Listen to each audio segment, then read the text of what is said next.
But enough of this palaver. Let's get the show on the road. Let's get the show on the road. Good morning. Welcome to the Opie and Anthony Show. Palaverous. Is it palaverous? Yeah, enough of the palaver, and then we start, so it means we're running completely palaverous. Sans palaver? With a complete lack of palaver of any way, shape or form. Or form. We're We're back in the womb. Let's start calling our studio the womb. Why? Because it's small and freezing? Whose womb? We're triplets in a womb. Yeah. Because every time we go out, down the tubes. Yeah, down the vagina. And get spit out of the twat lips. All hell breaks loose. It's safer in here. Yeah. I just found out on the way to work, even though this isn't work. Positive HIV? Yeah, exactly. Ron Howard's coming in. Yes, I found out from a text from Steve that woke me up. Oh, that's good. During my fucking final few minutes of sleep, that you're like, this is, I'm still in bed and I have this much time and... Man, Ron Howard. Yeah, great, thanks. I don't know. I would like to defend you on that, but in this day and age, you got to turn that cell phone off at night. I did, but there's too much going on with the cell phone. The vibrate was on, and I was in that state, that in between, right? And it went on my dresser. Go quiet mode, my brother. Nah, I need someone's dead information. You need someone's dead info. You dummies that keep your phones on just in case someone dies in the middle of the night, you're just not smart. They'll be waiting for you when you wake up in the morning. And trust me, they're not going to come back to life. Don't worry. I've been through 3 or 4 in the last 5 or 6 years, and guess what? It's a horror show. So the best thing you can do is get a good night's sleep. Just sleep through it. Yeah, yes, before you go into deep depression for 2 weeks. Trust me, you won't be sleeping. So the best thing you can do is turn off all your phones. You'll wake up with a nice night's sleep. Then you get the bad news. Then the bad news comes and you're well rested. You're well rested and ready to deal with it. Oh, God. I'm not even joking. It's the way to go. I don't know, man. I'm one of those. I got to at least have some line of communication open. But what could you possibly do? Nothing. You're right. You really got to break it down. Break it down and ask yourself, what could I do if the person is dead anyway? Yeah, you're right. The only thing I'm not saying you're wrong. The only thing is what? There's some horrific accident, and they need you to save this person. That something like that. Do you got some kind of rare blood type? Maybe or do you have the serum in your safe at home? Yes, my serum. What the fuck, man? The antidote. I hold the antidote. Yeah, I don't know. I'm one of those guys that need kind of to be connected and shit. So, I go quiet mode. But, I don't sleep the night ever. I never get 8 straight hours. So if I wake up in the middle of the night, I do a little rollover, and I take a quick look at the phone. Like, okay, all's good. Dude, and here's what I got to do. I'll show you a prime example of how fucking, much much help I need getting up. Here's my alarm. I have it set for 4:30 a.m., 4:35, 4:40, 4:50. Good God. Those are the times I have it set. Then I have my clock radio alarm also set for 4:50 as kind of an emergency backup if the iPhone alarm doesn't work. The iPhone plugs in to my clock radio on my night table. But I set 5 alarms on my iPhone. Are you knocking them out every time? How many go through before I go through all 5. I wait, and then I wake up at, I'm up. So I wake up 4:40, like that. And then sometimes if I'm just like, oh, my God, I need 10 more, I'll wait for the 4:50 one. But, yeah. God bless you. I have the Bose, the one you have up, that concert volume. Yeah. But it's all done. Volume. It's all done through a remote. Yep. Yeah. So if your remote batteries are running out, which apparently mine are, it's getting louder and louder and louder and louder, and I'm hitting the remote button and nothing's happening. It won't turn off. I almost had to put it in the tub. With you in it, I hope. Oh, man. That's just, the neighbors must love that. Oh, boy, I hope they like Ozzy. This Bose is ridiculous. It's like when you're in a hotel room and next door to you at 4 in the morning, and the room is vacant, and someone set the fucking alarm and left it on, and you're like, how about you got to call downstairs? Screw that. How about you're in a hotel room, nice, you want to sleep in, you're on vacation, or you got a day off, and you forget to check the alarm clock in your room? Yeah. And you find out that the day before some fucking Continental airline pilot was in there? Got to be to the airport at 3 a.m. Right. Oh, shit. Well, so it goes off at like some ungodly hour. Yeah. And then you can't get back to sleep. Jersey Matt, Bayonne. Thank God Opie's not the president, because we'd be in deep shit if we're attacked at night. Yeah, exactly. My advice to Obama. He takes the hotline off the hook. Yeah. Fuck this. What could possibly happen? It's my logic, What are you going to do? I need my sleep, no matter what. Sleep is very, very important. I got to give it you there. Mm-hmm. Yeah, but that's pretty cool. Ron Howard coming in. Absolutely. Later on. And I guess intern David, he's only got 3 days left with us.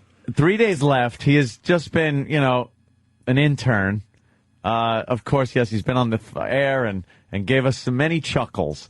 But as far as taking claim to this, what did he say? He said that he's taking credit for getting the Ron Howard booking done. For real. Now, how? Get Sam, because Sam started this. I don't know. I before we get into that, David came in, and he's got 3 days left. So I was trying to give him a little advice, considering I've been doing this radio thing since I was 18. Well, son. Just a few little things. Nothing. Let me tell you, my boy. Yeah, you were giving him the old pat on the back? Yeah, I wasn't trying to be like, old douche trying to say, this is... You remind me a lot of me when I was a Jew. Just a few little dumb pointers. That's it. Nothing special. Yeah. And I'm talking to him, and then he finally left the studio, and I look at Ann, and I go... I think I had better conversations with my 6-year-old niece. Yeah, it was amazing. I was like, what am I talking to? I gave him a pat on the back leaving the other day just for the fuck of it, and he winced. He winced in a way like I had fucking stabbed him. He's fantastic. I love just touching him. It's great. We have to get a video of his wins. I think we do have some. But how did he claim to have any involvement Sam, what's going in the on? Ron Howard booking? You're his handler, so what's going on? He couldn't get that done if his name was David Howard. Here he co-booked him. You co-booked. There's something called co-booking? Yeah, well, I mean, Ron Howard's kind of a big celebrity. Well, I think his name is attached to a few popular projects over the years. Sure. So, I mean, sometimes it takes a tandem. Oh, tag team. Down. Kind of was it a good cop, bad cop? I guess so. Yeah, get on, do the fucking show. Oh, don't pay attention to him. We'd really like you to do the show. What do you need 2 people for a booking? Well, Liam is our booker. Yes. And does a great job. Does a fine job in getting us very good, entertaining guests. Yeah. But I guess he couldn't get the job done by himself. But let it be known, we still miss the Roland. Yes. Right. Roly-poly Roland. But who doesn't miss Roland? Sometimes Liam needs... Dog is still dead, Roland. Jesus Christ. Classic line that was. Woof, woof, fuck you. The guy was classically brutal. How's your dog? We might have to play that. Oh, it's so good. Roland knew how to fight. Oh, did he fight dirty? God, he was a timid little thing, large thing. You'd hear him laugh when you tickle him. And he's just like, okay, ooh, ooh. And then he gets in a fight and he's just like, fuck your mother. Fuck her in the air. Unbelievable. Wow, he's brutal. Yeah, he's bad. So, yes, I'd like to know how this tandem tag team booking. Like, you need somebody from the show to make sure that the booker is on his game, you know what I mean? All right. And usually, I mean, David said that usually it would be the executive producer, but sometimes somebody needs to come and fill in for the executive producer when he's not getting the job done. So why wouldn't somebody else fill in for the executive producer? Maybe a paid employee, somebody that, maybe yourself, Sam. I was going to say, yeah, meaning you, Sam. Sam, maybe yourself. That's the thing. He picked up the ball and ran with it, didn't he? That's what happens. I mean, I dropped the ball and David picked it up. Thank God. I want to start by asking David, sometimes Steve drops the ball? Yes, that's true. He does sometimes, yes. In what way? You got an example?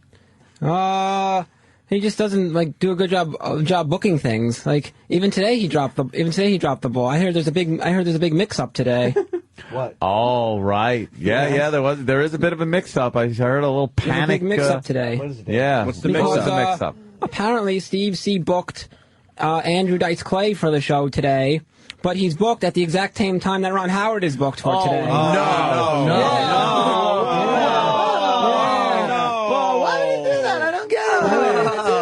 Together.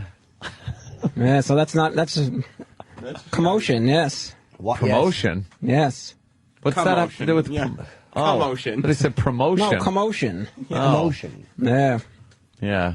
So what should we do about that? Because Yeah. Steve hasn't really come up with a solution yet. No, he hasn't. So what should we do, David? I think we should make Mr. Andrew Dice Clay wait and Wow, I can't wait to tell Dice that Intern David, a I think we fellow should make him wait. Jew, Ron Howard's coming. told you to wait. Your idol, Opie. You're named after him. You gotta have him when he comes. Let's relax. You gotta have him. He's not my idol. Yeah. Oh. I had some idols growing up, but not Ron Howard. I just look like the guy, and then because of that asshole, I'm a middle-aged man with the name Opie. Okay, let's be real about this. When I was 12, it's kind of sounded all right. Cute. Yeah, it's all cute and cuddly until you start growing pubic hairs and realize you're stuck with this name for the rest of your life. Dude, just be grateful it wasn't Goober or something else. It could have been a lot worse than Opie. Oh my Gomer. God. Well, they were thinking howdy. I told you how it went down, right? Oh, my God. I think I was in seventh grade, and this girl Julie Burson, I give her credit every single time. She pointed me out as we're waiting for the teacher. She goes, "Hey, you, what's your nickname?" I go, "I don't have a nickname." She made me stand in front of the class and then have everyone try to figure out my nickname on the spot. And everything from Howdy Doody to Will Robinson from Lost in Space. Oh, wow. To Four Eyes because I was wearing glasses. Four Eyes is so those are hack. those are the ones I remember, and there were brutal, even more brutal ones in there. And then she finally just looked at me and goes, "Opie." Thank God. God forbid hot cock should have flown out of someone's mouth. Thank God I would have been knocking 10. Because I never would have signed on to the Howdy Doody and Anthony show. Or the Four Eyes and Anthony show. Four Eyes and Anthony. He'd have to wear glasses even though he had corrective surgery. Yeah. But if it would become a gimmick to have to wear with no glass in them. But if they called me Howdy Doody, I would have been probably stuck with that name somehow. Yeah. I probably would have been Howdy by this point. Or you'd cool it up by just, "Hey, HD." Yeah. It's HD. What does HD stand for? Howdy Doody. well, that's what the fans do. Yeah. When they say O&A. Because I know, guys. Trust me, I know. It's hard to say Opie and Anthony. O&A. Because the Opie part is pretty It's literally hard to say it. Opie and Anthony in the knee. and Anthony. So I know the people that are trying to be a little cool go, "Yeah, O&A." O&A. I know what that's right, about. we get it. All right, anyways, back to you. Not my idol there, David. Yeah. But Okay. now I respect the guy, and I loved a lot of the stuff he's done. I want to know how. You give me a fucking timeline like they're showing with that airplane crash, and transcripts of how you actually helped book this. Okay. Well, it was last Friday. Wow, it goes back that far. Okay. Yes, it goes back to last Friday. Yes, and Opie was discussing on this very show about Mr. Ron Howard. I remember that. Yes. It's almost like I was sitting here. Yes. How about that? Yeah, he was discussing how he saw him at a Starbucks. Right. I know the story, David. Yeah, so he said that he wanted Ron Howard on the show. Right. So I said, well, if he wants Ron Howard on the show, we better get him on the show. See, this is what you get with Intern David. There's no Steve C saying, "Well, if he wants it, he's got it." That's Intern David. David thought, "Hey, I just heard Opie request something. I don't care how hard it is, we go." Yes. We go. If Opie wants Ron Howard, then we got to get Ron Howard here. Yes. That's it. Wow. That's You amazing. snapped into action. Yes, I did. So, And now there's a big step between hearing someone say they want a guest yes, and getting the guest. Let me tell you something. correct. I'd love to have Christian Bale. Oh. In studio. Okay. Well, In okay. studio. We're gonna get him. I'm gonna make it. Yeah. The I new want Terminator Dice. movie. I mean, the new Terminator movie coming out, Christian Bale. He's been in a lot of my favorite movies. Okay. And I would like to have that. But you now saying, we got to get him. Is that where your job ends? No. Okay. Right. So now we'll go with the Ron Howard thing. Okay. You said Opie wants Ron Howard. We're getting Ron Howard. How did you then go from that step of knowing that we want him to actually him coming on the show and your involvement in that? Okay. Well, I thought to myself, how do I go about booking Ron Howard? I'm not a talent booker. No. Yeah. All right. So I said, well, if I'm not a talent booker, then I should approach the person who is the talent booker for the show. Hey! What? You put 2 and 2 together, and you got 4, my friend. Yes. You knew.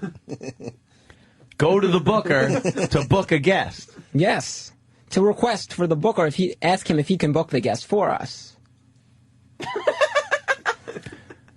Could you tell us what you do here? You go between the talent and the booker? Is that what I'm led to believe? Why can't the talent go right to the booker? Because we're trying to get the fuck out of here. I'm a people person. He's setting up office space. Of course. God damn it. You gotta see that movie. What exactly what exactly would you say you do here? That's the correct. All right. So you went to the booker. Well, I went upstairs. This is the 36th floor, so I had to go to the 37th floor. He went an elevator trip. I didn't go in the elevator. I walked up the stairs. Holy shit. A lot of people, certain producers around here, yes, they'll wait until the booker comes downstairs. Right. David is a man of action. He goes upstairs to the booker. You went to the booker's office? Well, I searched around the office upstairs. I didn't know which one. There's many offices up there. I didn't know which one his office was. Please tell me you walked into Mel's office. Oh, would that be great? Are you the booker? Who are you? Are you the booker? Please tell me. That would be classic. Please tell me you did that. No, I just walked around aimlessly and didn't see Liam anywhere. And I went up to a random person that was sitting at a desk and said, "Do you know where Liam Davenport's office is?" He grabbed Mel's tie. Hey, Liam. Yeah, and did they know? They knew where his office was, yes. But refused to tell you because you were a creep. They told me.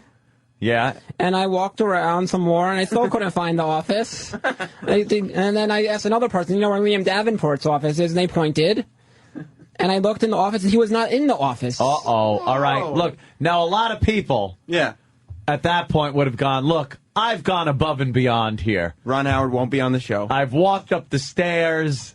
I've asked 2 people for where the booker's office is. Because I wasn't paying attention the first time. I'm just going to go downstairs and call this one a wash. Yeah. But no. David...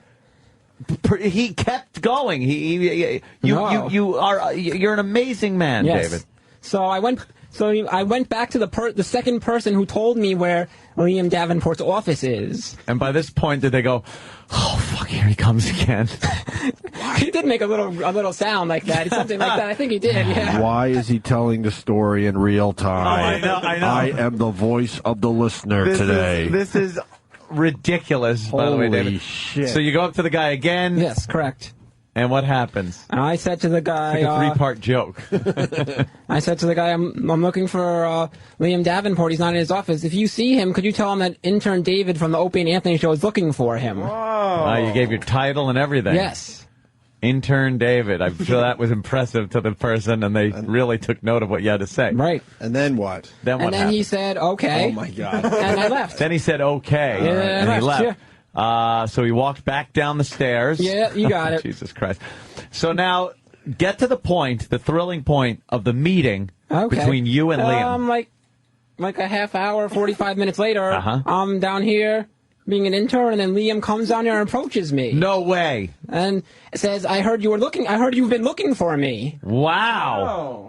Yes. David just says, I heard you've been looking for it. And then he looked around the room for this approval from everybody, for this accolades that he's never going to receive. So you started talking to him. What was that discussion like? Well, I explained to him the situation. And you confirmed that you had been looking for him? Yes, I confirmed. Yes, I certainly did. You're right. You're right, Jimmy. So you said...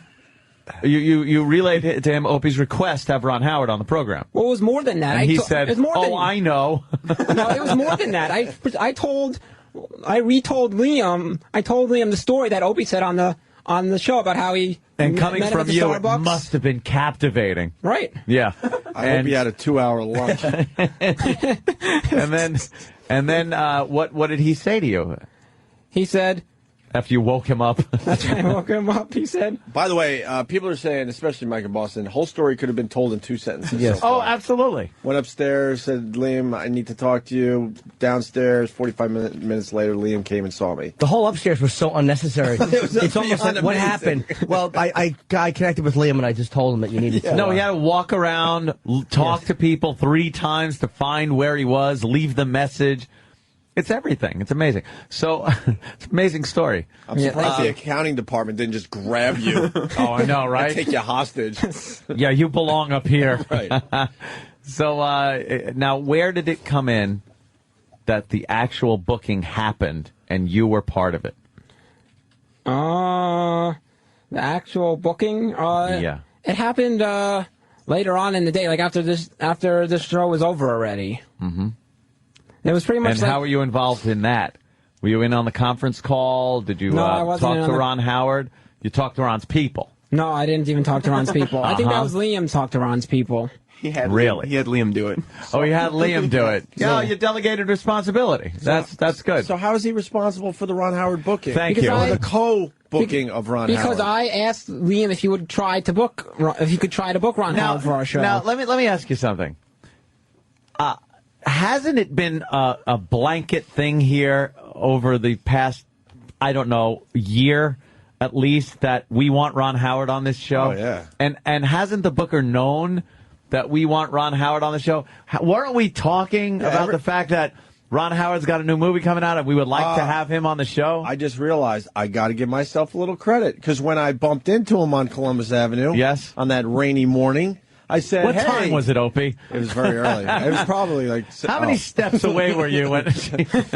I said, Ron, I would love to have you on our radio show one day. And look, it's happening today. See? David had nothing to do with it, really, when you So think now about there's it. 3 of us that were involved with this booking. Wow, this is a massive undertaking. You There were didn't talk 3. to any of the people. You talked to Liam, who Yep. really knew that we wanted Ron Howard. But watch, David is kind of Liam's apprentice almost. Like he's learning really? to book talent. Wasn't Ron Howard tentatively booked? That's Before- true. He was tentatively booked, yes. Well, why wouldn't you tell the talent Why wouldn't I tell the talent? that he was tentatively booked? Because I was told not to tell the talent because tentatively means that he maybe, it's not official yet. So I was told not to tell anyone until it was official. Now, how would you know that if you weren't a talent booker? Wait, That's how is the David. intern knowing more than we are? That- yeah. There's a possibility that Ron Howard's going to be on our show. Yeah, because I didn't find out until Steve woke me up this morning with an obnoxious text. Why would he do that, by the way? I don't know. Wouldn't that info... He's excited. At some point, At 4:30, you're going to be here a little after 5 anyway. I'll find out when I get Right. here. There's no need to wake me. He also, Ron Howard, whoa! He also texted Kenny, too. Yeah. Well, because, Kenny's going to have a few questions, I guess, Yeah. for Ron Howard. Go ahead, David. So, that's it?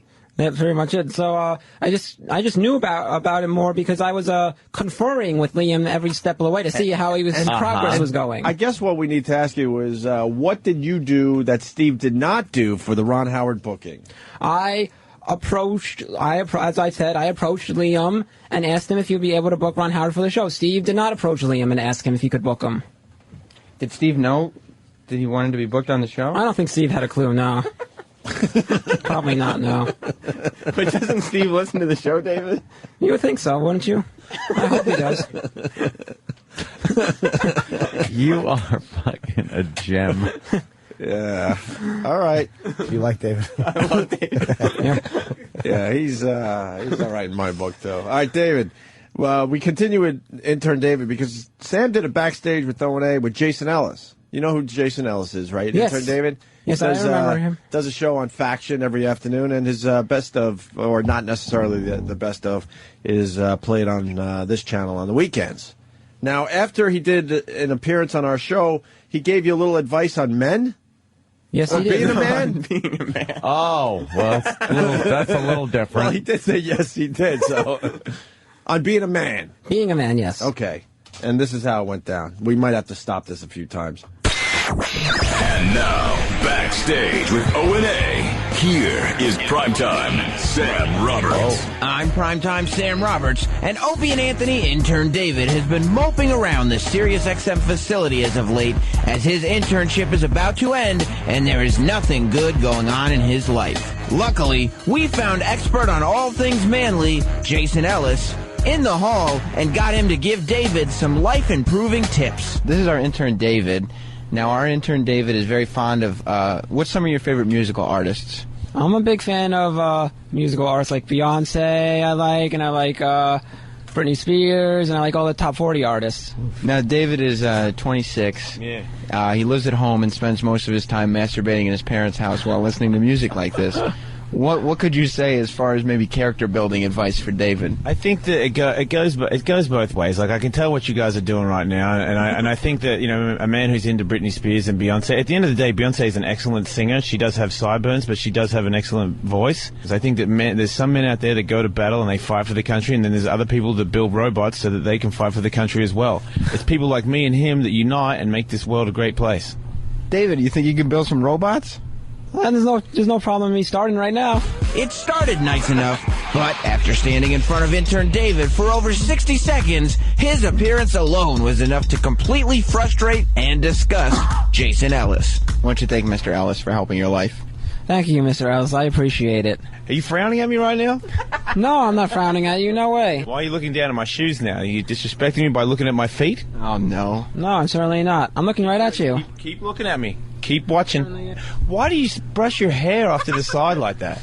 I don't know. I've just been doing that. Go. Like, yeah, look at me.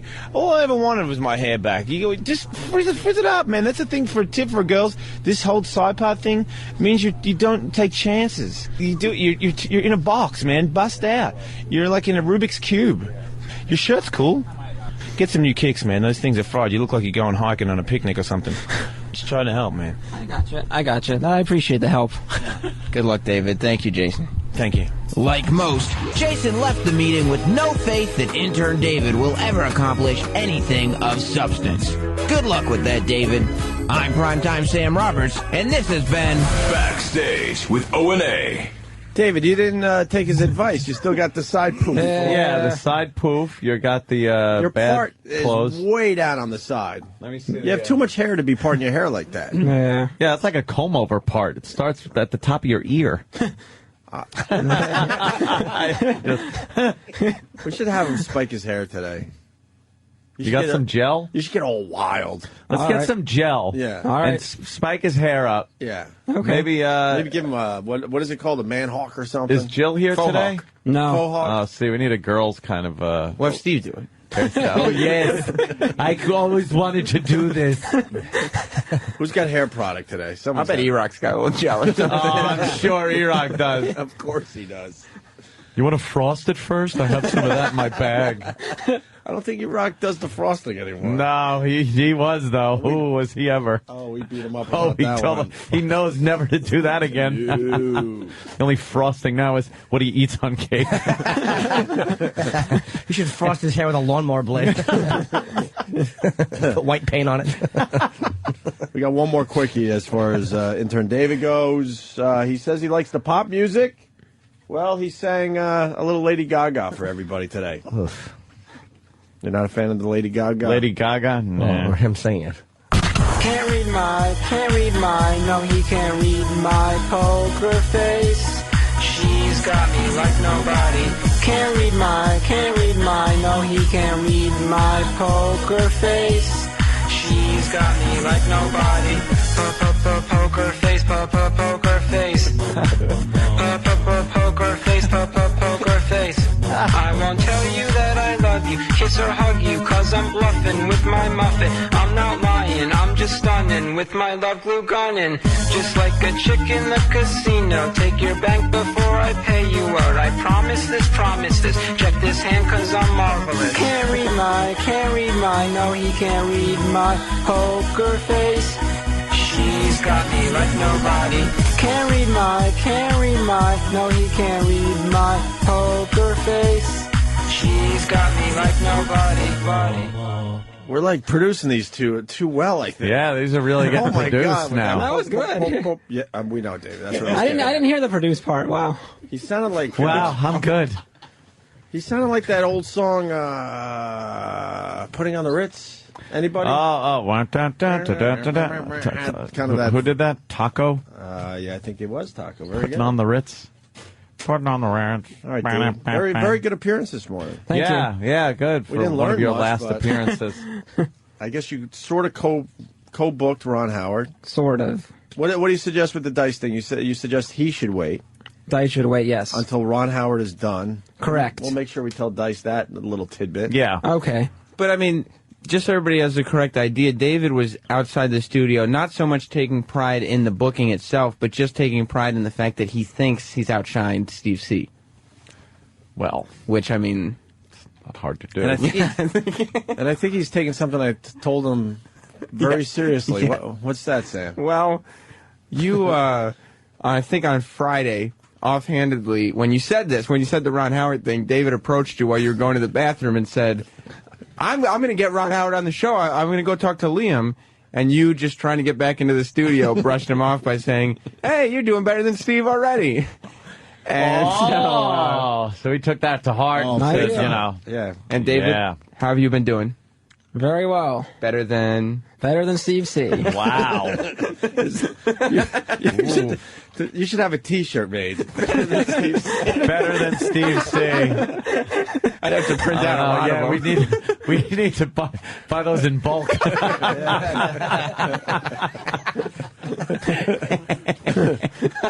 Shut up. Okay, buy them. Well, we'll have shirts. Thank you. Good one. Thank you. Yes. My improv skills are wonderful. We should buy them in bulk. Yes, you should. Thank you. What? Psychotic from Wagbag writes, make David wear shit like Rob Halford. Ooh. And then gives a website where you can see all the fun stuff Spike that it up, some Rob leather. Halford's been wearing lately. Yeah, we got to spike his hair up. Yeah, let's do that. Okay. Can we rip your shirt and shit? Not, And put some holes in your jeans? Yeah, well, Look at the look he makes us look like, oh my god, I gotta do it for the show, but I don't want to do this at all. And because all kinds of things going through that head, big poofy haired head. Are you wearing that thing? I saw an infomercial for the bump. Wait, what's that? It's some plastic thing that chicks brush their hair forward, and they put it like on the skull cap, like of their head, the crown. Okay. And then they brush the hair over it, and it gives that old '60s style kind of bump. And it's called the bump. You look like you're wearing the bump on your head. What you got under there? The bump. He looked all weak for a Potsy Weber wig. He's making us all jealous with all that hair of his. Jesus. What the fuck, dude? Yeah. Don't worry, that shit will fall out eventually. It Yeah. happens to everybody. Jewish guys, usually when they're younger, do have a lot of hair. Oh, my like God. that. And then once you get a little older, it gets to be that horseshoe hair thing. And Do you think he has a nice harvest area? yeah, he'll have a good harvest area. Yeah, and he could cover it up with a yarmulke. So you won't even have to worry about it. That's a good idea. How often do you wear the yarmulke? Do you wear it a lot? No, not too often. No. Because some people wear it all the time. I never understood like the bobby pins in there going to school and everything. Yeah. Yeah. The bobby pins are they just put it there in their hair to make sure that the yarmulke doesn't fall off their head. Really? I thought it had religious significance. Bobby pins? No. He clears me up on that one. Thank you, David. I don't know how you're supposed to pick up chicks wearing a yarmulke. A yarmulke, yeah. always Well, thought- Jewish girls you get. I understand. Yeah, but I always felt bad for the guys. I'm like, man, it's tough out there to begin with, and now you're going to these bars with a yarmulke on with bobby pins. And they know you have money, though. They think you're a Jewish guy. They probably think you have a good that's job. true. It's Yeah. a dumb observation, obviously, but Right. I always thought that, like, You ever go to one made of it a those? little harder for some of the guys out there. You ever go to one of those Jewish singles weekends? You ever hear about those? I heard of them, yeah. Yeah. You never went? No. You Why ever is think that? you're gonna? You meet a nice Jewish girl. Maybe. Your family will Maybe like one day. her and stuff. You can't be bringing home a shiksa, right? No. No. What's that, Ant? That's a regular old non-Jew girl. A regular broad? Regular, non-Jew broad, this day and age. You look down upon us because we're not Jews? The family does, right? They want you with a Jewish girl. Of course they do, yes. Yeah, nice Jewish girl. You're not going to marry a Jew, though, right? Get a nice Probably girl, will, settle yes. down. Why don't you settle down? Why are you going to marry a Jew? Because you have to? Yeah. Or you want to? Yeah. No, he has to. He's cut down his No, I have to. his choices. Oh, boy. What if there is the hottest girl and she falls head over heels in love with you, and she is a horrid, horrid Catholic? Uh-oh. Because, you know. That's no good. That'd be a big problem. Would you turn Catholic? I know a lot of people turn Jewish to get into relationships. They do. But convert. Would you convert to Catholicism over a girl? I don't know. That'd be a tough one. I don't know. I'd have to really think hard about it. Would your family disown you? Maybe. They wouldn't like that one bit. Yeah. No. You do know it is the real religion, though, right? No. What? What? No. No. Don't make us waterboard you until you say yes. Oh, David. All right, you are a card. Yeah. Yeah, he agrees. Yes, I'm a card. Yeah. All right, David. Thank you. I'll go look for some gel. You know what? Yeah, look for some gel. I will. And Christian Bale. And Christian Bale. Christian Bale, that too, yes. If Christian Bale, Terminator Salvation comes out, I want Christian Bale sitting at the console right next to our good friend Jimmy Norton. I'll get right on that. Thank you. David and Bobo?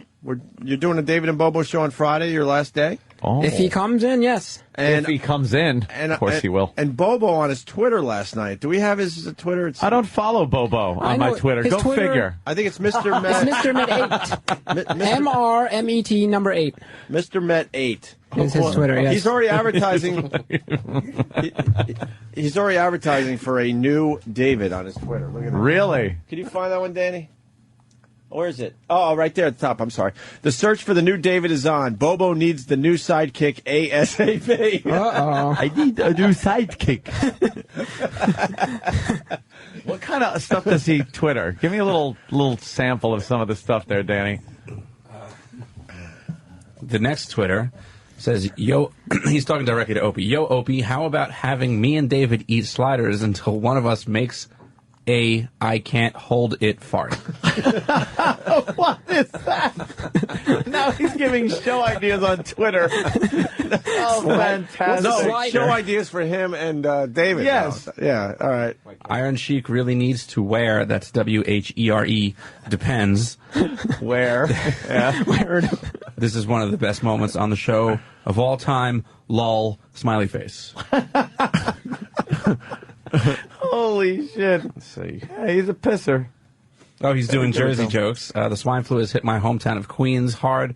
Wendy, look out. It also hit Jersey. Whoa, whoa, whoa. And he spells, whoa, whoa, whoa. Yeah, that's his signature little bit. So, all right. Good Bobo. Good boy. Good Bobo. Well, Good Bobo. hopefully he'll come in Friday and we'll hear what will be the last. Do you have any plans? I mean, we've asked you this before, but any plans on what you're going to be doing after you leave here? I mean, this has been a big part of your life, I think. It certainly right? has, yes. Yeah. What you're taking away from it, where you're going. What do you want to continue on this road of broadcasting? What are you doing, David? We'll see. I would like to continue and stay in the radio broadcasting field, definitely. So, yeah, so would we. Wow. Oh, Jesus. Yeah. So, any plans? We'll see. Just press harder. So that means no. No, not yet. You have keep no looking immediate for, plans. Not immediate. Just keep looking for jobs anywhere I can in this field. You keep gonna sleep looking. in late for a little while, though? Maybe on the first day. His parents have threatened to throw him out of the house. Oh, very shit. quickly. So. Oh shit! So you got to be pounding that pavement, my friend. Yes, sir. Yeah, I Yes, hear sir. you. All right, David. Sending out those resumes. Yeah. Yep. Good deal. Now you have this great addition to a resume. That's true. The O&A show. Yes. Yeah. Well, congrats, David. And we'll see you later. He has a new Friday, skill to add whatever. to his resume, too. What? Talent booking. Talent booker, of course. Oh, yeah. It's so hard to get David out of the studio. Anyone else notice? I know it is. There's no easy way to wrap up an You know Intern why? David interview. He doesn't leave. It's really like weird. he stands there and looks at you. You have to actually have to tell him leave. Just annoyed now. He's like fumes. I went from loving having him in, and now I'm just annoyed that he's still standing there. Well, you said Yeah. Well, I was going to say, you said goodbye to me, Opie, and then Anthony said, no, you're going to do a Last David and Bobo show? No, and then keep the conversation we going. understand all that. And then Ann was trying to wrap up, and then I jumped back in because it's just this weird, we don't know how to end the interview with you. Yeah. Yeah, because you stand there and make like that smile and that face and everything, and it's so much material. Like you're not leaving. You're still not leaving. Because you're talking about me right to me, so... Kenny just threw him out. Wow. Kenny fucking goon-armed him right out of here. Not talking to you anymore there. Headphones ripped off his head, and out he went. Yep. We're going to take a quick break. Got to get into this Buffalo plane crash. Oh wow. Yeah, they got the transcript. Did I read? Did you read the Daily News version? That's what I'm reading right now. Because the other version, they blew it because the first line is unbelievable. Is it in that one? Yeah. It's lots of ice? No. Oh, you're looking at the Post. No. The Post one is the one that's got the good one. The Post has the good one. Post has on the good one? page 5. Open your workbooks to page 5 of the New York Can we Post. do it after the break? Yeah. Because just reading the first line is going to get everybody going. The first line in the transcript from the cockpit recorder is unbelievable. You don't want this your crash in pilot Buffalo saying some of this stuff. Hell effing no. You don't want satellite. Hell fucking no. You don't want your little fucking minxy 24-year-old co-pilot on the plane at all. and there was flirting going on. We were supposed to get into yesterday, but we were too busy. We'll get into that and other things. Stay there. Opie and Anthony.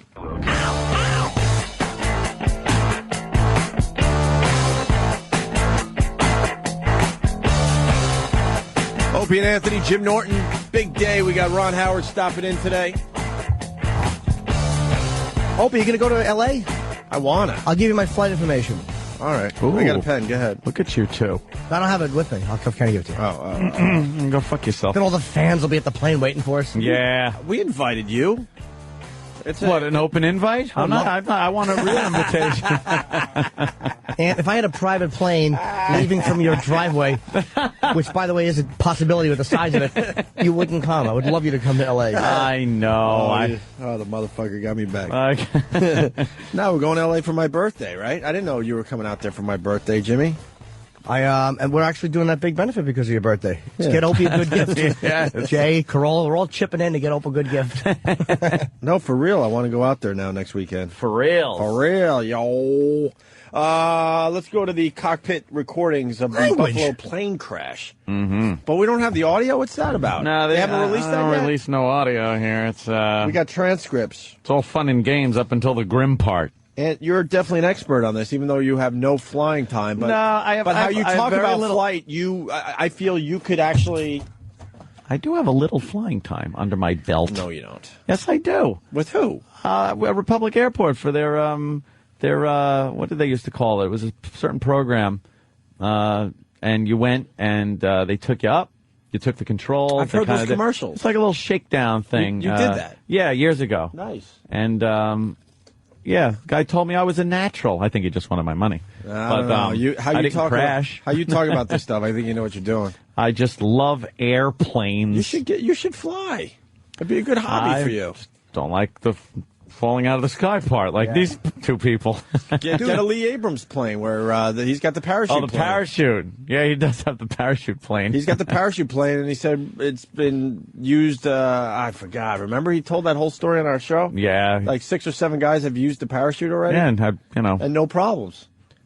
It's got to be scared that it was going to deploy though in mid-flight. Like that's but at least you got that hope.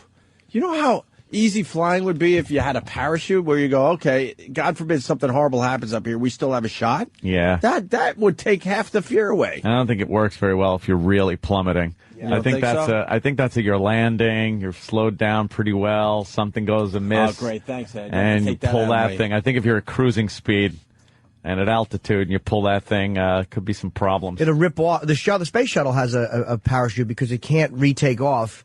And I don't know what kind of brakes it has. It just uses the dumb parachute. But yeah, the dumb parachute, that archaic friggin' brake system. That whole thing, when it comes in, it's doing 17,000 miles an hour, and it just has to circle to lose speed. Yeah, to lose all that speed. I don't think a regular plane parachute would hold up, though. It would just rip off. Okay. Yeah, maybe you pull it up into a stall and then pull the chute. Now, yesterday's news, I guess you got a young co-pilot. Is she officially a pilot, co-pilot? What's her title? She's the co-pilot. She's the co-pilot. She's flying right seat, and the picture they're showing, it looks like she has braces on. Dude, she's 24. She's 24. And this looks like a college graduation picture they got in the paper today. Looks like she's wearing braces. She's 24. She's blonde. She's kind of hot. Yeah, sexy for a pilot. A lot of times, just because you're blonde, you have to say hot, but that's not the case all the time. Well, she's all right. She's all right, for though. Sure. Well, she's got youth on her side. Yeah.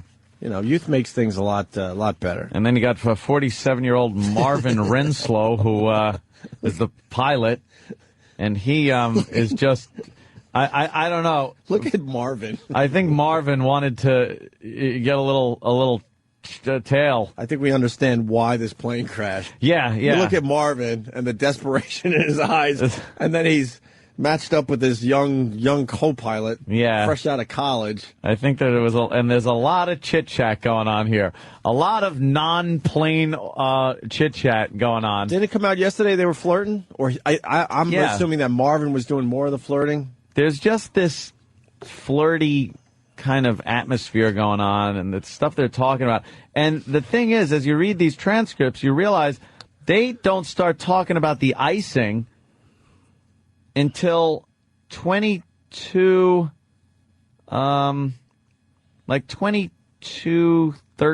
2212. I see something like that. I see 2210. Or 2210. Well, whatever it is. Right. By 2216, they're fucking dead.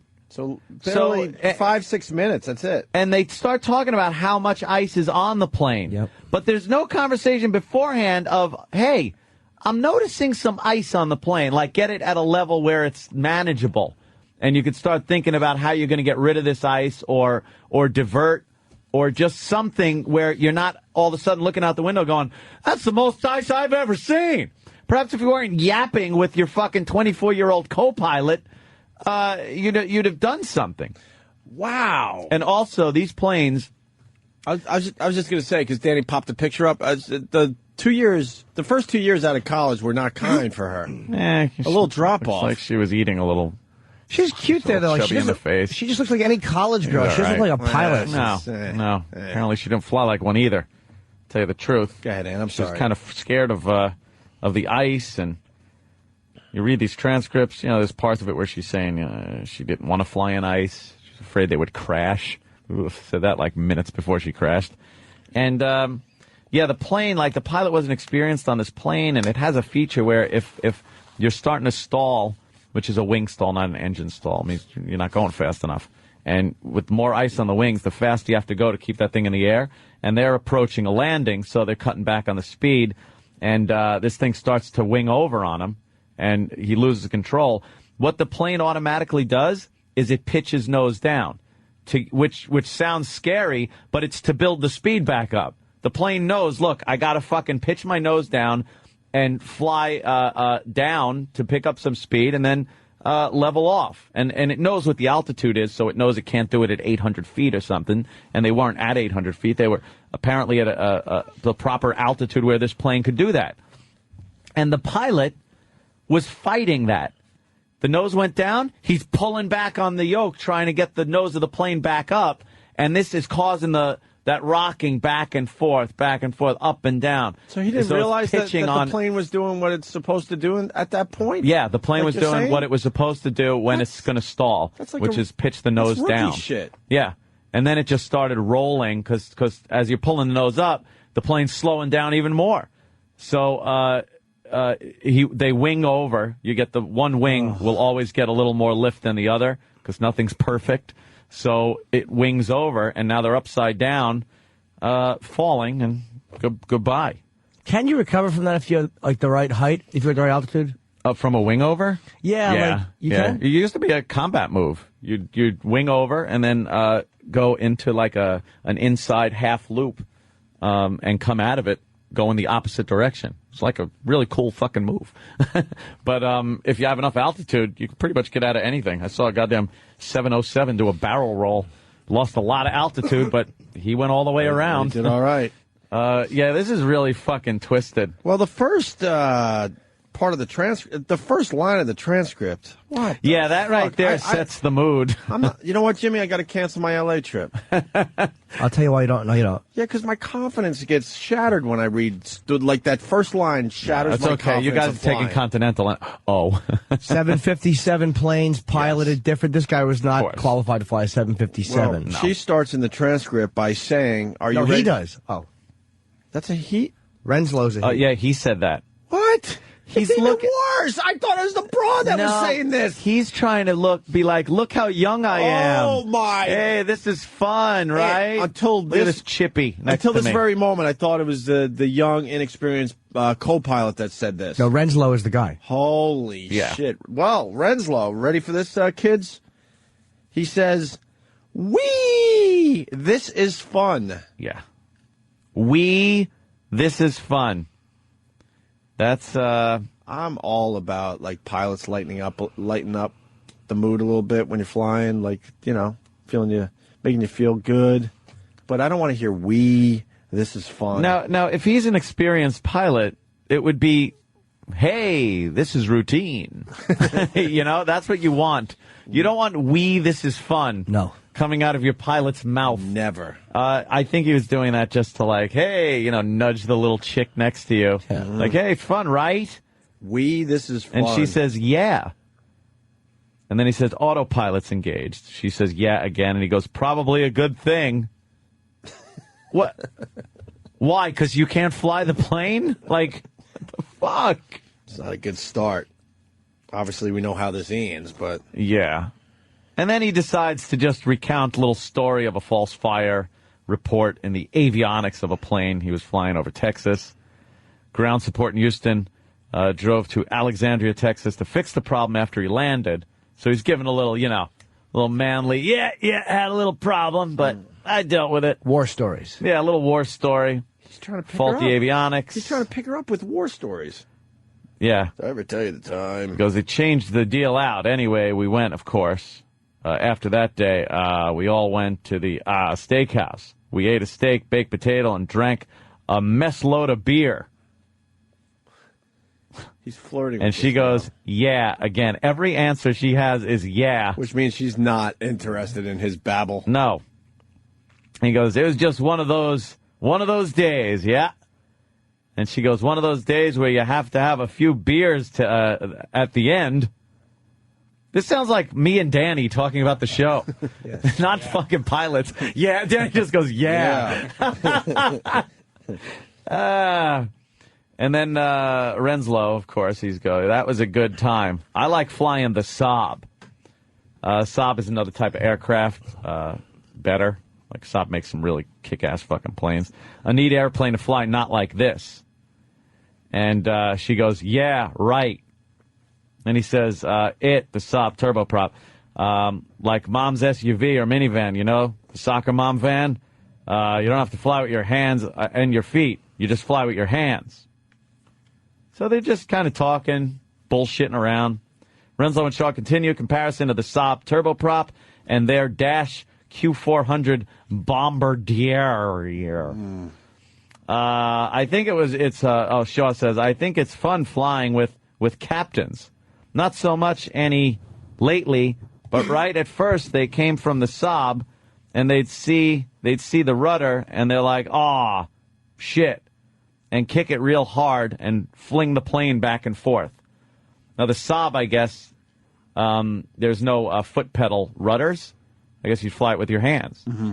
Auto rudder or something. I'm not familiar with that plane, but if you get in there, apparently some pilots get mad that there's a rudder and kick the pedals back and forth, and the rear ass end of the plane swings back and forth, and they knock the flight crew back and forth.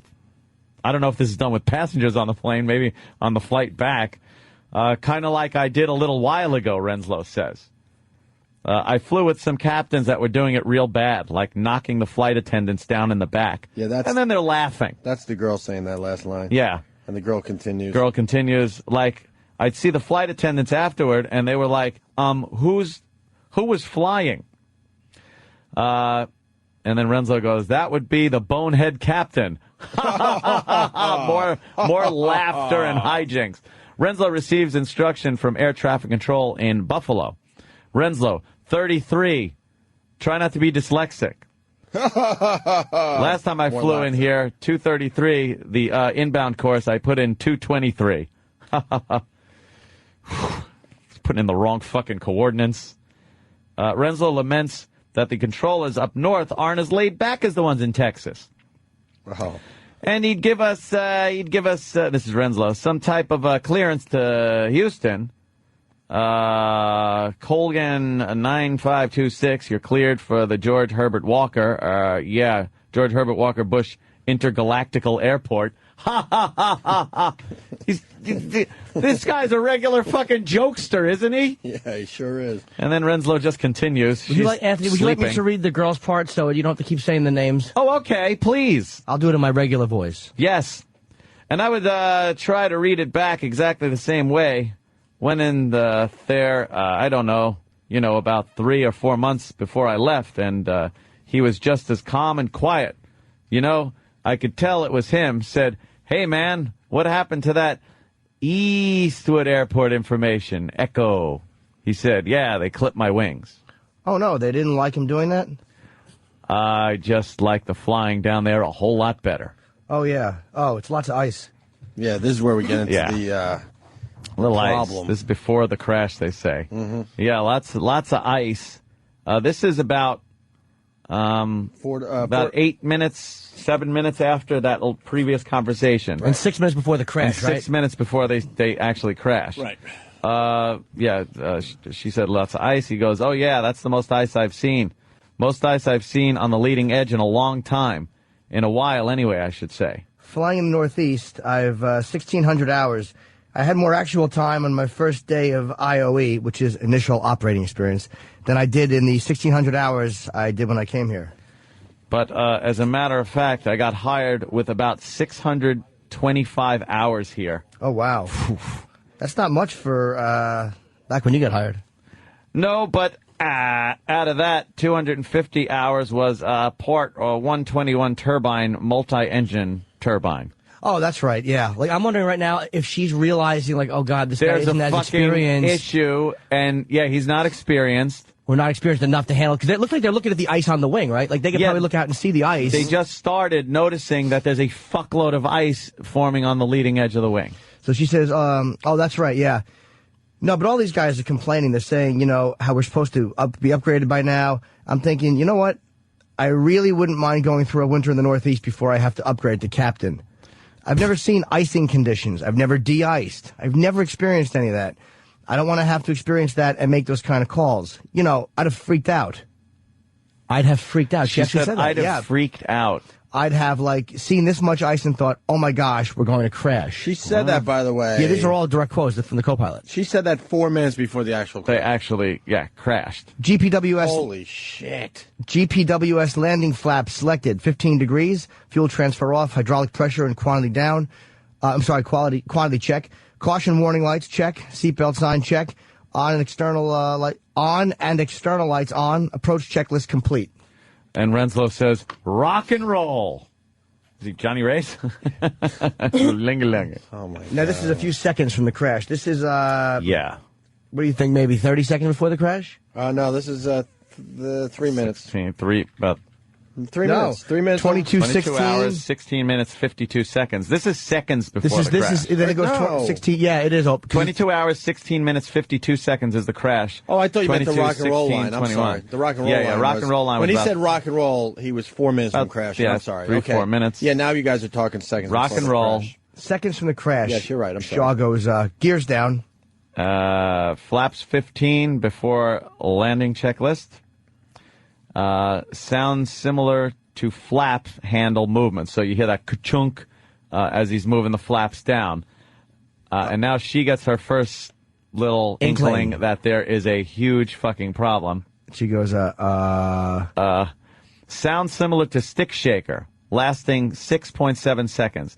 The stick shaker is another thing in a plane. In old planes, fly-by-wire planes, which actually the control surface of the plane is mechanically linked to your the yoke or the stick. Right. By linkages, wires, whatever it is.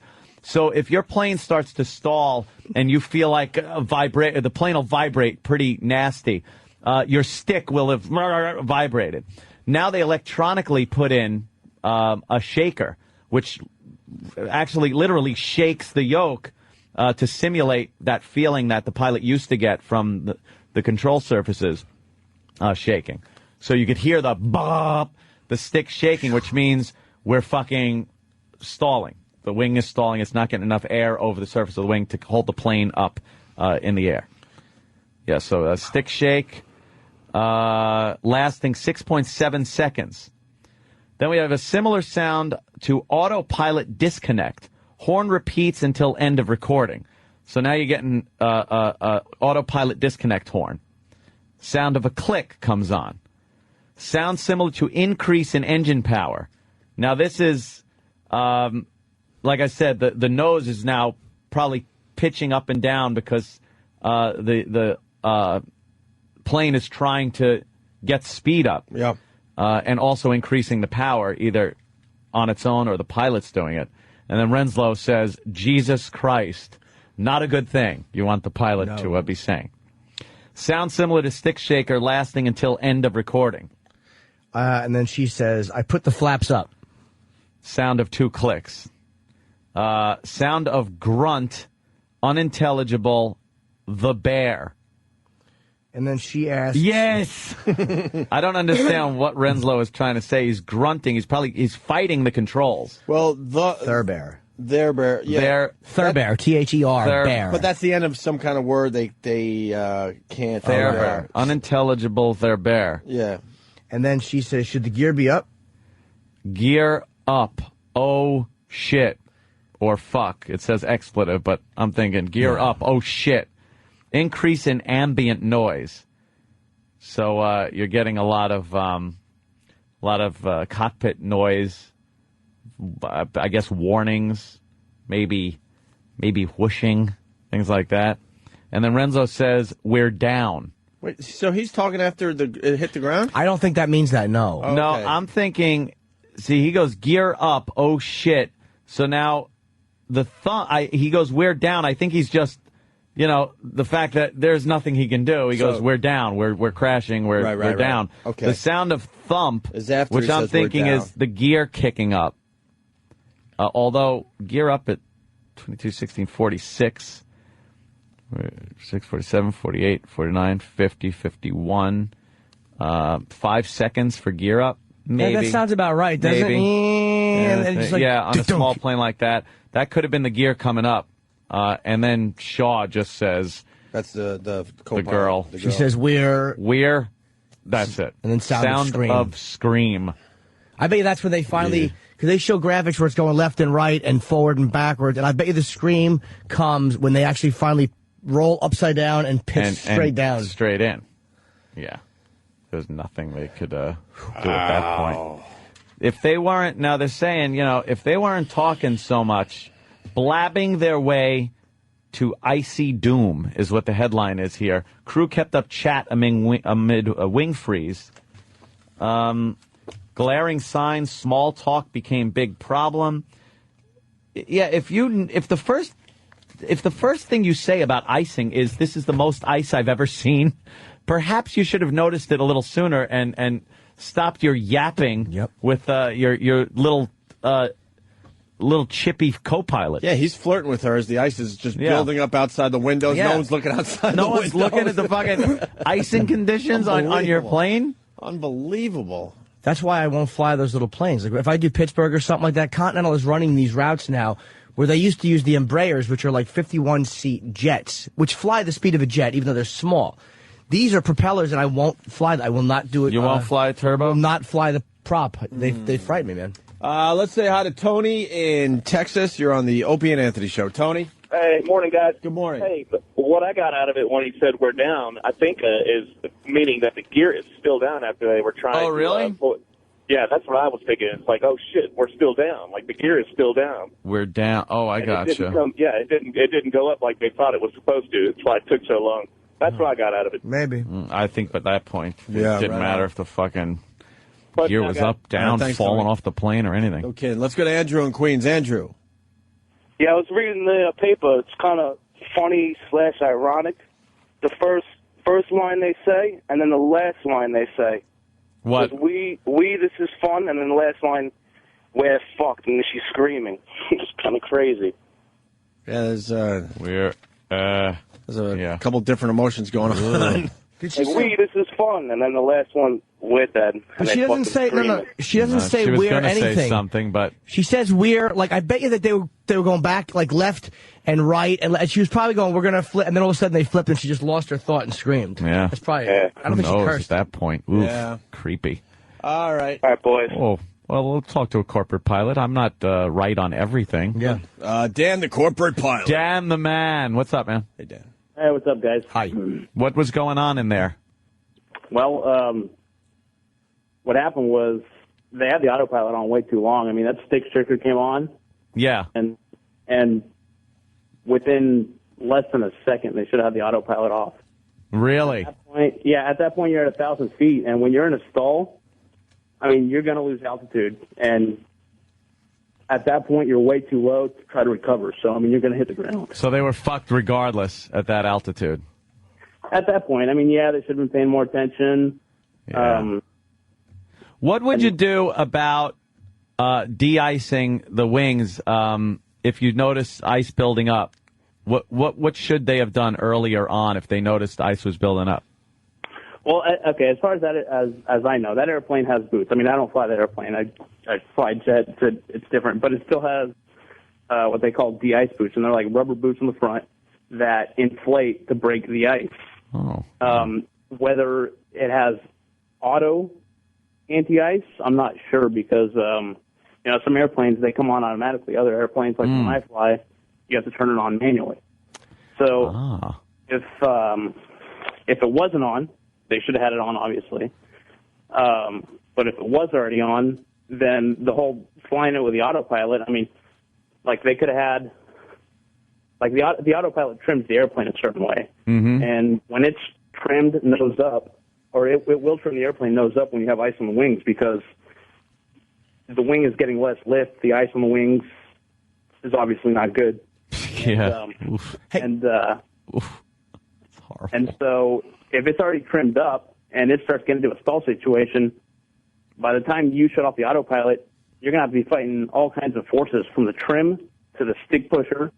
And, I mean, you're going to be losing altitude right there. And at a low altitude, you are sort of fucked. Could they have, if like when they first said, look, they noticed the ice, would it, if they had increased speed and said, look, we shouldn't put the gear down right now, we should try to get the ice off the wings, were they doomed by that point, or could they have like picked up a little bit of altitude and speed and fixed the wings? Well, yeah, if they had noticed it, I mean, they would have had. No, I mean when they did notice it. Once they did notice it, like a few minutes before the crash.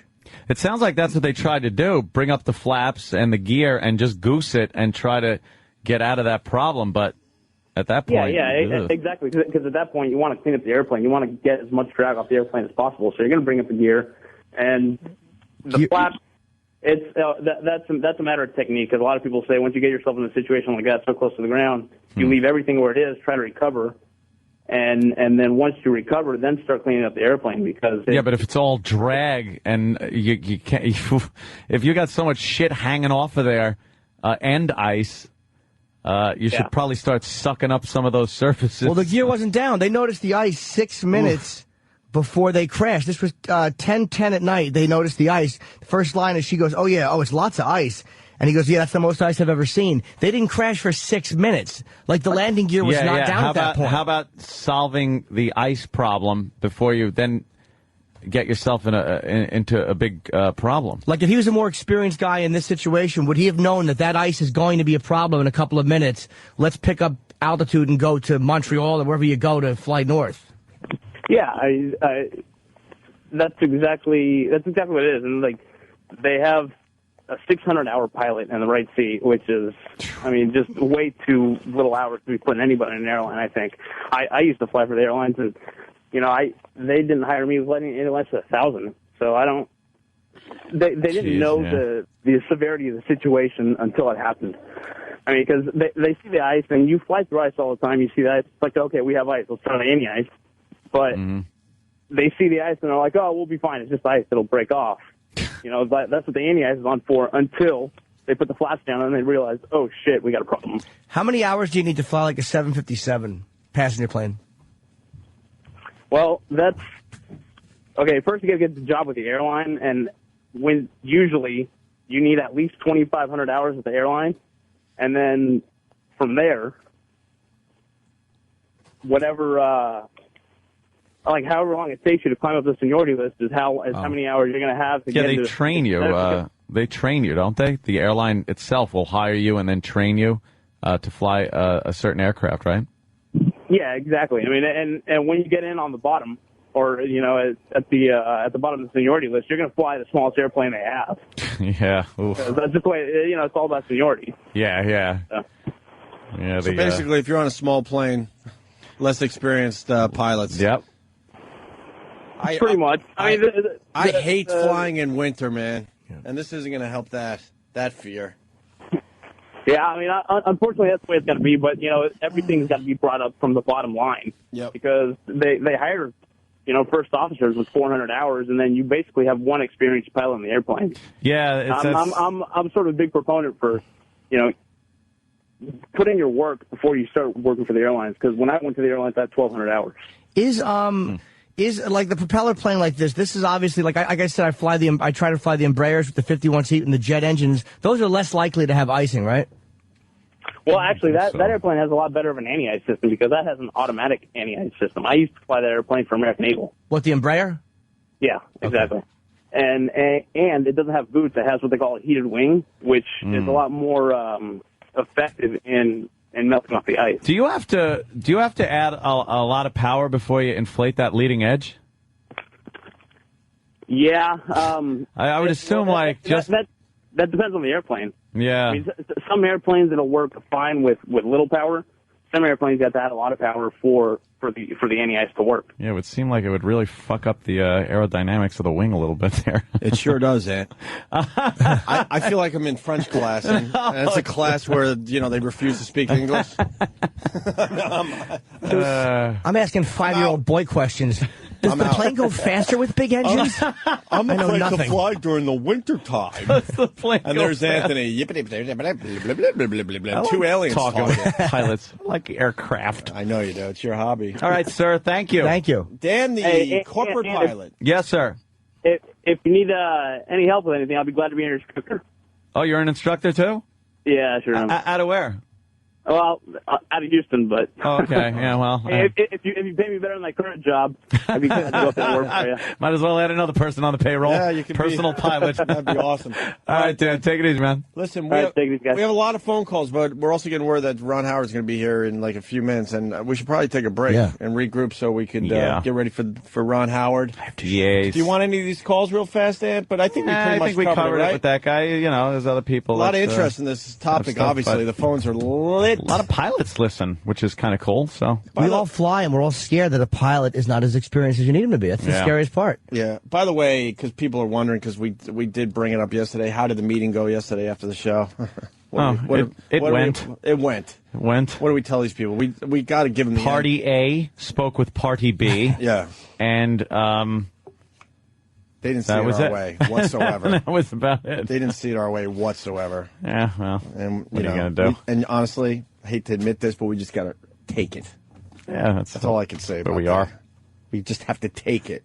Yeah, and that's kind of tough to say, but that's the reality we're faced with. Professionals will do the program. Yeah, we'll have a fine show show to the best today. of our abilities. That's what we do. We're already having a good show, and it continues with Ron Howard. Hopefully next. Stay there. Opie and Anthony.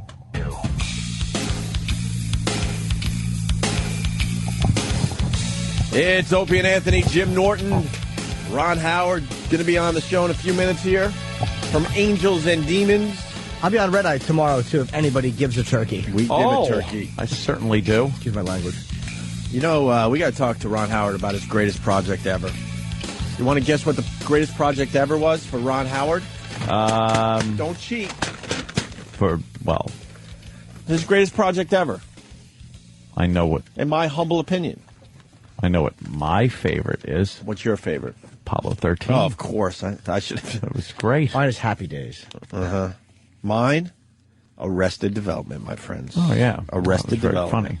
Executive producer. And uncredited narrator of Arrested Development. Supposedly they're making that into a movie, too. Although if you couldn't identify his voice as the narrator yeah, on that show. I like how they write uncredited narrator. His God, I voice wonder who is this guy is. Very distinct voice. That Arrested Development, sometimes they make shows that, I don't know, they're too smart or something? Yeah, that's Are they what it trying is. to say they were all a bunch of dummies that watch TV? Yeah. Because it doesn't get the proper ratings or whatever, and then they go, Oh, it's got to be a bad show. Not as good as Will and Grace. I love when they made those gay references. Oh, so funny. All the major sitcoms, except for Seinfeld, I just couldn't be bothered. Yeah. You ever see, like, Ray Romano's show? The first season was good. Did you see a lot of the first season? Yeah. To me, they're all the same sitcom with a little tweaking. Yeah, it just fell into that whole rut sitcom thing. The first season was kind of funny. He was good, you know. The brother was good in the first season. No. What are you doing? The first season was good, but then the characters, they wind up becoming like caricatures of themselves. Like the brother was, if you watch the brother in the first season, it's different than the brother in like the last season. Very talented actors and all that. They become they kind of see what becomes popular with them and then overdo it. Yeah. So, Like Fonzie, like by season 6, had like the rhinestone jacket. You know, he was just yeah. First season, Fonzie had a windbreaker on, and I don't think they ever showed him on a motorcycle. He was just walking around. He was quiet. He was like a quiet guy. We should ask Ron Howard why he never kicked Fonzie's ass. Yeah, well, I take that crap from Fonzie. You had the reach on him. Right. When was Fonzie doing all this fighting? That he obviously on my lifts. He obviously was in a lot of fights where the word got around. Don't mess with Fonzie. Yeah, Fonzie was tough, but we never fought. saw him fight once. And he didn't have a build. Fonzie was not built. No, he was a little Jewish gentleman. Yeah, Fonzie was built like my accountant. Who did he beat up? Who did he beat up? Jenny Piccolo? But he had the slick back hair, and the leather jacket in the later seasons, and then he always got the chicks. Look at the Fonz. Look at a picture of the Fonz. Didn't Fonzie make Ron Howard kiss the wall in the bathroom? Wasn't he practicing lip ups? Did he call him lip ups or something? I think he did. They called him in my office, and they'd go into the bathroom together with a hole in the stall. Yeah, somebody's shitting in his office. Yeah, what's going on with Fonzie? That his office is in the bathroom. Fonzie would just, Fonzie would just bang on the door, and someone come running out. Yes, Fonz. Yeah. Who would be afraid of a guy who's putting his thumbs up? Yeah. Hey, look, every picture he's like, hey.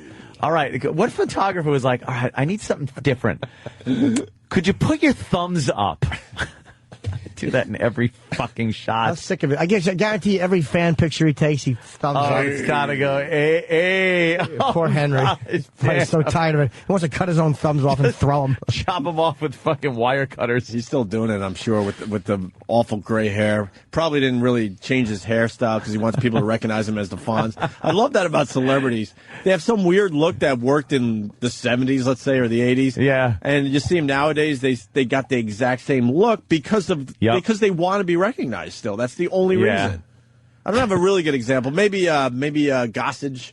Maybe when we saw him, he had the Goose Gossage, yeah. He had the crazy mustache. The mustache, and yeah. he's still, there it is. He's still growing it like that because he wants to be recognized by his fans. He's water skiing with his leather jacket on. Oh, boy. Because that was the episode where he jumped over the shark, causing the whole saying. It's amazing how bad that episode was. Like how bad that idea is. They're all worried on the beach, and he's jumping a shark water skiing. Holy mackerel! I have to ask Ron Howard about that one. Yeah. What did you guys call it? Like we call it jumping the shark. What did you call it? Yeah, we episode 103'd it. Yeah, we 103'd, man. Hey, out of respect, when Ron Howard's in here, could you call me Greg? Yeah. Yeah.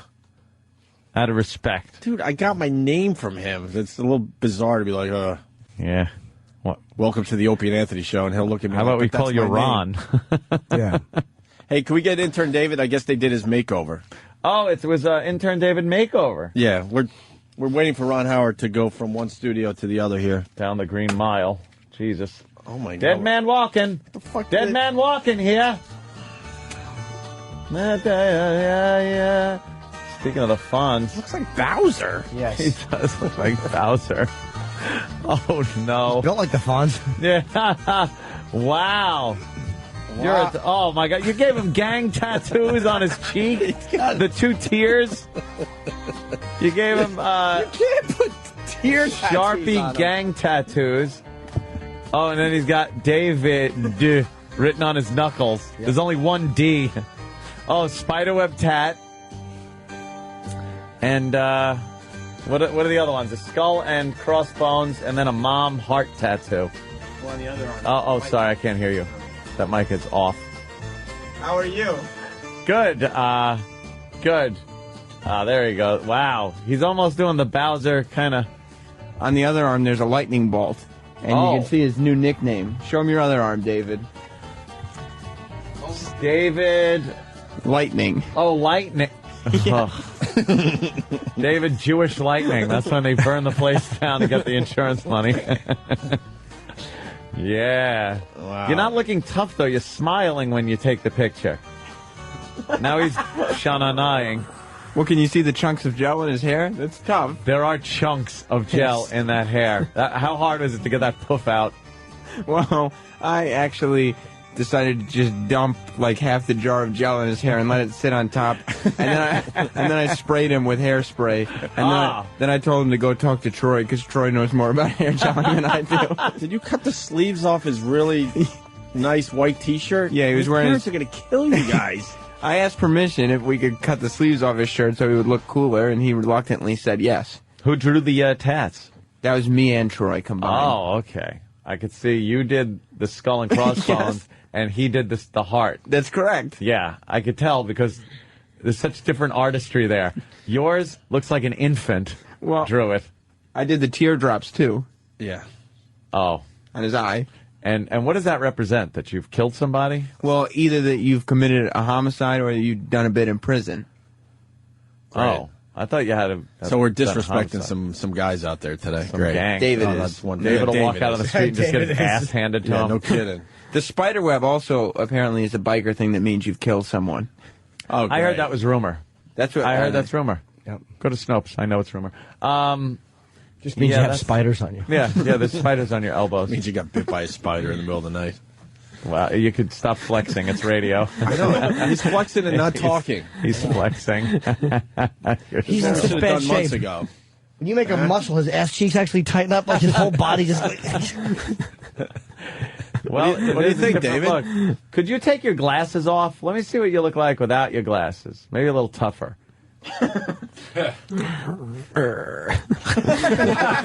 He's growling, not looking tough at all. But I think you could not look tough. But I think he feels tougher. He does. Yeah, he feels different. He definitely feels tougher. Well, he's got a different attitude about himself here. How do you feel, David? Tough. I feel very tough. He's erring. Let me see the tattoo on the eye. The drop. There you go. He's making crazy eyes. Yeah. How long do you think you'd? He is. He's fucking David Lightning. How long do you think you'd last in prison? In prison? Oh no. Probably not too long. Yeah, huh? Nah. Before what would happen? Or I'd get knocked on the ground or beaten up or something. What do you think would happen to you in the shower in prison? In the shower? Yeah, what do you think would happen? Probably get punched in the face or something, get beaten up. And then what? And then molested or mutilated or something. All right. Give yourself a bell. Yes. It was suggested that we do the tattoos with dry erase marker, and that way after the show we could just wash them off. But the dry erase marker was all the way on the other side of the office, so why bother? I did the Sharpie. Sharpie comes off so easy off your skin. Especially when you color it in on the face. Yeah, yeah. I like Danny's picture he's got up. He looks like one of the Gotti boys. Oh, yeah. Sort of.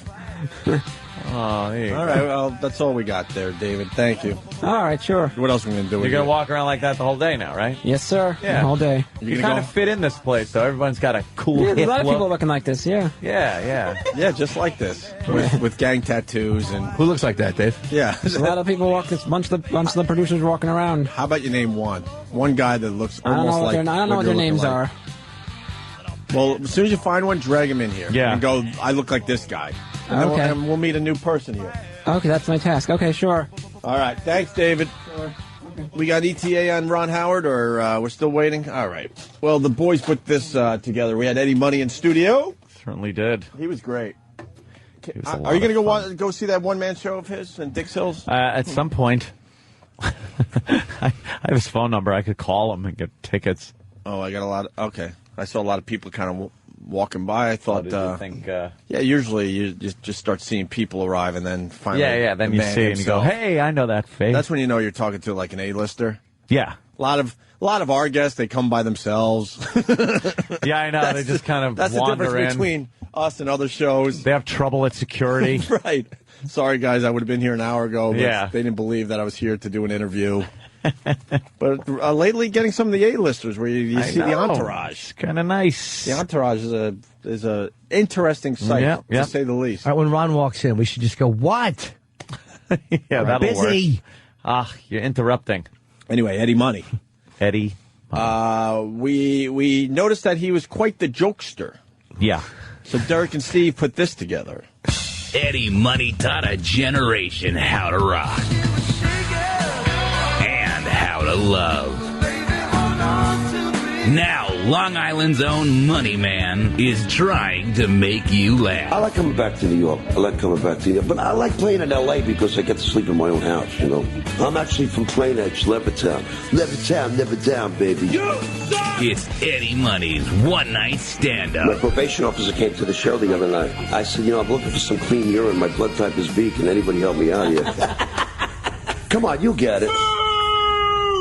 That's right. These are the jokes that Henny Youngman used to wipe his ass with. And that motherfucker's been dead for over a decade. I worked on the cover of the police department, very dangerous, but he was a great guy. I was an undercover typist. Eddie Money's invested 30 years in the music business and has dozens of hit songs. Now he's gonna torpedo that legacy with a CD full of stale dog shit one-liners. I tell you, my wife doesn't do any drugs at all, but when I first met her, I got her loaded on weed. I thought I was going to get a great piece of ass. I never got laid. Suck my dick! You'll want to take yourself home tonight, rip open a vein, and bleed out listening to Eddie Money's crusty old jokes. Cialis is my new drug. You've never waited so long for someone to shut the fuck up. I got 2 tickets to your funeral! It's Eddie Money's one-night stand-up. Not available in stores. Thank God. That's mean-spirited. Yeah, Steve, I would have, I like a lot of the work Steve does, but in that case, I would have liked it without profanity, and I would have liked it promoting the jokes like they were good. Yeah. Promoting it like it was a great comedy CD about to be released. Yeah, that he's going into comedy. I agree with Jimmy on this one. You play it, you play laughs behind it, like he's killing with those jokes. Like he's terrific. Yeah. And they're just horrid. You want them to redo it or what? Yeah. Like Eddie was so good on the show, and it's just nasty towards him. It really is very nasty towards him. Did you wake Steve up? And you know, and you know what? Some of those jokes actually worked on the show. Yeah. And it's like, as bad as they might be. If you what the hell's wrong with Steve? What's Steve's problem with fucking Eddie Money? And this fucking asshole. Yes. And it's like, what? Why is Henny Youngman a motherfucker who's been dead for 10 years? Yeah. Why'd you put motherfucker in there? What did Henny do to you? What did he do to your family? What happened? Does he owe your grandpa some money or something? Yeah, where's the anger? What did he call Henny Youngman? A motherfucker. Why did you call Henny Youngman a motherfucker, Steve? You know what? I was wrestling with that line. I was toiling over what to. You lost the match. Yeah, that's what I thought. I was writing it. I'm like, well, the only one-liner guy I could think of to reference was Henny Youngman, and then the question was, well, do you just say that guy, or do you say that asshole, or just he? He's been dead. But I would change. I would like to see you do this with a sweet tone, like this is the great comedy CD, and some laughs behind it, and promote it like it's a damn good CD of some damn fresh jokes. All right. Any tongue-in-cheek in there at all, or no? No tongue-in-cheek? I think the tongue-in-cheek is the actual material that he says. Like, okay. All right. Redo. I think the tongue-in-cheek would be the fact that the jokes are bad, and if there's a laugh track behind jokes that are not good. Thank you. And less cursing. Yes, and the, all right. Thank you very much. You angry man, you. The star of our gang just brought me coffee. Holy shit. Jim, check your email. Hey, Spank. I emailed that to you last night asking too much, asking specifically, was this too much? Oh, I was busy coming. I thought so. I see someone with a hat. Is this... Oh, this is a giant entourage. That's Ron Howard. Oh, my God, that's Ron. It's a giant entourage coming down here. Oh, my God. Why don't we clean up the area where Ron's going to sit? Yeah, don't give him that Hollywood awful director newspaper in front of there. And he doesn't need his own one sheet. And such. Right. And such. And what not. Ladies and gentlemen, Ron Howard. How you doing, man? Hello. Nice to see you. What's up, Ron? Hi. How are you? Can we call you Ron or Mr. Howard? Ron. I know, he's like... But I answered Big almost director. anything. Yep. Ron, you know why you're here. What happened to Chuck? Of course. That's such a deep, dark, complicated question. Actually, we want to ask you why no one ever beat up Fonz. We talk about that on our show all the time. Like, he's this tough guy, but, we never saw him fight anybody. Really. No, that was but everyone was scared of him. The beauty of it. It's all mental. It's all mental. You had the reach on him and everything. If you just would have cracked him just once, one pop, one time. He never would have bossed you around Really? like that. Yeah, drag you into the bathroom all the time. All that stuff. It was a little weird. I got to be honest with you. We used to wonder about it ourselves. Yeah. Here they go again. We were talking about this just earlier too. What do you guys call it when some show does something that's awful and kind of ruins the flow of the show throughout a few seasons? Like, we would call it Jump the Shark. Right. What do we call it? Do you actually call it something, episode 60, something like that? No, we call it Jump the Shark. Jump the Shark. Did you know at that point that maybe, there was a little undercurrent of eye rolling. Among all of us. And yet, the fact of the matter is, it was fun. We were getting to be outside. We didn't have to be stuck on the stage, on stage That's 19. True. We were and outdoors, and the thing got great ratings and all that stuff. Yeah, the first couple of seasons of Happy Days was so much different from the last few seasons. The first couple of seasons, it was done on film. Yeah. And just had more of that American Graffiti, Love American style kind of look to it. Yeah. And when the decision was made to switch over to video, live audience thing, did that bother people? Well, it always stayed on film, but... Oh, that's right, it did. Okay. It didn't bother people because it was so much more, electric. And we were competing with shows that were working with live audiences, and those shows had a kind of an energy. And the other style, although it was more comfortable for me because it was more like movies, or even going back more like the Andy Griffith Show, which was a one-camera show. Oh, right. And I was the rookie. I hadn't done any stage at all, and everybody else they were all stage veterans. How were even you the young the guys. rookie when I know, everybody, you were in the business for forever? I was getting nauseous before every show for the first year that we did it that way.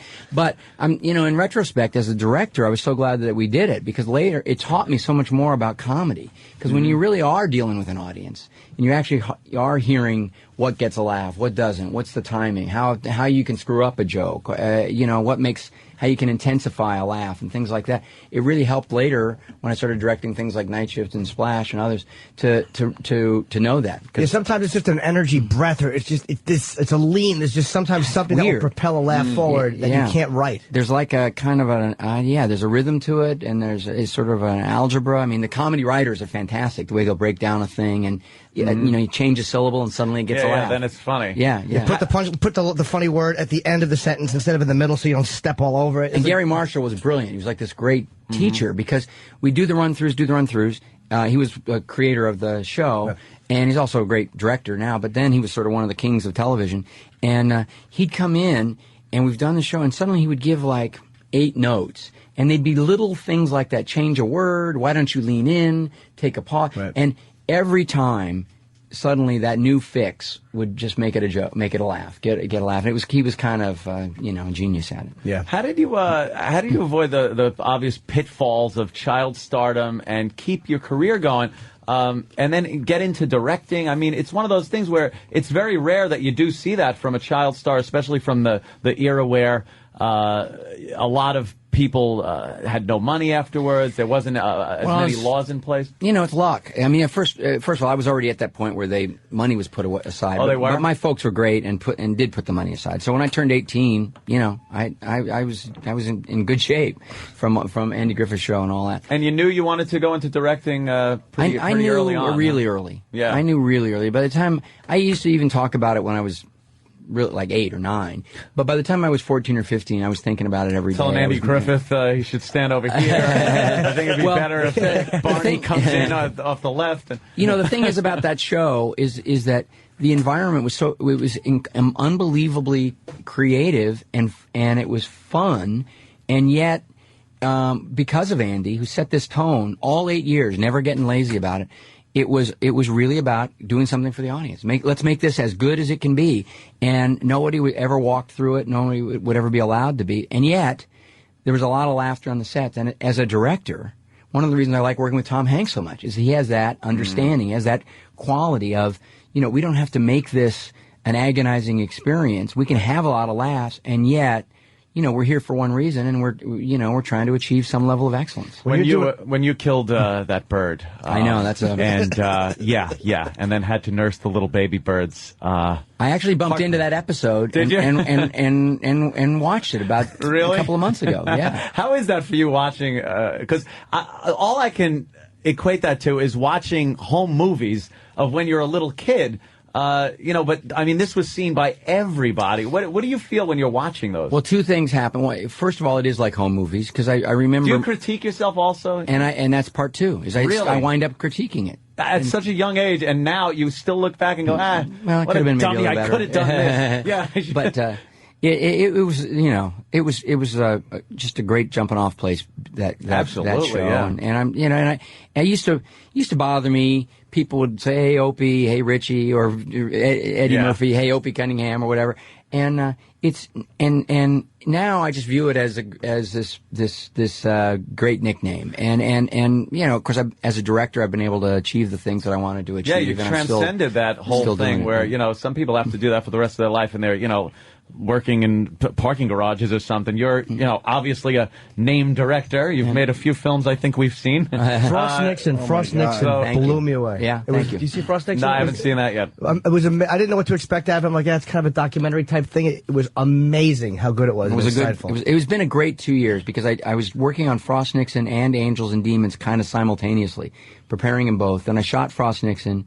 Did a little editing, then went and shot Angels and Demons, then finished up Frost Nixon and put it out while I was editing. So they're two totally different movies because Angels and Demons has all this action, these big sort of violent set pieces. They're really intense. I mean, it's quite different from Da Vinci Code in that way, in that this is really about jeopardy and, you know, a ticking bomb. And as a director, I'd never really made a film that was that intense and sustained it for that long.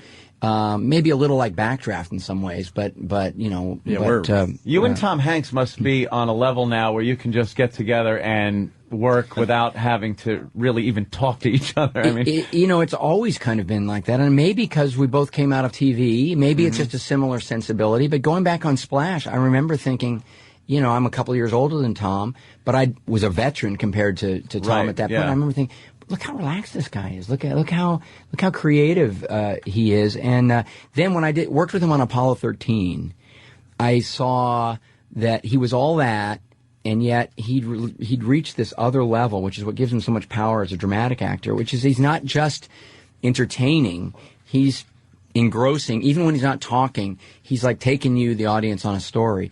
And now with Da Vinci Code and now Angels and Demons, it's a whole other different kind of movie. It's a different kind of character. And I really like what he's doing with that Robert Langdon character from Da Vinci Code to Angels and Demons. It's kind of like he's taking charge of the movie version of that character. And it's really fun for me as a director and also as his friend to just sort of see how brilliant he is and how smart he is about what he does. And yet, he's having laughs and enjoying himself. Yeah, he's one of these actors that kind of got past the comedic actor thing. Yeah. Which obviously and amazingly, he brings that even into serious roles. Yeah. When you see him in right. Saving Private Ryan, a horrific movie, yet that humor that he has really comes through in whatever he does. You could tell he's genuinely a funny guy. Oh, well, he genuinely is. And I think, and he was able to get a lot more humor into this one with Angels and Demons. But again, a lot of that has to do with the style of the story, because it's flowing, it's a little more chaotic, it's a little more intense, and so for him to come in with a good line once in a while really eases the tension, and it's very entertaining. Can I ask something for the readers out there? Now, Angels and Demons was the first Dan Brown book, so how'd you make it into a sequel when it probably should have been a prequel? Well, maybe a little technical question, but it was first of all, as many millions of people who've read both Da Vinci Code and Angels and Demons. We all read Da Vinci Code first, and then went, wait a minute, this guy had another book, and so then for we went them, back. It was almost like a sequel already, right? Okay, in my mind, and also, even though a lot of people have read it, millions more have seen the movies, and so I thought, for them, it was important to do it this way. Also, Da Vinci Code, cinematically, is about a sort of a philosophical idea. It's about its controversy. It deals a lot with the past. It necessitated a lot of conversation and explanation in order to tell the story. And it was sort of it was that first and kind of the mystery thriller second. It's reversed in this one. Oh, okay. And it's a much more violent, intense, dangerous situation that Langdon is coming into. And I felt like that it was better to have established the character in the other movie and now throw him into an even more intense situation in this one. And so for movie audiences and also for Tom to play the part, it makes more sense to follow that story with this more intense one. I'm looking forward to it. One other question. Now that the church is finally off your back with this movie, right? Because for a while there, we have Bill Donahue on our show from time to time, right? And I get frustrated with the guy because he came out against you, and then I go, well, Bill, have you seen the movie? And he goes, I know. Well, and he does it all the time because he did it with a few other projects he had problems with. And our first question with the guy is, well, did you see the movie that you have a problem with? He goes, I'm not going to be bothered with that. I'm like, but you're all over the press talking about it. You don't even know what you're talking about. Well, look, that's my frustration as well. But see, us Opies think alike. Well, it's common sense, isn't it? Opie's a common sense kind of a guy. You just don't succeed at the same rate. But then the church saw the movie, I guess, just to help this along a little bit, and now they're okay with the movie. There's they no think it's fun. Whatsoever. They think it's fun. Yeah. And look, hey, intrigues at the Vatican, even violence, murders, assaults from outside and within. If you're at the Vatican bookstore, what this one guy pointed out to me, you can read all about it. I mean, it's in their history. It's a part. I mean, it's an amazing institution. They've done so much good, but any institution is going to occasionally be compromised, or human beings come into play with all those weaknesses. So they've had all those kinds of dramas. What Dan Brown does is he sort of draws on these possibilities, and then he creates a work of fiction. And that's what Angels and Demons is. And this, even more than Da Vinci Code, is really about the ride that the audience gets to go on. I can't wait to see it. What is it like? I think you'll like it. I'm really excited to start showing it to audiences that happen Friday. Awesome. What is it like to not win an Oscar? Like when you're nominated for something and you believe in it, and it's like you know that being nominated is such an honor. But I always wonder, what are you thinking when you're sitting there? And they mention the other name. It's like, all right, you've been, but is it a tremendous letdown, or do you kind of have a feeling like I think they're going to take it? Well, I've had different experiences with Apollo 13, which was sort of neck and neck with Braveheart. My favorite, by the way, Apollo 13. Oh, thank you. I was very proud of it, and we were nominated for Best Picture, and we started winning some of the awards leading up to it. And Brian Grazer and I were sort of sitting there side by side, and we felt like, well, this is it. And a lot of the pundits had said we were going to get it, and Braveheart won. And so for us, that was one of those moments where I said to Brian, well, this is like somebody kicked a field goal to beat you with 1 second left in the game, And even though I loved Braveheart, but I was very proud of Apollo 13. We won with Beautiful Mind, and that was thrilling. And with Frost Nixon, we were thrilled to be nominated.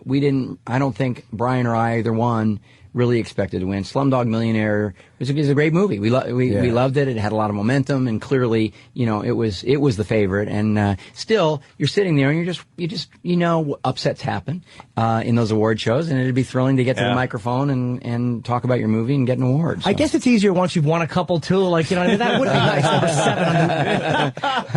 It's probably a little easier I don't to know. swallow. It's nice when you're there. You'd like to get it. Yeah. Let's be honest. Is Clint in the new movie at all? No, my dad is. Oh, he is? My dad is in it, and he plays an American cardinal. The whole thing takes place during conclave, during that time when they lock all the cardinals in and they're trying to vote for a new pope. Right. Because our film begins with the death of a pope. And they never let cameras in there. But it's pretty well documented, and I took pains to try to be as authentic and detailed about that as the capsule going to the moon. Right. But it was really interesting. Anyway, my dad got to play, one of the American cardinals there, and it was a great experience. Was there a competition between you and Clint growing up? Because he had Gentle Ben, pretty much his own vehicle. You had Andy Griffith's show, but you were kind of it was Andy's show. One time, one year, for 1 week. I think Andy Griffith was first and Gentle Ben was second in the ratings, and that was pretty great. I remember really appreciating that. But there's a 5-year spread between us, and we've always been close. And in all honesty, the business has never gotten in the way of that, and we don't talk about it too much. But Clint's got a great life, works all the time. I would just constantly go to him, "It's Tranya!" Well, he's in Star Trek episode. Jesus. He's God, I might get this wrong, but I think he's in an upcoming episode of Fringe where he plays. If you like that, really? Yeah. You might want to see this episode of Fringe because he's really. I know we're running out of time, but Arrested Development, I got to just mention, that's just an amazing show. Thanks. It's an amazing show that I discovered when it came out on DVD. Critics loved it. And then, for some reason, sometimes, Ope said it before, or Greg, if I don't want to confuse I know. It's like, too weird for me to be. Sometimes the shows are too smart and too clever for the majority of the people watching television, I think. Well, it was also kind of a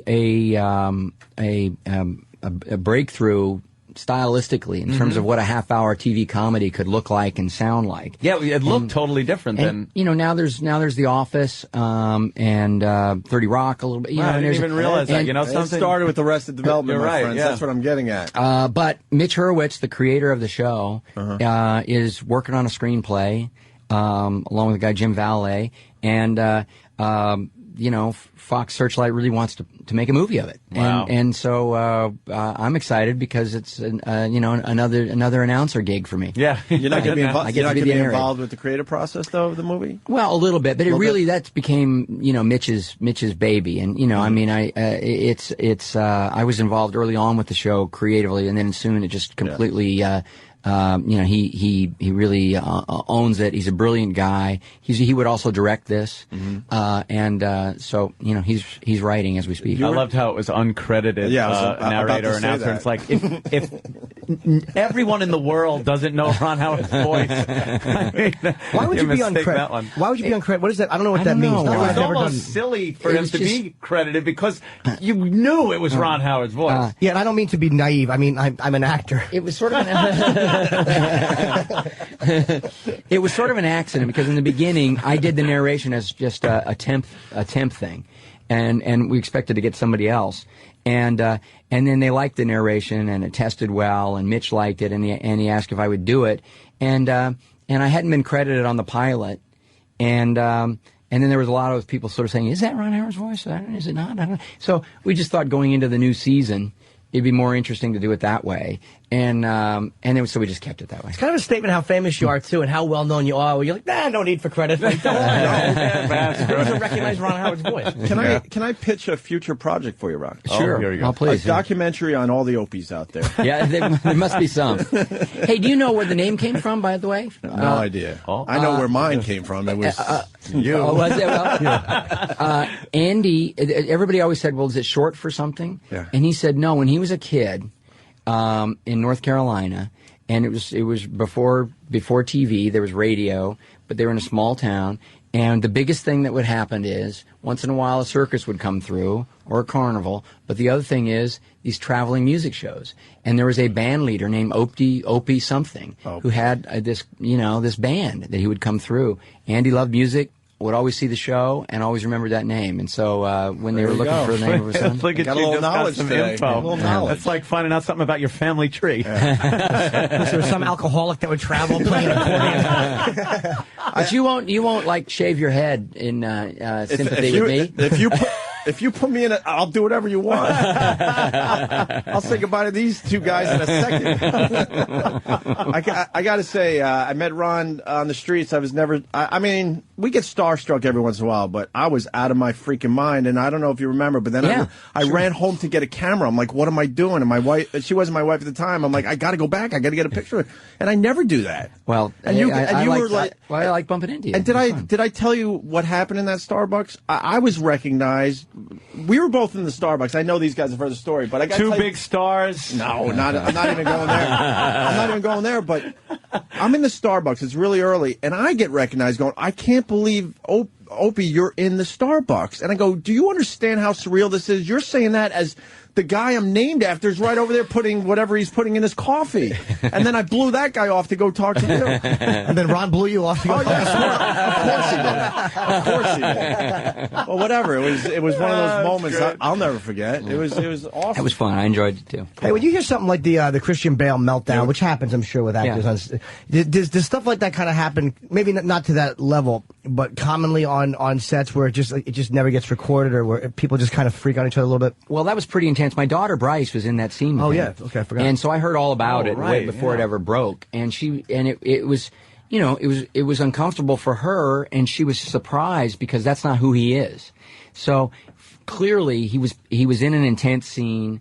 And when I heard the circumstances, even from Bryce, of why he blew, frankly, I understood it. Yeah. Because emotionally, you're doing something like that, and if you feel like that even somebody you respect, the cinematographer, is doing something that's preventing you from getting from the moment that you're kind of been building your character to, you're going to lose your temper. Now, he went overboard, and he regrets that, but so those kind of tirades, I probably haven't heard anything that went on and on and on like that before. But people blow up all the time. It's it's like probably in a dugout or in the locker room. It's very intense, and people are giving everything they've got.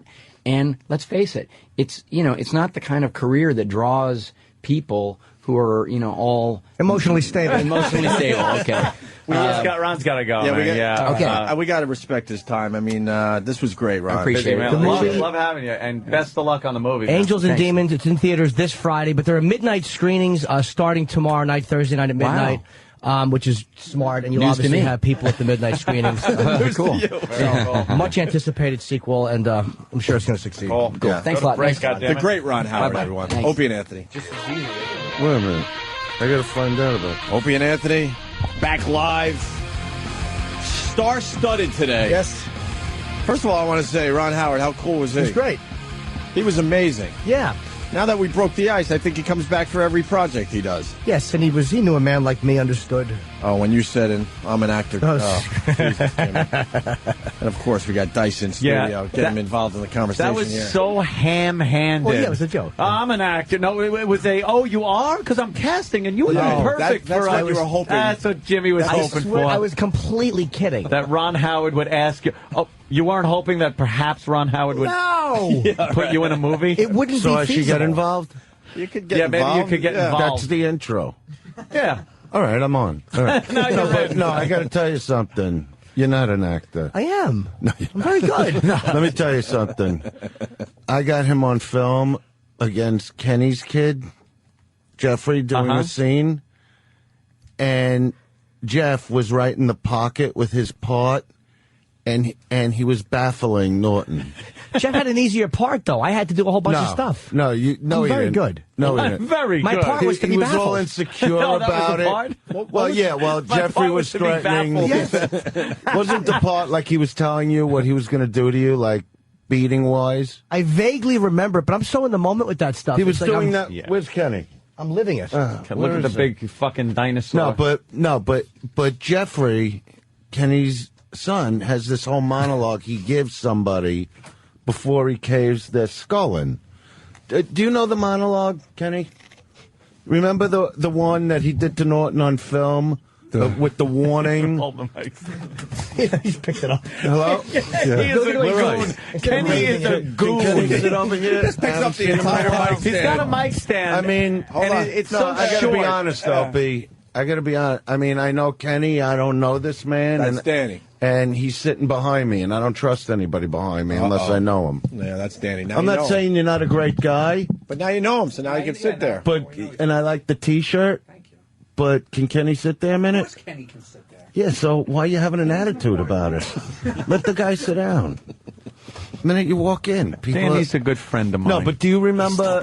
You know the monologue, right? The preamble to the beating. Yeah, do you know it? No. What do you mean you don't know it? I don't. We used to love that. I know. But that was what the movie was about. Like Norton was What? He's behind you. He's right there. Danny's still behind you. Look, turn around. We're gonna play jerk off day here. Jerk off day. I'm just telling you, I don't like that kind of thing. I'm weird like that. Danny, why don't you stand here so I mean, can see you at all times? Danny, I'm sure you're a nice guy. Don't get me wrong. But I don't know you. It's my drinking buddy. All right, then let him drink in the corner. Is that okay, guys? I don't want to get in a bad mood. I'm in a good mood. I see. You know what I mean? So I'm surprised. But you don't know what does preamble even mean? Like to start something. Yes. Yeah, so his part to I guess when you think of actors, 3 names roll off your tongue: De Niro, Pacino, Norton. Yeah. I wouldn't put him in that order. Yeah, I put myself in the middle. No. No, he is actually a good actor, but not for a guy like who was in here just Ron now? Howard. Ron Howard. Yeah, from the thing. From the Hanks movie. I know him. Yeah. Tom Hanks, Angels and Demons. Da Vinci Code. Yeah. Well, that one he didn't have to do. He should have made that funnier. Beautiful Mind. Yeah, no, like I saw the Da Vinci thing. Yeah. And like I'm going, okay, how long's this got to be to get the point across? It was like 4 hours. Do you know what the point of the movie was? And don't get me wrong, I'm a Hanks fan. Yeah. I watch Bosom Buddies all the time. I'm into it. Well, I don't know if he wants you to bring that one up. Piece of work. Yeah. That was a big thing. He was also in Taxi. If he didn't do that, if he didn't do that, he wouldn't be doing. But what happened to the other guy from Bosom Buddies? His buddy. See?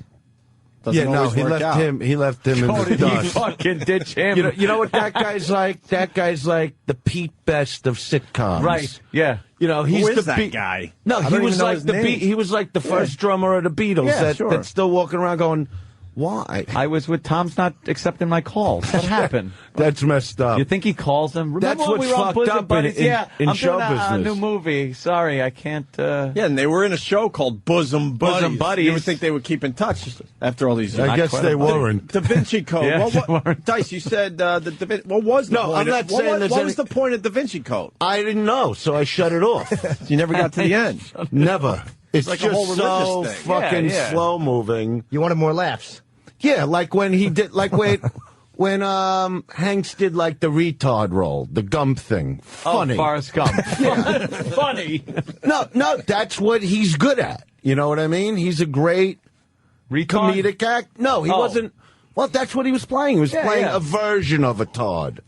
You know what I mean? He was like, this slow. Not profoundly non-functional talk, because that wouldn't even be fun to watch. Yeah, Just not someone the rocking walking in the corner, into walls, jerking off. Right. none of that. You can't do anything with that. Yeah, no, I don't know what they call the kind. You know what? I'll use the what's E-rock. Opie, what would be like the term for just a slow guy?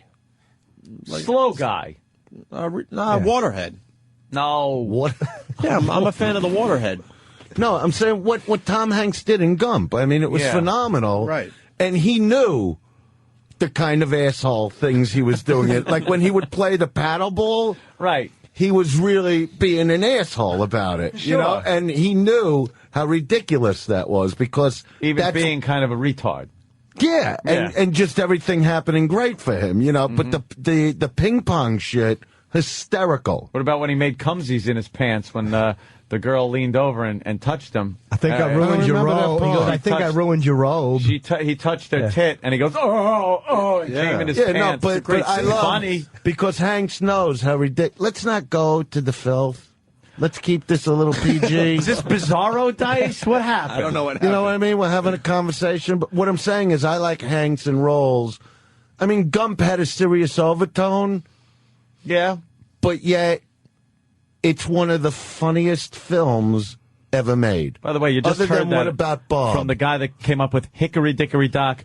This chick was sucking my cock, so what? All right, we'll keep it clean. Why? Hanks don't do that shit. I know, just saying, but keep it clean came from the guy that, her uterus fell out. Yeah. I did, just talking about that stuff, I don't want to get filthy or anything. Of course not. You're Dice. But I saw this chick going into Starbucks. I'm telling you, Norton. With the shorts, because she knows it's going to... I would fuck her till her pussy melted.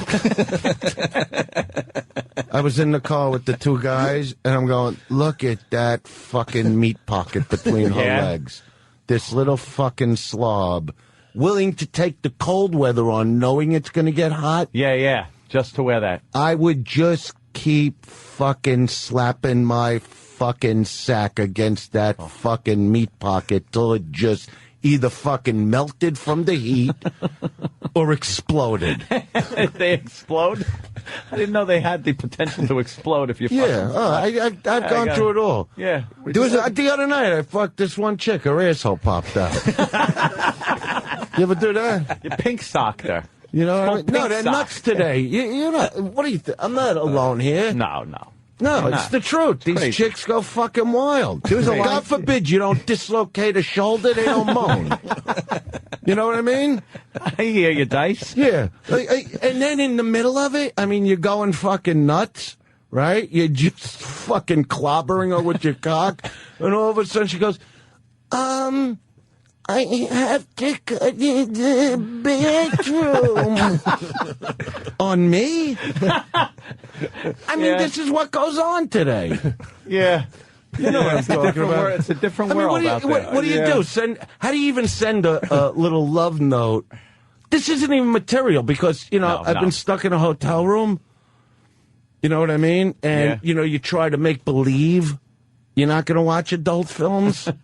Like you go, oh, what's this? The menu. Hey, oh, we're creating entertainment for you. Yeah. And then you see, like, films. New releases. Still in theaters, right? right? Theaters is a great one to click on. And you make believe you're going to watch one. You start saying, I don't like that. Then it's, all the rest of the movies. And you go, oh, what's this? Adult.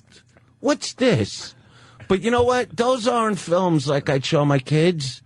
Because I don't think the writing is good. Like, they don't even like this one, Come On Me. Right. You ever see that? Part 2? I don't know. They don't even know how to write cum, these writers. They write C-U-M rather than C-O-M-E.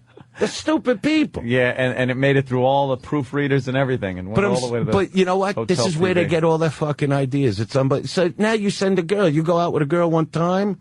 Years ago, first date, little kiss on the cheek.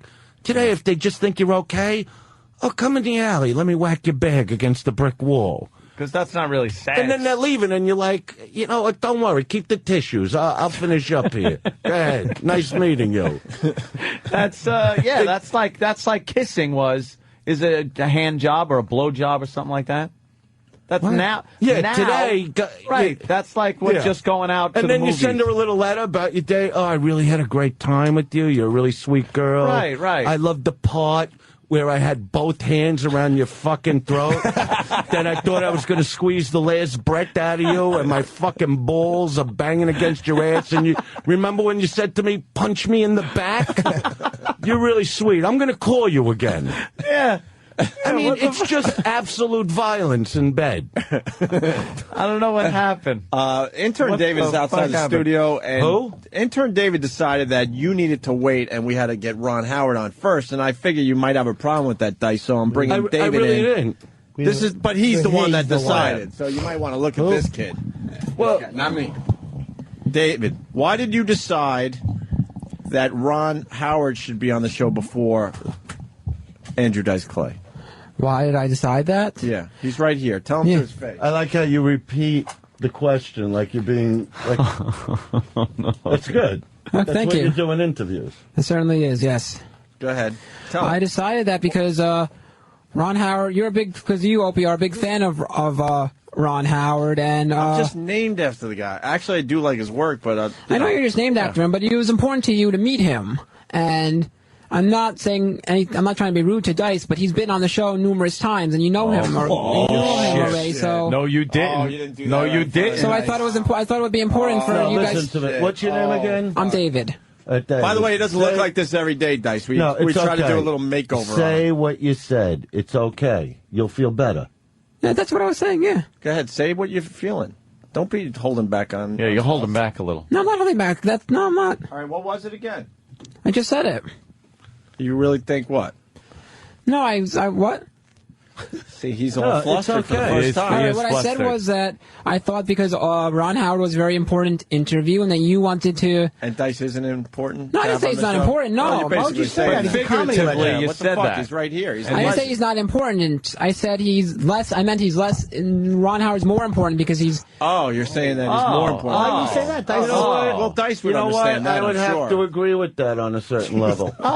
Okay. I mean, look at the films the man does. Yeah, Da Vinci Code, Mission Impossible. Yeah. I don't know if he did Mission Impossible. He didn't work on that. I don't think so. No, he's got his hand in everything. Apollo 13. Apollo 13. Mm-hmm. When they landed on the moon? No, they never landed there. That one didn't. No, but he's done. No, they had a major in problem. the film world, things like what Fort about Fairlane? What about Fort Fairlane? Oh, that wasn't him. You ever see? It wasn't him. Who did that one? He had his hands in everything. You said though. Well, maybe he did. You never know. You know what I mean? No, Did you ever see Fort Fairlane? You're entitled to. Me? No, I don't know. I don't know what that is. No. Good movie. But do me a favor. I'll rent it. Yeah, rent it. Okay. Yeah. Wait a minute. Yeah, you like that. Yeah, let's. What do you want a picture of? I don't know. I don't know, like the whole thing. All right. The whole thing. Okay. We're having fun. Dice, your camera looks really old. No, is it old? No, it's amazing. This camera. All right. It had kind of like a zoom. Yeah. Is that good? Camera. Yeah, it looks really good. There's no Does it look flash. good? How many megapixels? We can get Kenny. Megapixels. 8. Right. Now we're just taking pictures. Yeah. No. Just now what happens? Photographs. But David, why are you being disrespectful to Dice? I mean, you know he's a friend, and he's been I'm a not being friend for many disrespectful years. at all. You're saying What's someone, that? one guest is more important. You're All of our saying- guests are of equal importance. no, Some of them do different things, no. Ron Howard's behind the scenes, but guy. no more important than you, is what I'm saying. You guys are two different things, but as far as guests go, you're all important. Stop with the fucking stupid smile, David. Jesus. Is that it, David? Because we're in the middle of our great interview with Andrew Dice. By the way, Dice, if you didn't know, I just want to inform you, so David is of the Jewish persuasion. Yes. I don't know if Good you could for tell him. just by looking at him. Is he? Yeah. Say something. Hi, Dice. Let me put this down so I can go back and do. He's let's see this filming one. it. He's videotaping with his camera. This is His camera. technology. David, why It don't is. you apologize? You got to be on the cutting He edge said that he technology. agreed with You me. know where. He He doesn't doesn't humble. know where. He said he agreed. being humble. He's being nice. You kind of insulted him, and I think you owe him an Little apology. No, bit. he really didn't. Little bit. Little bit. You want to know the Maybe a truth? little bit. He's a young guy. He's a Ron Howard fan, obviously. And He doesn't know the first in a thing lot of about Ron ways, we need a guy like Ron Howard. Well, of course we You know what do. I mean? It's an institution. Yeah, I mean, Ron knows. You don't put a guy like Ron in front of the camera, so you give him, but because he's had a tremendous history doing like. Why don't you put a guy like Ron Howard in front of the camera? Well, he did all that. He did Happy Days. Right. He got to play the son. Mayberry. And Fonzie's Opie. friend. Yeah. And all the way back to his childhood. And here's a guy, he ain't George Clooney. You know what I mean? If Ron Howard starred in Benjamin Pitt, people would be running from the theater. Benjamin Pitt? Yeah, whatever that fucking... Benjamin Pitt. Benjamin Yeah. Pitt. Benjamin Remember that? No. What is it, David? Benjamin Button? Oh, Benjamin The curious Pitt. case of No, Benjamin Pitt. It's Benjamin Pitt from now on. Yeah, of course it is. I understood I'm never what- I calling understood it what he was Benjamin. saying. The stupidest By the way, movie I ever thank saw. you. Another great comedy. Way though. overrated. Yeah, funny. Hysterical. You Stupidly overrated, that movie. You see Benjamin, who's playing Pitt in the movie. Yeah. Start out like a little monster baby, like E.T. Right? Yeah. And, he's getting... But he's like 210 years old. He's getting younger and younger. And then he falls for this chick. Uh-oh. Right? And now he gets like better. Now all of a sudden you see him on a sailboat, and it should have just said at that moment, Pitt. Yeah. You know what I mean? Yeah. With the hand holding the sail. And now he gets into it with this chick because she was a baby growing up and he was an old man getting younger. So they kind of. So now it gets to that level. Uh-oh. You know what I mean? Where he could crack it open for her. You know what I mean? Right. And he puts it in. Crack it open. Yeah, you know what I mean? Of course it's like he fucking breaks in there a little, right? Yeah. And he becomes a husband, and then it gets to the point, because he's getting younger, that he goes, I'm getting too young for you, because she's feeling, well, am I too old for you? Yeah. And he's going, well, yeah, kind of. And I'm going, what the fuck, though? Most guys like older chicks. Really? Yeah. The experience, yeah. Fuck the experience. No, I'd rather ass like a snare drum. All right, well, let me just finish. Fucking experience. No, but when a guy's younger, he likes an older chick, and then you get older, you like the younger. That's how it works. Very good. So anyway, Pitt's getting too young, and he takes off on the motorcycle, right? All of a sudden, he shows up again. I guess he traveled all over, and he's thinking about this chick's box. Uh-oh. Right? He comes back, and she's married to some other fucking guy, right? Because you know them. God forbid they don't have a cock wrapped around their fucking neck every day of the week. These little fucking slobs, right? Of course. God forbid they're not gagging. Shut the fuck up already and swallow it. They look like they got rabies, these chicks, when they blow you today. Anyway, with the foam falling out of these motherfuckers, I love them. You don't like God all the bless. drool and the foam these days? So anyway, now he comes back, and she's like, well, you can stay with me. So now he moves in with the chick, and now it cuts to like a scene where he's like 10, and she's like the mommy now. Oh, wow. You know what I mean? And she don't even do nothing for him anymore. It's not like he forgot that she was whacking his bag. Right. It's not that he forgot she was sucking on his fucking dick.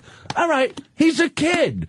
But he still has needs. He remembers. Go in his room at night. Fucking, He still has the memories. Yeah. Exactly. Yeah. Experience and age. He should be doing movie reviews. This is what I'm saying. Dice's movie reviews. Go in his room, whack his bag under the blanket. Do something nice. This is your child. You know what I mean? So you're going to get mad at him because he's now too young for you? And then at the end of the fucking movie, I'm laughing hysterical, and this guy's yelling at me in the theater. And I'm going, do me a favor, just look the other way. This is a fucking goof, this movie. Everybody try, with the turnaround when they give you the look. Yeah. Like they're going to kill you, but it's never happened ever. Nobody ever really gets up. They try to kill it with a look like, hey, don't enjoy the movie. Yeah. And now she's holding Pitt, supposedly. He's like a little baby in a blanket now. I'm going, at least pat his balls with some powder. And she wouldn't even fucking do that. And that's why he goes and dies. He's got no reason to live no more. Yeah. It's like, after all that, he just, shrivels up as a baby and that's it? It's the funniest fucking movie of the year. It's ridiculous. No. It is the funniest movie. I need to see that. And I would have to say the guy that wrote it is one of the most demented minds in Hollywood. I don't give a fuck who he is, what he's done. They go, oh, what great directing. This guy's a sick fuck. And should have people watching him. Yeah. With that kind of mindset. Oh, you think maybe he's got issues? Yeah. Yeah. I hear you. Yeah. He's behind you still. I thought you didn't One like people second. behind him. David, didn't you hear when he did this to Danny? He doesn't like people behind him. Oh, no? No, move a little over. All right. Move over. Could you teach him something, Dice? Look at him. He's a little. There you go. He's kind of Do you like pathetic. working on the O&A show? Sure, I do. I doing like it all. And Yeah, it what's was your good. job exactly? Intern. Did you see Benjamin Pitt? No, I haven't seen it yet. Nope. Did you see the Da Vinci Code? Yes, I saw that one. Yeah. And what'd you think? Very good movie, Da Vinci Code. I enjoyed it. Very good. It's not funny. No, it's not a funny movie at all. No. I walked out. Ah. I like when Hanks is funny. Oh yeah. Even when he was riddled with AIDS in that movie. Oh, Philadelphia, yeah. Riddled with it. He still gave it that comedic edge. Like, remember the part, all kidding aside, when he's walking around near the end with, like, you know, he's like in his bathrobe, holding like intravenous or whatever they're feeding into him. You know, And he's playing it with the face. He's making that fucking, you know, that drone fucking look. He knows what he's doing. He's making a great point. I hate to say it. We're getting a lot of laughs. But And that was another Academy Award. About Tom Hanks today. Wait, Opie. Did he get the Academy Award for Yes, what? he did. Did he get the Academy Award for Gum? I don't know. Did he? Yes, Yeah, 2 he in a did. row. Okay. Did he get the Academy Award for Da Vinci? No. Do you know why? Played it too Because it's not seriously. fucking funny. I try to help this guy. Dice is making a God great forbid point. he calls me. He's trying to make that serious thing, but he's giving it that little like comedic edge. Because he loves idiocy. He likes. Remember when he did Bachelor Party? Yeah. I saw that 56 times. Yeah, hysterical. The mule, Yeah. the donkey. Then there was one, the volcano. Joe versus the volcano. How funny is that? Did Plus, that he one. gets to look up that Meg Ryan. Meg was it? Ryan. Look up her skirt a Yeah, little. and then Money Pit. Who's in Money, the Money Pit. hysterical. Yeah. When he screams, who screams funnier than him? That was great. You like the Scream. Money Pit? But he gets mad sure. at me because I say things like this and I try to help him. You try to You know, help him. Wait a minute, Yeah. Dice. Money Pit, Benjamin Pit. No. Sort of a ripoff. Yeah, a little bit. Sort of a ripoff. Money Benjamins. Wow, wait a minute. Sleepless in Seattle. Ugh. What happened? What did Chick you drop? flick. Chick flick. He's tangled in the chair. Yeah, I Chick don't know what's flick. going on. David, we untangled the great comedian Please. that is Andrew Sure. Dice Clay, who's You guys- playing you- Caroline's this weekend. He did. He went We're from gonna make comedies for you. to chick flicks Help him to out like there, action David. movies. Yeah. Oh, you know what I'm going to do? Because I promised, you know, You just gotta lift your leg up over this. Under Oh, this, that's all. oh, What are you doing? Jesus Christ. Run the chair. Oh, You're David. distracting him, David. He's all tangled now. unplugged now. Spilling What are you it. doing? He's unplugged. What are you doing? David, come on. Let's figure tying this him up, out. you David, what are you doing? Don't be an asshole. David. Don't be a fucking asshole. Wait a minute. Where does this plug in now? You're on a professional radio show, Dice. Sorry. Plug it about in. this. Plug it in for Dice. Plug it in, David. Plug it in. David, come on. Plug it in. David, plug it in. Stop. David, Get your head away from his balls. Plug it in. He looks like he's blowing dice. Plug it in. It's right by you. Oh, plug it in. You're David. panicking. David. You don't be dead if it plug wasn't it for in. my son David. Come on, David. Plug it in. Not there. Plug it in, David. Okay, we got it. We got You all it. set? You all right, David? God, David. God damn it. What the Fucking fuck? exhausting, right? Where were we? Believe it? Fucking ridiculous. He just wrecked your flow, I'm thinking. He did. You're right, David. You want to have him do push-ups or something, Dice? With those arms? You should do 10 push-ups as punishment, because you wrecked his flow. He's all Yeah, about we went the through flow. a whole thing. Who were we even talking about? See, you don't even remember. Eddie and I don't Munster, blame the you. guy that played Eddie Munster. That was Tom it. Hanks. Did he play Yeah, Eddie remember Munster? him? Yeah, he played Eddie Munster. I thought that was... on the Munsters. Yeah. Remember them? Yeah. That was funny. That was Butch Patrick. Butch Patrick. No, it was Tom He Hanks. he changed his name. Came out with the Yeah. big Once bat. he got into Bosom Buddy. Yeah, it was Tom Hanks. Why would he change his name and not just go with the original name, which already made him famous? Because who wants to be called Butch your whole life? Hey, Butch. That's true. Yeah, Butch is Butch. Great name. Butch gets That's a smacked. bad one. Right, yeah. You know what I mean? You give him a smack. What do you like about the Munsters, Dice? Morticia. Morticia. Yeah. Morticia was in the Addams Family. Yeah, you're getting the two Oh, really? monster shows Yeah, mixed Lily. up. Didn't they mix them? Lily was No. the... Lily no, was the never best. the... Kenny was in the Munsters. Didn't the Munsters have the blonde girl? Yeah, who they thought was ugly, but she was really Yeah, hot. Marilyn. Because she was really hot. But they didn't cast that right because she wasn't hot either way. She was supposed to be hot for back then, when like a fat ass Yeah. and that Marilyn Monroe kind of look was Yeah. supposed to be hot. She was all right. She looked fucking like a spinster. Yeah. But then the guys would come over the house to meet her and pick her up, and then they'd run through the door because they'd see Herman and leave the silhouette of themselves busted through the door. And would they live next door to them, like? No. What, to The the Addams Munsters family? were on 1313 Mockingbird Lane. And where was and the Addams family lived on... Yeah, but it might have been like Oh, damn kitty, it, I it might have been can't kitty corner where they're Oh, still yeah. neighbors but different street Yeah, addresses. that's true. I never thought of that. I think Dice might be onto something. Yeah. What happened? What are you doing? I'm just thinking. Just enjoy. Just enjoy. I didn't get to say the smack thing. I know. What? Oh, on Yeah. What? What happened? I didn't do anything. What? What's going on? Trump. Were you on the 3-hour finale? Because, like I told you, because I was only on for a few seconds. Because you were out, I gave up on the show. I didn't watch it. Yeah, no, but I did the finale, and there was no call for that. You know what I mean? What happened? For threatening. Well, Donnie was cool. He said to me that I saw him in L.A. and he said that he was going to threaten Trump with a slap. Nice. I'm saying if he said something, I'd give him a smack. But you didn't smack? No, but he was cool. No smack? You know what I mean? So it was nice, and it was a great episode. Tom Green was great on it. Why did So they get funny. rid of you though? That was a Like, mistake what did to you get rid of do that they got rid of you? They did the right thing. What right thing? What did you do that they got rid of you? Nothing. That's why. Oh, literally nothing. Yeah. Oh, you know what? You didn't want to it is? cook. You didn't want to cook. You know what it is? What was I'm it, not the cookies? I figured, like, when they give you, like, a task, like Yeah. another TV like, if it's a sitcom or something. All right, they bring you in, they make believe, oh, this is what you're going to do. Yeah. And then the chick bakes for 2 days, and then we sell it, you know? They're showing us this stuff. They take us into, like, a cutlery place, and then they say, all right, let's go to work. And I'm like, what are you kidding? I got to stay here for this now? Like, for 8 hours. I can't do that. I got no patience for that. No. Yeah, so I wouldn't do it. You know, that's not my thing.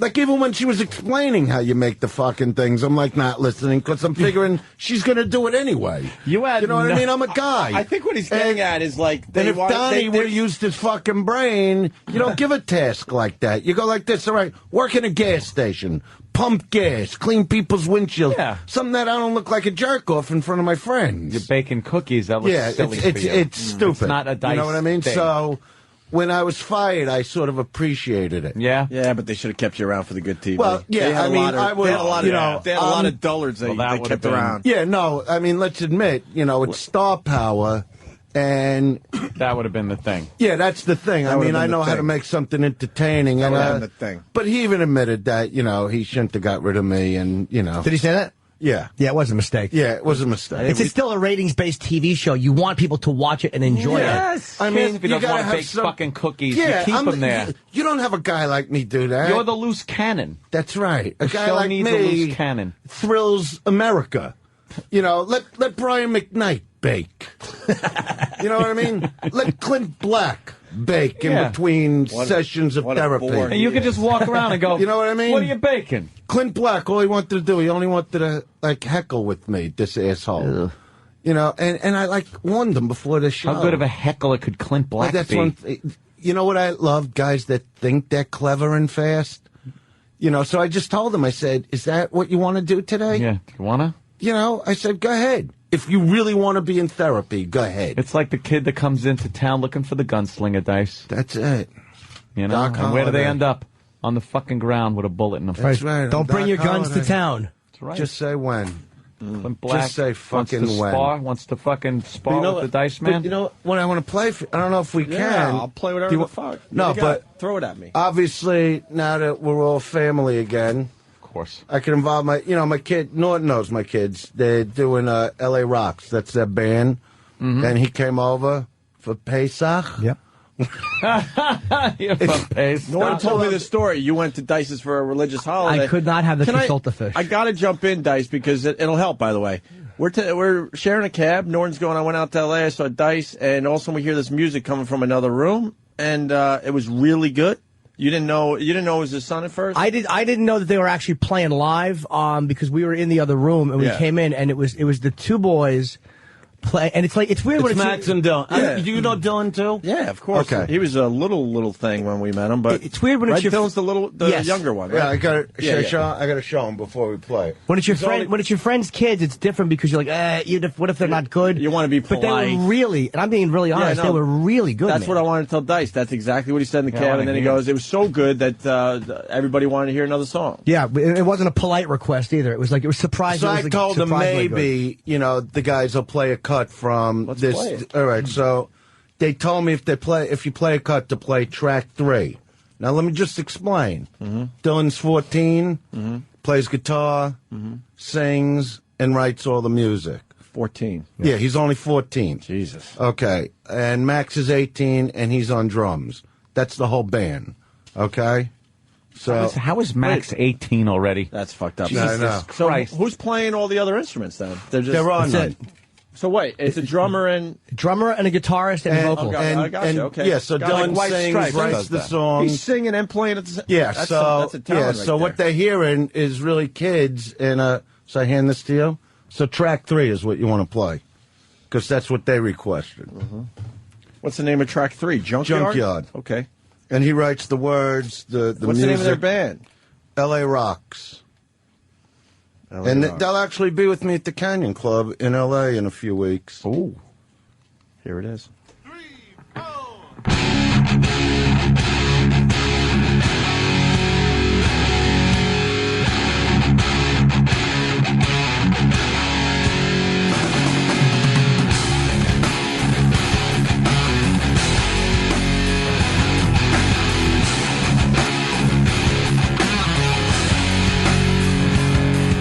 Looking at your pastime, rusted and decayed, barking from the goddamn makes you go insane. If you picked up a scrap, would it make you choke?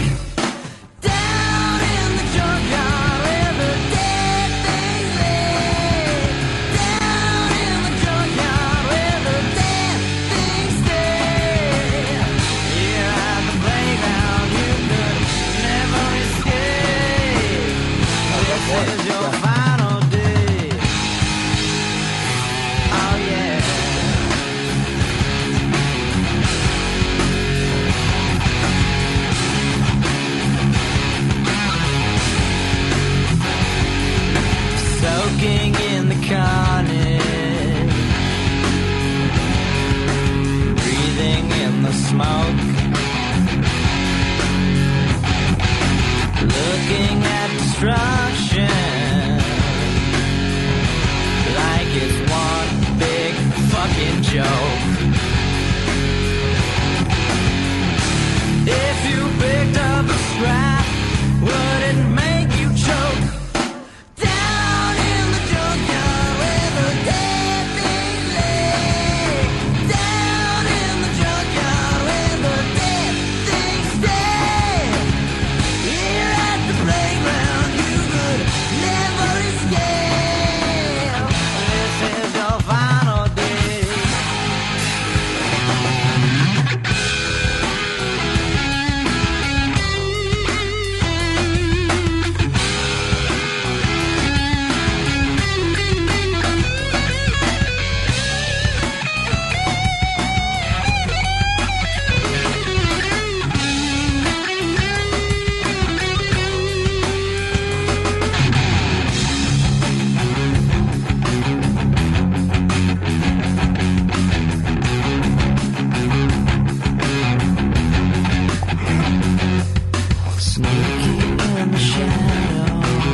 Holy shit! Let me start. Wow. I thought we were gonna have to be nice. I'll be completely honest. Like, oh, that's kind of cute. Your sons have a band. That's fucking amazing. The kid's 14. Yeah. Yeah, he's got a and good there's only voice, two man. of them. I really thought, all right, Amazing. we'll Good play voice. a little bit of it. We'll somehow get out of it and get back to the Tom Hanks theory. Dude, what the fuck? No, well, that's why I told him. And our but I knew you would appreciate it. well, there's Alice in Chains in there, which I mean, as an influence, I appreciate. But there's the instant feedback. You know our listeners; they're a bunch of cocksuckers. Well, that's why even the kids were going. But I got to tell you this thing. But no, they're all like, "Holy shit! Where can I hear more?" Well, we're recording this album. You know what I mean? But what's amazing is if I play a track for somebody, normally I don't say it's my kids or anything. Right. Because they're so young. I go, what do you think of this band I'm producing? And they listen, they give their opinion. And then I go, these are the kids. I show them the phone. They go, that's who's doing this? Because the lyrics are really intense also. Absolutely. And like I said, they started doing their own shows out in L.A., and now they're opening for me, too, a little. And, the response is amazing because there's only two of them. Yeah. Dylan's 14 on the lead vocals and the lead guitar. Yeah. And writing the shit. Yeah. Yeah, I like it. And Mac's obviously doing a great job with the drums. I like his voice a lot. That is absolutely. Yeah, when he goes into that higher register and gets that grit on there at 14, how do you do that? Is his voice still going to change a little bit? I sounded like a fucking girl. It's just amazing. I'm just happy. Is his voice still changing though? You know what? Right now, it's the way it is. Right, so I think it'll only get better. I think it'll only get better now that he's doing it. Yeah, 14. You're probably not gonna change it where it's gonna affect it negatively. I mean, he's only playing guitar 3 years, and you can remember when Max got into the drums. Don't play the little drums, played a little piano, and then he found the guitar, and Slash is a huge influence on him, and as Slash comes over, because you're who came over, gave him like a 5-hour lesson, was the guy on the new Axl, Ron Bumblefoot. For Don Jameson did it as like a gift, and Bumblefoot was blown away, and it's just fun for me because it's like they're doing their own thing. More than fun, they got something. It's obvious. All the tracks are great. They asked me to play that one. Rave reviews from us and definitely the listeners. If you're the getting fans good are digging it. It's amazing to get good reviews on anything from the fans. My kids are smart enough to go, you know what? No matter what, Dad, don't take calls because you know how people just call up just to say you suck, even if you don't. Honestly, kid sounds really good. Sounds like Silverchair when they first got started and were good. That fucking rocked. Kids have a lot of talent. Make them come to New York. I'd go see them. Where could I hear more? Yeah, they might do Atlantic That's a big City voice with me for when a I do that. 14-year-old. Dice is going to be like a fucking stage mother running around all you know what it fucked is? up like... I'll just tell you... Get the axe! This is like the type of thing where it's their thing, but I get excited about it. Sure. So I just sort of want to keep them grounded because... Oh, they could lose control real quick. Well, no, chicks... But I explain... that's why I don't understand, like, different families, showbiz families that have had kids that have made it and... for the rest of their life, they chased the fame they had when they were 15. Mm-hmm. Like asshole families that go, you know what, this might not last. Like you could put out an album and do 5 million copies, and then you're over. Or else you could continue and be, Paul McCartney for years or Billy Joel. But you got to prepare kids to go, look, this might just be a great moment in your life, but you got to stay grounded. It's a whole thing. That's why, I worry about it because... Look what happened to me, and I made it when I was 30. And it's overwhelming. But they got their own sound. I mean, I'm talking about fits into the whole fame style. thing. But I know. But I just every song is a different type of music. There's one on there that's like punk, and you want to hear a quick track? I don't care. Do the one that says Blitz. I think it's the first one. Blitz. All right. And he's singing about when he was 2.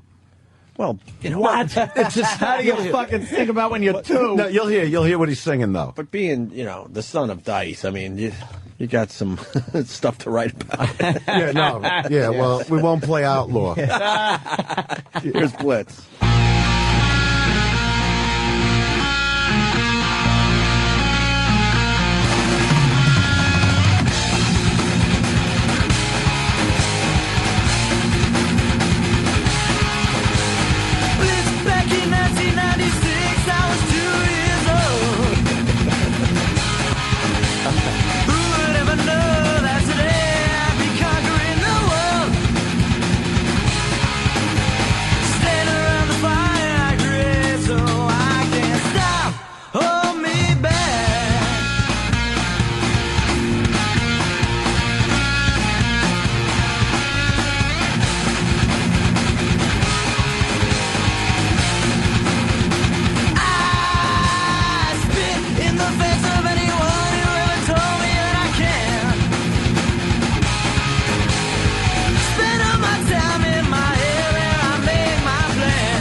Jesus. Great, dude. People saying that song's better than the first one. Really? No joke. Release date. First one really good. This one's awesome. Those vocals are fucking phenomenal. Reminds me a bit of the guy from Lost Prophets. I'm 31. This is Jersey Matt, and I'm jealous of a 14-year-old. Thanks, guys. Dice's kids fucking rock. Blitz is great. Some social distortion in there. You know, it was funny. Eleanor. Yeah. She went to see him at the Cat Club with some of her girlfriends, and the girlfriend, I won't say her name, is standing with Eleanor going, I can't believe I'm getting hot for a 14-year-old. You know. Yeah. And she's going, at least the other one's 18 and he's legal.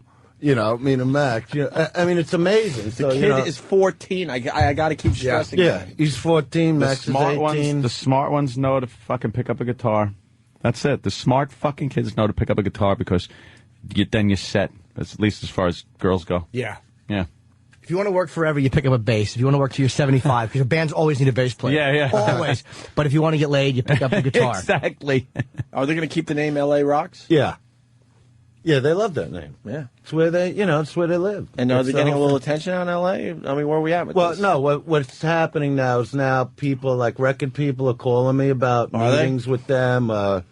There's this one promoter that does Aerosmith's albums. And when he heard, like, number one, if I told you they were 30 years old, well, by then you're either great or you're not. Right. When you hear, 14-year-olds writing these lyrics, and writing this music, he goes, I want to produce them. Mm-hmm. But I'm just trying to pace it a little. You got to try to figure it out where to go. That's got to be a tough thing to do. Yeah, it's got to be the right record company, the right producer, you know what I mean? And, it's exciting. I'm more excited about that than the shit I'm doing. Like when they'll go on stage in front of me, I'm like, I sweat right through my clothes. Right. Because, you picture Matt, like at the Cat Club, I sort of tape of it, and 3 sticks went flying, because you sweat a lot. So, and he just picks up another one and keeps going, and... but you panic if a string is going to break, Right. I'm not even thinking of my own set. But live, Dylan's got the confidence to just stand up there and let me tell you something. A friend of mine, a comic, goes like this to me. He goes, so I got to see them, and it almost looked like an inconvenience for him. He's like James Dean up there. Like, he's like brooding, but his hands are just flying up and down the neck of the guitar. Jesus. But that's his attitude towards things, That's why these songs have... What do you think? What do you think, Ant? I like it. Yeah, the fucking vocals are amazing. 14, Jesus Christ. Do they have a website? I mean, where... Yeah, you could go to LA Rocks, I guess... What?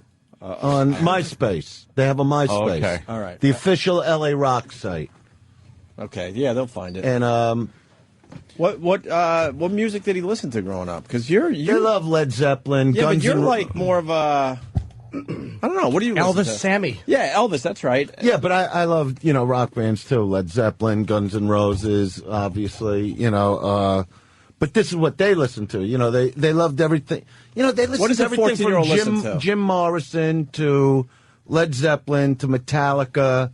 To Velvet Revolver. Velvet Revolver is nice. Actually, Sully from Godsmack came over to me, the drummer, the other night. I saw him in L.A. Well, he's more than the drummer. He's the singer. He's everything. I know, but I just look at him like a drummer. I don't know. Because that's what I play, and that's what Max. So he's an amazing drummer that got bored with the drumming thing and decided to, But he used to call me when Max was 10 and already doing the double bass drum and sit on the phone and listen to him. And give me advice and talk to Max on the phone, but he never saw him live. I said, well, you got to see what they're doing now. But yeah, they love all those kind of bands. So White Stripes, any of that? Like when they talk, yeah, they love White Stripes, but, like when they talk about, like they understand like bands like the Jonas Brothers, they get it, but why they do they get that? No, but they get like the industry, like creating this stuff. But he probably looks at that and goes, they love hard hitting, like two-fisted rock and roll. Because the Jonas Brothers are a joke. Well, what's funny? Like, he would write things a few years ago, Dylan, like how he's going to bring rock to where it should be again. Jesus. You know, like Led Zeppelin type of rock and roll. Dude, you you know, might be raising the next like Kurt Cobain or something, or John Lennon, or whoever you want to use. I'm serious. No, you know what? This is, you know, maybe you just might be. I could work for them a little, maybe. Yeah, maybe you get to rest a little bit, right? Yeah, I can't deal with the traveling no more. So let them do it. How funny would it be if they start saying, Dad, maybe you shouldn't come on this trip. That'll happen at some believe me, it'll happen. It's happening already. Like, they were happy I wasn't in town for the Cat Club. All right. And all they're thinking, and this is what's crazy, you know the chicks that are going to come see us? That's all they're thinking. Of course. But that's what rock and roll is. Thank God, though, right, Dice? You know, but I always told them... What about because, you know, the alternative would have been, you know, interior decorating and going, oh, could you imagine who's coming over? No, they don't want to decorate. They're I'm not saying, into that. thank God that the chicks... They're saying chicks. He's saying, thank God they're the chicks. You understand what I mean? Thank God that, you know, they're saying, hey, the chicks that'll Instead be there. going, oh, you mean fag? Instead of being fat, I didn't want to be... What's next? I didn't want to be blunt. You know. Oh, no, gays, whatever you call them today. Fags, that was good. Figs. I'm not making fun. I'm just saying. Yeah, no, they dig the chick thing. Heads I want hair pie. Tails I want balls across the nose. Oh! Yeah! I hear you! Yeah! I hear you! Yeah! I hear you! It's like going back watching Martin and Lewis. It's like going back to again. a Homecoming. No, but, you know, Kenny, you know, they know him since they're, you know, kids. Yeah. What about the drugs, though? That's got to worry you. No, Rock, it doesn't. Chicks, no, drugs. let me tell you. Look, Just saying, I'm you gotta drilling. throw it on the table. Let me tell you something. How do you handle that? They're just not about that. It's not, you know, because I'm me. They can talk to me about everything. Mm-hmm. You know, they talk to me everything from alcohol to drugs to box. You know, it's not like, and that's what they do love about me, that they know they could come to me with anything. Right. I mean, Dylan, you know, my youngest son stopped being friends with certain kids because they got into drugs. You know, he's just not about that. You know, he's more about the accomplishment of doing something special. I say we get behind this and like make LA Rocks like huge. You're not going to take not that you need our help. Not going to take the CD and throw it out the window, you know, like you did at Godsmack. There, but what I love about them is that they're focused. He makes a really good point. Yeah. What? Me and Ant, we're hanging with Sully. We go way back with Sully before he was Godsmack, and he gave us his demo like you just gave over the LA Rocks. And I've told Sully this a million times. I'm a huge Godsmack fan now and always will be. But we got so many demos from bands I couldn't take it. So on the way home, I threw his demo out the window. Out the window. There's nothing more fun than throwing a demo out the window. It's hysterical, but it was it landed in the river. And we could have been the guys because then he gave it to the night guy at the same radio station. And we could have been the guys that broke, technically discovered Godsmack. But no, I had to be an Rocco. idiot. I had to be an idiot. I'm not going to make the same mistakes. Flung that right out the window. There goes you know fucking what? Godsmack. Right And you know what I like? That they don't want, like, it's not me doing it, it's them doing it. Like, I'm not, like you said, you know, these stage parents are the ones that, like, oh, you better practice, you better do that. This is all them just doing it. You know, it's what they love to do. They got enough songs for an album? Yeah, they I see 4 in front of definitely. me. Yeah, they definitely. We're going to go back into the studio, do another 3. There's, you know, they're doing this. Oh, this is amazing. What's that fucking one? Huh? It's a remake. They did this remake of, what's that? Take a walk and the Color Girls. Yeah, but they do something with it that's unbelievable. You know, they take it to a whole different level, and I can't wait to record that.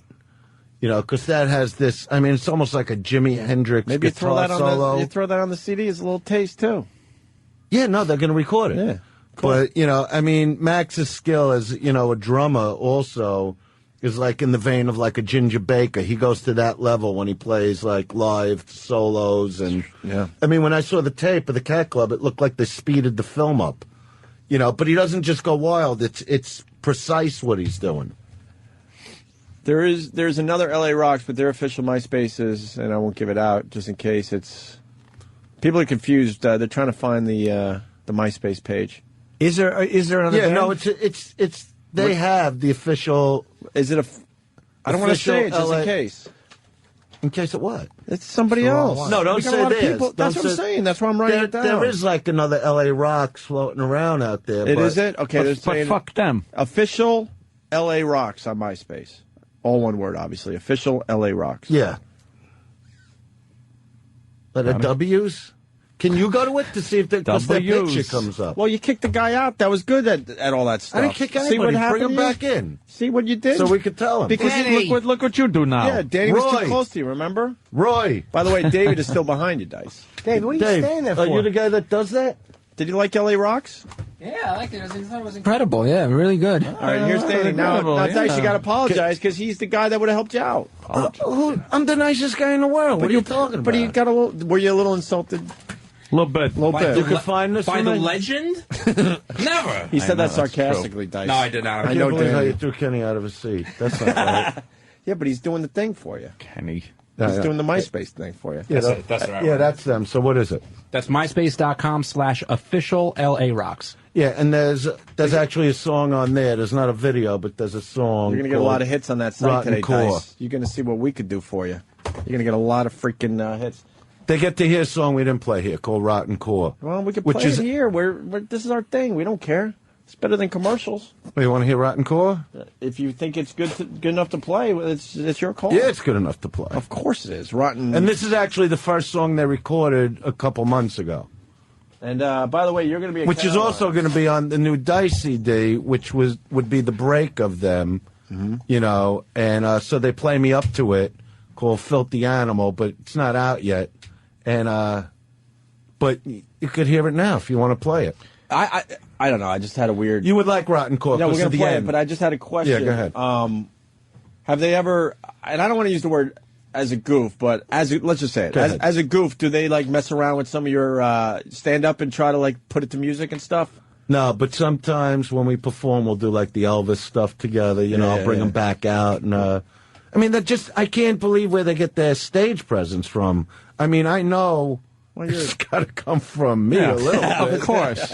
You know what I mean? The gorgeousness and everything. The gorgeousness. Because you're so handsome. They might have got that from their mother. You know what? Someone has to say they got the voice. Don't get the mom? voice. Yeah, I used to call her the singing sensation. She was Number a one, singer? right, Kenny? She knows every song. Of course, Kenny's going to say yeah. No, the truth. Does he ever Let him disagree talk. with you? Ever? No, but he knows. This is no bullshit. Jimmy, does he ever disagree with us? Right. And she was a good dancer, too. Yeah, how did she dance? The dance of love. All right, stop with the bullshit. Dance of love. No, I know what he's talking about. You know, One night we went somewhere where were we you when didn't the want dance to. of love happened? Florida. All right, we're in Florida, right? Yeah. And I'm sitting there with Club Soda Kenny and Hot Tub Johnny, right? And all of a sudden she comes in and there's like, music playing and the place is empty. And she goes into this whole thing. Yeah. And Kenny, my goodness. By the way, you're not one of their top friends. Who? Yeah. On the MySpace. They got Florentine as one of their top friends, but not hysterical. Dice. You know what? That's okay. I know that I know them. I'm friends with them on top of being their father. Rotten car!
Fucking great, man. 14 years old. Just great. 14 effing years old. Wow. The scream has the voice has a really cool, like a raspiness in the scream. It's got like a really cool sound to it. Yeah. I'm not describing it well. Yeah, that's the song. Oh, hold on. Where are you again? What's the MySpace again? Daniel? Official LA Rocks. Yeah, official LA so Rocks that's where on people MySpace. could go and check it out. Yeah. Yeah, they just started that too. So, what are you doing, Ant? I'm getting crumbs all over. I see that. I was eating some saltines, which I must keep away from Jimmy, lest he roll his fist into a ball and smash Yeah, he them. breaks his crackers every day. It's not nice. Don't bust my crackers. You have a phoner or something you got to do? oh, do I? Yeah, you got. Well, you got to plug gigs to promote, man. Dice is at Caroline's this Friday and Saturday and Sunday. 212-7. Sunday? No, Thursday, Friday, Saturday. Well, we have the sheet Wednesday, roll. Monday, Tuesday, Friday, Sunday. No, I meant Thursday, Friday, Saturday. Thursday, right? Friday, Saturday. Caroline's 212-757-4100. Friday, Saturday, Sunday, they're saying. And what? Greg says Friday through Sunday. You're wrong. Get the fuck out of here. What do you mean? Yeah, you better get Greg in here and give him a Greg. beating. Get Greg in his fucking Call line. Caroline. Do me a favor. Now there's confusion there, Greg. What's that? Saturday, Sunday. Is it? Yeah. Oh, no. Greg, we're going to please. find out because I don't want to give wrong. No, it is. It's Friday, Saturday, Sunday. Does he? How do you know? It's right. Yeah, I worked there. I worked there. Lewis booked it. How you doing, Greg? Good. How you Call doing? up Good, over there man. and ask because He's the guy, though, Dice. I don't want to be there. So I wanted to be there. If you call Thursday. Caroline's, you get him on the phone. Yeah, he's but we're the lucky guy. enough to Yeah. have him in studio Thanks, today. man. I appreciate All it. right. Who, Louis? Tell me. Greg. Oh, you're from Caroline's? You didn't know that? Yeah, but you didn't book me. He brought you No. over. But I work with Lewis. I know the No, schedule. because I get more for Sunday night. Ah, well, that's not me. Yeah, see, that's not not the guy. Now we Why got did a problem, they think I right? was Thursday? Wait, we got to give the number out. 212-757-4100. It's Friday through Sunday. It's hysterical. I take Greg That's at his word. You better Thanks, change bud. your flight. And also, there, where Dice. am I? Isn't May Where else 21st. am I? May I'm in, 21st. Hold on. May 21st, Tarrytown Music Hall. How do you know? Because I have it right in front of me. What the fuck is wrong with you? I have I it. don't know. I'm trying to figure. I'm trying to tell you. It's that's upstate. It's not that far from the city, actually. It's Tarrytown Music Hall. It's on Main Street in Tarrytown. I think that's near Poughkeepsie, right, Kenny? In the area. Well said. Nice, Kenny. TarrytownMusicHall.org or 914-631-3390. And that's an 8 o'clock That's show. for Tarrytown. Yeah, that's the 21st. May 21st. Did you use Eleanor yet to do the opening like No. you said? No, I haven't done a ask gig. you. Yeah, I haven't done a gig yet. Eleanor Kerrigan, you know her, right? What's Jim's that getting about? lazy. What's Remember that the girl about? I used to see? Yeah, Eleanor's a nice lady. Yeah, I mean, Her brothers are fans of the show. yeah. Yeah, her.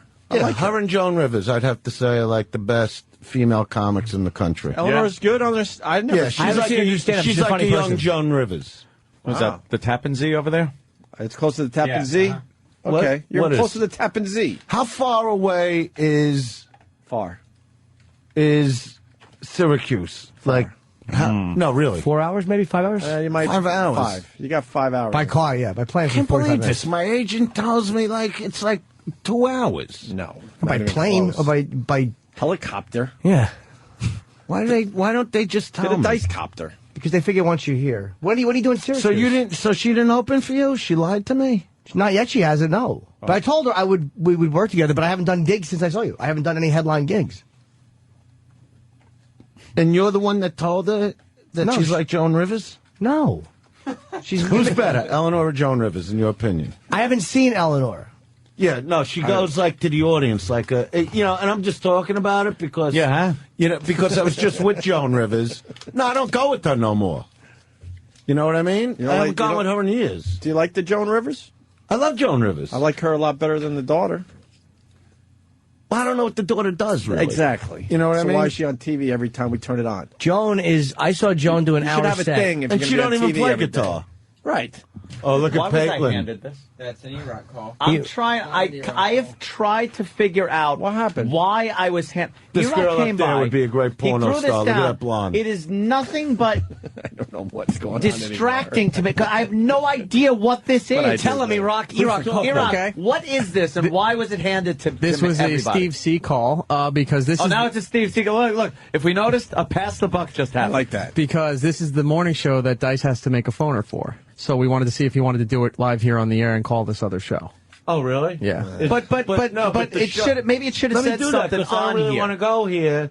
But because Tom Hanks came in, they gave him the time, and I had to wait. Tom Hanks, Ron Howard. Tom Hanks' friend Ron Howard came in to anybody, regardless of who did this. Wouldn't you write a little note here going, Dice is doing a funny... You laid down this Wink 106 thing with Allie's emails, War of the Roses, and what they do Monday, Tuesday, Wednesday. I had no idea. What am I supposed to do? Are these guys coming in? I have no idea what this was. No, but what am I supposed to do with these people? Exactly. What am I supposed to do? Can we make a quick call to them? And let's do it. All right. But what am I supposed to promote?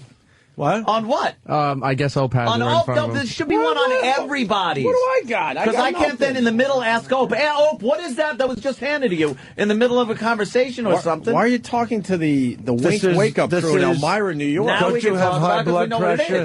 To promote probably the Don't you have high blood pressure? No, my blood pressure's nice. No, but you got to relax yourself a little. All right. You're too high strung. He's not. And too much vulgarity. Here we go. Look at it. Do the Om. Nice and calm. I'm Anthony Cool. Look, Anthony Cool. I'll be Anthony Cool. I taught him the Om. There is an Anthony Cool. Is there? I went to see him with Kenny and Norton in Vegas. Yeah. The Elvis guy? No. Remember the magician or the psychic, whatever he was? Here we go. Here's Kenny. No. You don't remember that? In the starter? No. When we sat there and the guy was bringing people on stage. You were right there next to me. He must have hypnotized me. I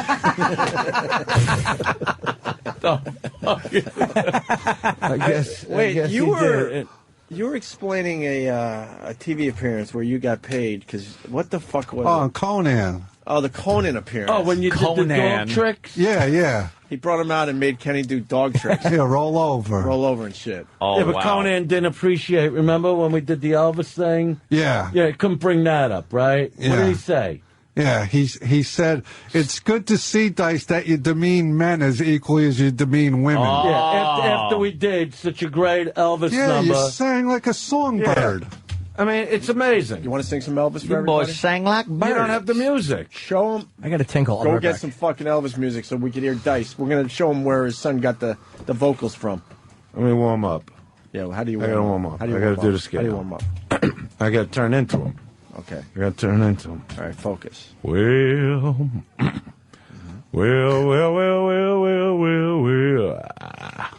You know, rock and roll music, I came along when rock and roll music had no trend. I feel very lucky.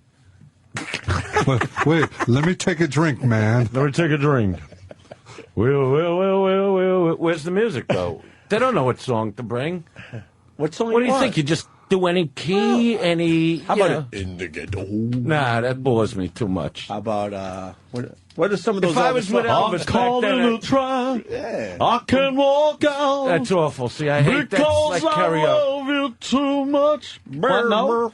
You don't like that one? I was just doing What a did we baby do on part. Conan? We did C.C. Ryder, right? Yeah. Nah, that's not an Elvis song. What do you mean? Elvis, there was no better opening than C.C. Ryder for Elvis. But the other guy did it originally. No, but Elvis made it famous. Nah, the other guy did. What other guy? I don't know his name. Jerry Lee? Yeah, something like that. Oh, it could have been him. C.C. DeVille? Was it C.C. Well, I'm going, baby. What do you want to do? You ever hear our Laughing Elvis clip? Let me hear it. Oh, that one's great. You've never heard Laughing Elvis? No. You had to have. You're an I Elvis did. fan? No, I did. Yeah. So Did you you was just or- saying no. You don't know? I don't know. Do I know? He's laughing in the middle of a song. You can't get the song out. Oh, yeah, because he's laughing so I hard. know. Yeah, I don't know if you know. No, but I've heard it because I got all the Elvis That's what I'm saying. CDs. So you should know. Elvis bloopers. That one, the one where he's fucking his underage girl, wife. The one where he's shooting a television set. You know, bloopers. Elvis bloopers. I never heard that one. Wait, did I? How do you say anything about Elvis? The I'm whole sorry. world loves Elvis. How about we take a break? I'm sorry. Take a break. We've been on an hour and a half. Sorry. We're tired from our Tom Hanks interview. You forgot. Tom Hanks. You forgot. We've been on the air since Tom Hanks, pretty much. Yeah. All right, we're So going to what take do a you break. wanna do? Take a quick break. We're going to do Laughing Elvis, and then you come by and you come back and sing a little Elvis for everybody.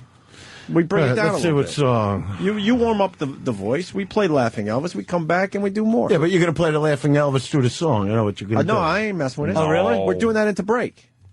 Oh, what? You'll have the stage when we come back. Oh, okay, cool. Yeah, that's what we do. Dice at Don't Caroline's. make me like I'm stupid. Dice and Caroline's Friday, Saturday, Sunday, 212-757-4100. Hit the Laughing Elvis.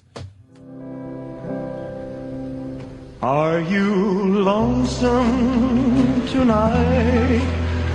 Do you miss me tonight? Are you sorry we drifted apart? Does your memory stray to a bright summer day when I kissed you and called you sweetheart? Do the chairs in your parlor seem empty and bare? Do you gaze at your bald head and wish you had hair?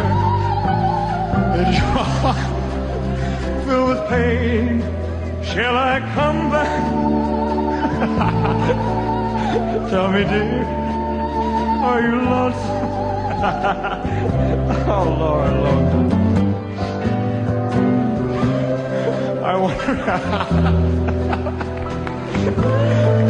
You know, someone said the world's a stage and each must play a part.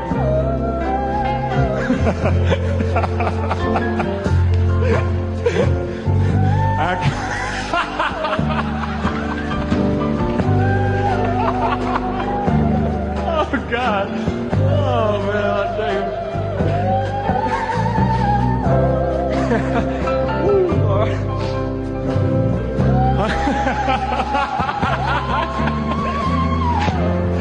And I had no cause to die.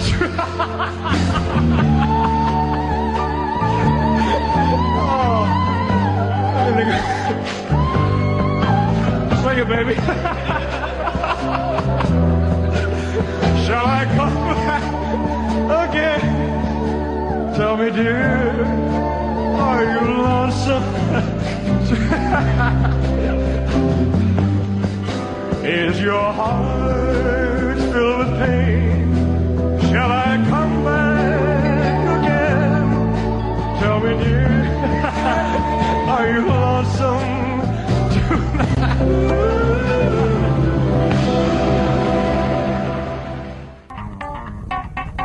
Wow, it sounds like you're about to listen to a very important radio show. After that promo.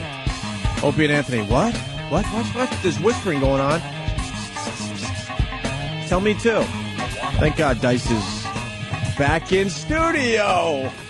It's like a Terminator screening at like 11 or something. But did they just tell us now? I know. Why not tell us ahead they of told time? us like fucking, like 5 minutes ago. I would have liked to have, gone. Exactly. What is I this? can't, though. I got shit to do. We got things to do. I got things. Last we left you, Dice was going to go talk to... What's the name of this show again? I forgot. Scott and Allie. Scott and Allie from the Wake Up Crew in Elmira, New York. The Wake Up Crew. How did that go, Dice? That was good. Even though he asked me the same question. Watch your language, Dice. I know what kind of loose cannon this guy could be. You got to look out for Andrew Dice Clay. Oh. They taped it. That's what they do. Oh, they taped it. Of course. They do. We kept. Hey, look, guys, before Dice calls, I'd like to say we should tape this because he has a reputation of saying things that are shocking and could get us in trouble. No, saucy would be the word. Saucy. And could get our job. We could jeopardize our jobs. Tape it. I see what you're doing. Are you into her? I'm not. Who? I like Tyra? Or the other bit? I like Tyra a lot. Yeah, I like the Tyra. I don't like when she talks. Like the other one? Who even listens? That's why, like when that thing happened with Miss California the other day. Yeah. Who cares what she says about anything? What she said? Nobody ever goes out with a chick because she's smart. She answered the question Nobody ever perfectly, goes, she's the smartest thing. I got to go out with it. Look at this. Jesus Christ, what a box. You can see the meat pocket right through her fucking panties. Looking at Kim Kardashian. Oh, is that who that is? Yeah, but I like her other sister, who I found out is actually older. I always thought was younger.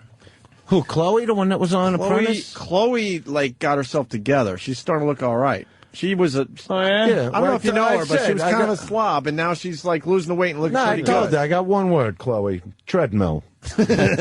It's Courtney, I think. I don't know that one, but Chloe was on The Apprentice, Yeah, I know. and yeah, she's got back. She's doing all right. Yeah, I mean, if she wants to. Yeah, I mean, look at her sister. She's in movies, everything. Junk in the trunk. Mm-hmm. You know what I mean? Mhm. She does like great movies. Do you like ass fucking for real? Who, me? Yeah. You know what? For your I birthday. can take it or leave it. No.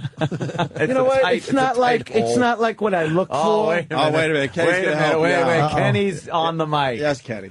Yes, fucking. Oh, hold on. We don't want to lose this Don't gem. miss the moment. Go, Kenny. Go.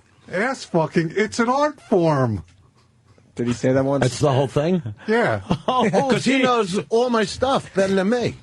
No, but Yeah, of course. Yeah, it was never like, you know what? What don't you like about I'm it? really into the vaginal area, but I like a beefy vagina. Well, we've heard from the king of the loving beefy vaginas, Jim Norton. It's he my loves fetish. a fat one. Yeah. Oh, You wait, know he's what? got another If a girl thing. Wait, don't he's got have a another beefy thing. Kenny's got box, something. there's nothing. Yeah, but he doesn't like to wear out the vagina, so he goes ass cunt, ass cunt. No, ass no, cunt. you're doing it wrong. Kenny. Oh, No. Kenny. Ass, pussy, ass, pussy, ass, tit, tit, tit, tit, tit, tit, tit, tit, tit. Ass, putty, putty, putty, putty, putty, putty, ass, putty, ass, putty, ass, putty, ass. Oh, is that why you're saying that? Because of that bit? No, I was only just asking because I was You know, thinking. I really don't want to fuck anybody in the ass. You know what I mean? Sometimes you put a couple fingers in there just to keep your hands busy while you're working on the pussy. Right. And I'm not looking to come off course. You know, because I've changed in a lot of ways. Sensitive guy. Yeah, but sometimes, like, if you lodge your thumb a little bit in the ass, A little bit. you could, you get good leverage. Oh, that's true. It's almost like just to hold something. Right. Kenny's back. Yeah, oh, Kenny? You remember when that chick said to you, fuck the shit out of me? And you said, won't that be messy? All right, ass, pussy, ass, pussy, ass, pussy, ass, pussy. But why are you even asking that? Why you? But don't you know? So happy. Wait, Kenny's back. You love to eat ass, because shit tastes like sherbet.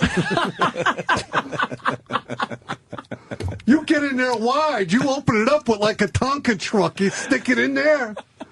Dice, You get in there deep. I'm thinking franchise for you. Yeah, franchise him out. Franchise the why not? Dice name. He'll just do. It's amazing how he remembers, because stuff he's saying, I know it's mine, but I don't remember it. Have him grow the sideburns. And you said And then on the the road. payoff is your cum, because your cum is nutritious. Yeah, that are so thick, pulpy, and chunky. Yeah. Right now, Campbell Soup is trying to package my cum. My cum All right, please, comes I in can't hear flavors. album 3. Please. Fucking out of his mind. God damn, Kenny, man. He should be like Gallagher, too. Just hit the road. It's hysterical. I Dice, fly Dice over in a too. crop duster to give girls my cum. They're running around like little birds.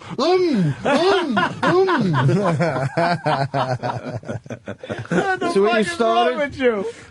I honestly just asked because that girl had a great ass, and you said, "Look, I like the box." And I remember you talking about ass fucking a lot. And I'm just like, "Did you really like ass fucking?" No, it's real. I just like the ass up. Yeah. You know what I mean? Yeah. That's my favorite Face part down, of the female ass up. That's anatomy. the way we want to fuck. Please. What, he's following you now? No, he's Of course he is. Yeah, of course he is. The ass up, but ass up. but in the pussy. Yeah, like the Something normal to grab way. onto. The You normal look. way. Yeah. You probably like me. Are you very visually stimulated? Yeah. I like to look at what you do. I don't like everyone under the blanket and shit like that. I don't like the before you lights all crack the it way up off. and you go, honey, show me what I get. I like the whole. He I like hates to to look. come home and the hair's in a bun and there's no makeup. It's like, hey, honey, who erased your face? Take the bun out of your head. Stephen S. from Bay Shore writes, Kenny can go around as Andrew Dunce Clay. God. He's sweating doing He it. is. He loves it. Now he He's knows doing what it his is to he's be doing up an there. act. Yeah. He's doing the act. Yeah. Well, you see how he lunges up out of his seat to do one of the lines. Yeah. Why not just pull the mic down? Nah, I'm animated. Oh, okay. Yeah, you are animated. You Anybody fucking could do it cartoon. sitting down. I do it standing up. I'll even work with the mic without the stand. Animated. Bugs Dummy. I've been doing a lot of that lately. That's all right. All right, sit back down. Kenny's sweating profusely. Look at us doing a show. Jesus. All right. Kenny really is retarded, is one of the people are. They really think you're retarded. Now what? Now what do we do? I don't know. Yeah, I don't know. What do here? What do I know? What is that? What You're the here. fuck? Caroline's. Funny Friday, when- Saturday, I Sunday. love we got when it all it gets figured out. quiet on the show. I Yeah, really it do happens. like that. I like it. It's comfortable. It's You know, called the everybody does- dynamic. Yeah, you don't always need, yelling Something. and screaming. Need a little bit, though. No. Yeah, but we've been doing. Look what he just did. I know. He did He good. just gave him 10. And then you can sit down and take a breath. Everyone just. yeah. that's Maybe the not a people word. listening want to relax a little. Right. Well, that's Yeah. why, that's why we play the commercials. Well, that's relaxing. What happened to Well, they CC go- Ryder? Where are we? Oh, you want to still do the Elvis? I don't know. He doesn't know if CC he's Ryder. got it. Oh, you want to do CC Ryder? I don't know. I really don't. I want to hear Elvis. I I never really heard you don't. actually sing Elvis. Well, if he plays it, I'll join in. I'll do a little We bit. could go a little low. Let me see. I need it louder in my headphones. I can't. Turn up your. Hold on. Let's start. Kenny, tell me when the volume is right, and then we'll start the song over. That's No, what we need it from. Does he have every CD? Yeah, every CD ever made. No, the guy putting this on. Yeah, Master Computer. Let's hear it from Elvis in concert. It says. Oh boy, Travis. Do you have that? I got one? Live in Vegas. Live in Vegas. The Vegas CC ride is okay, I'll but tell you what I got. I got you know three what's of them. good? Yeah, tell me. I got on stage February 19. All right, do that. You That's want that one? Oh my God, you do know Elvis. That should be pretty good. Sweet Caroline, you like that? No. No. That's really like a Neil Diamond. I get mad That's at Neil Elvis when he Diamond. does those. That's Neil. Yeah, Yeah, but Neil any Diamond ballad made he that song. does, Bridge Over Troubled Water, Yeah. the other one he does. With the thing. In the You ghetto. never close your eyes. That one. Oh, yeah, yeah. Every ballad he does better than anybody Unchained else. Melody. He did a great Unchained Melody. Yeah, phenomenal. Oh yeah, that one was good. I'll give him It's my that favorite Elvis song. One. Is it? Yeah, well, the favorite thing he did, yeah. Where's the man with the music? Yeah, what the He's fuck? got it. Oh, there it is. That's not it. Come on, Travis, you zilch. He's playing the same one. Is it? Yeah, That's he's the a one that's liar. labeled on stage Over there. 1970, He's whatever. over there. He's over there. Yell at him. Right here. Right here. You can see. I'll try. I gotta feel it. You want the next one? What's the next one? Let me hear the other one. Let's get the lights down, Dice. Let's get this right. Turn some lights down. Where's So- that Travis? Why is no one filming? Where's the next one? Hold on. Let's all. No, cut it. What are you doing? Like, turn the lights back on. Travis, you're That was the panicking. next one. I'm not No, it panicking. wasn't. I played one and now I played the other. Well, what? You don't just blend them. Why are you yelling at Dice? I'm not yelling. Which one is this from? Okay, this one is going to be live from Las Vegas. No, we don't want Vegas. Okay. You Then said you got 3. I have 3. I have one on stage February 1970. That's the first one that I played for you. You said that's not the one you All want. right, so what else? Then I have Live from Vegas. Yeah. And then I have A Touch of Platinum Volume 2. That's all we have in the computer, though. Let as me far hear as the CC Touch of Rider. Platinum. All right. All right, here. But you got to cut it if I say. Sure. You don't yell at Dice. I would never what the yell at fuck? that. I didn't like the tone. Got to pick my collar up for this. All right, Dice, let's do this again. All right, A little I never Elvis. do Elvis in the morning. Here we go. Little dim. Oh, I see. Do the fucking 71. The other one, No, the first. I told him. All right, fuck it. Dim the lights. All right, here we go. Now dim the lights. Yeah, well, you said that. Oh, all right, let's go. Well, that's I'll let him work. start. I'll just join him for a minute. This is extra talent. I got to hear it in my headphones loud. Oh my God. CC Rider. Oh, see now what you had done. Well, she made me love her. Done, I'm coming home. So what I say? Well, I'm going, baby. And I won't be battle for. I'm going, I gotta fuck. Going, baby. And I won't be battle for. If I find me a good girl, I won't be back at home. So when I say rip it up, man. All right, we did it up. All right, well, yeah. He nailed it. Yep. Yeah, and that's not even a version I That's do. good Elvis. It's good Elvis, but you What know else all the is on words. that? What else Even is though on it was that little. CD? What other songs? Come on, Travis.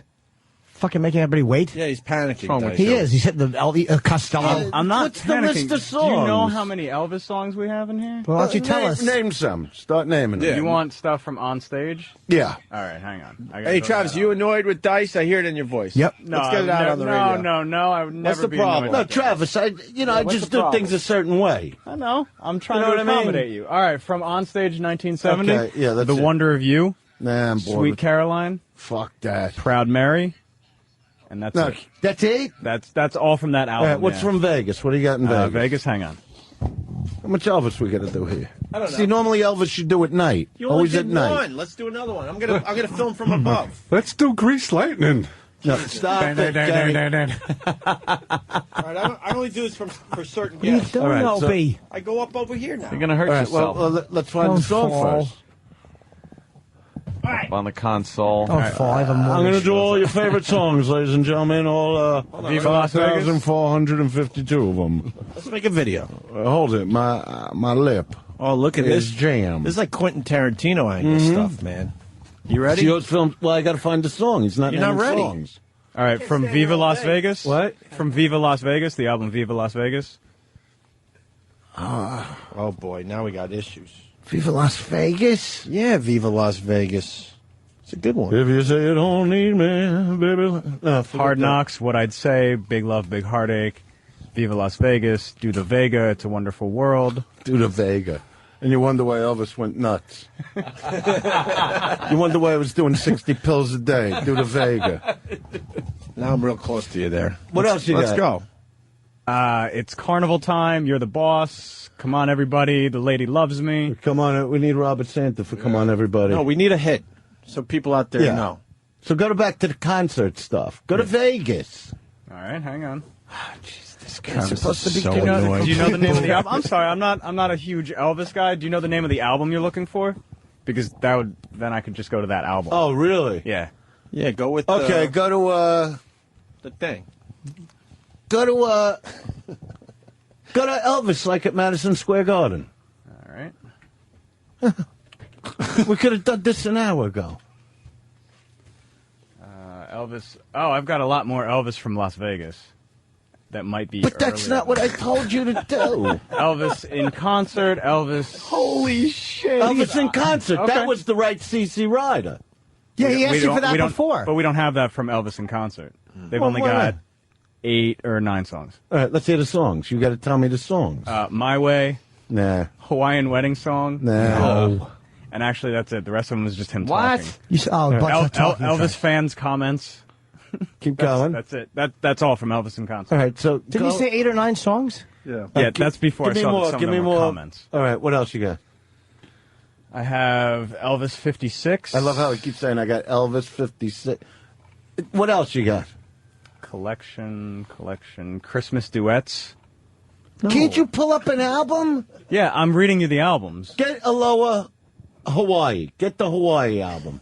All right. Elvis in Hawaii. Aren't you the guy that found my kid's MySpace? No, that's Danny. He's right there to your right. No, Danny's the Danny, pro. so why the fuck aren't you working this?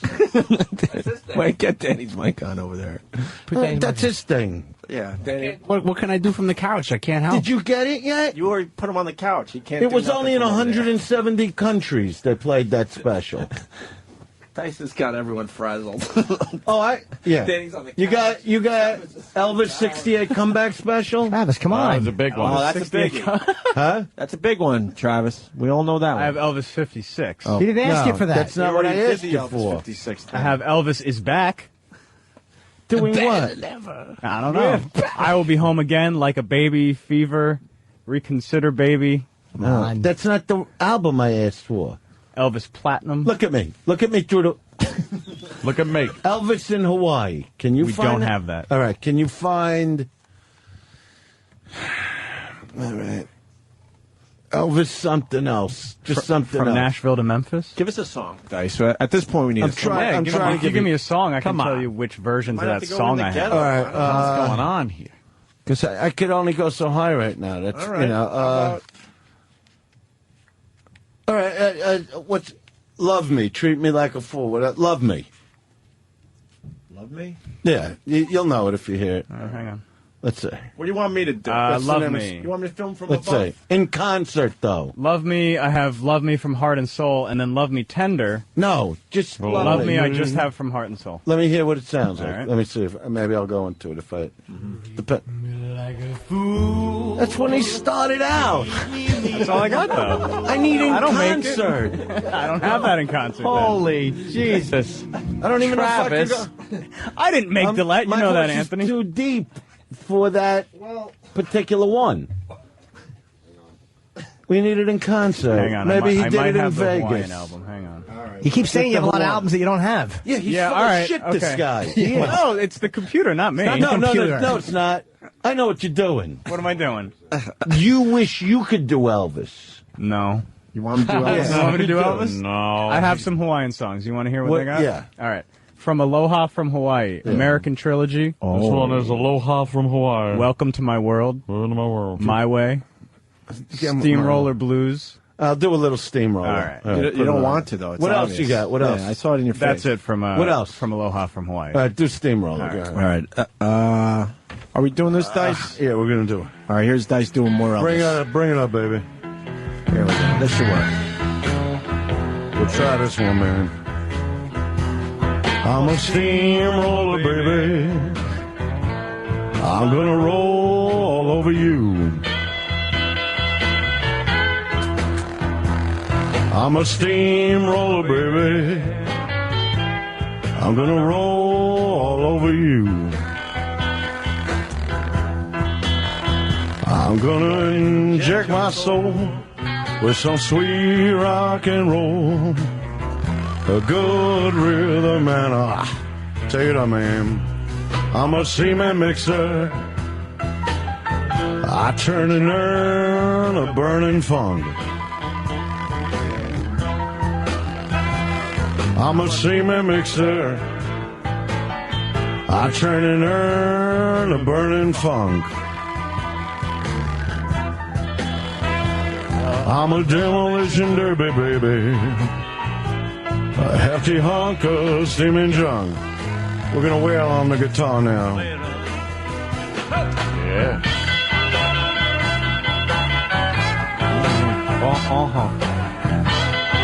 That's it. How much am I gonna?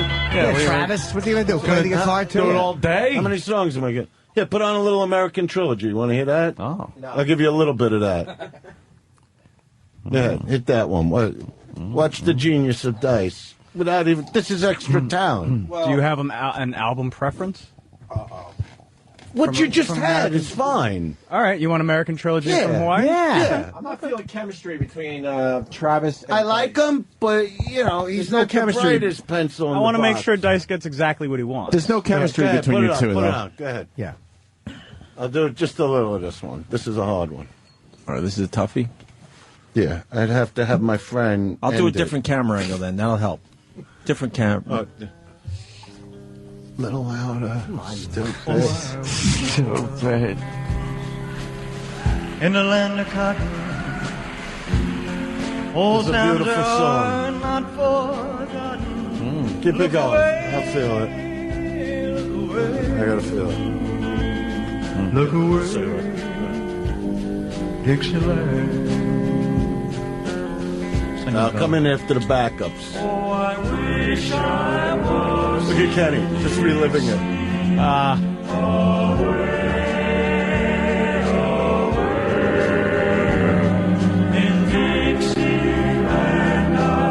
I like this song. I don't know why.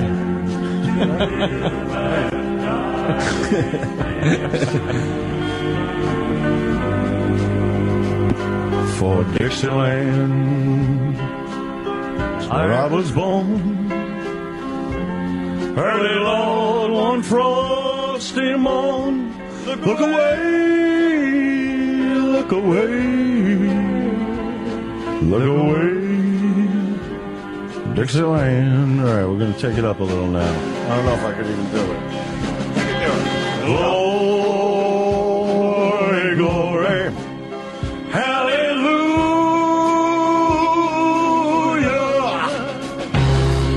Oh, damn.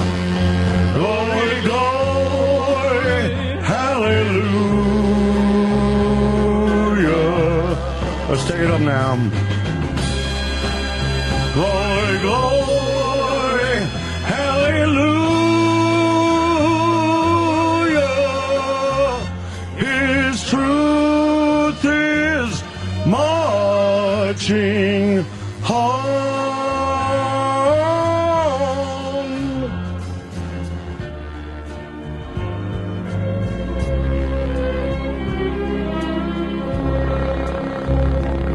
So hush, little baby, don't you cry.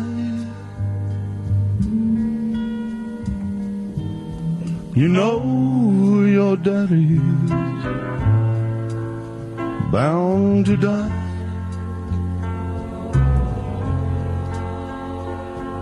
And all my trials for will soon be over.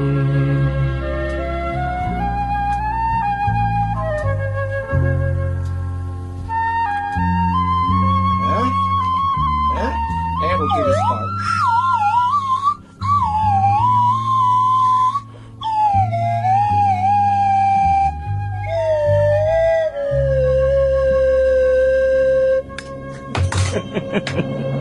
Play two.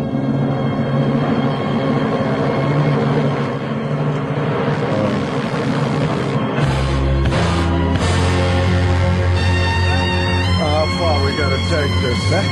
Jesus. All right, we get it. It's a big ending. That's a good song. Glory, glory, hallelujah. His truth is marching on. His truth is... I'll let Elvis finish it.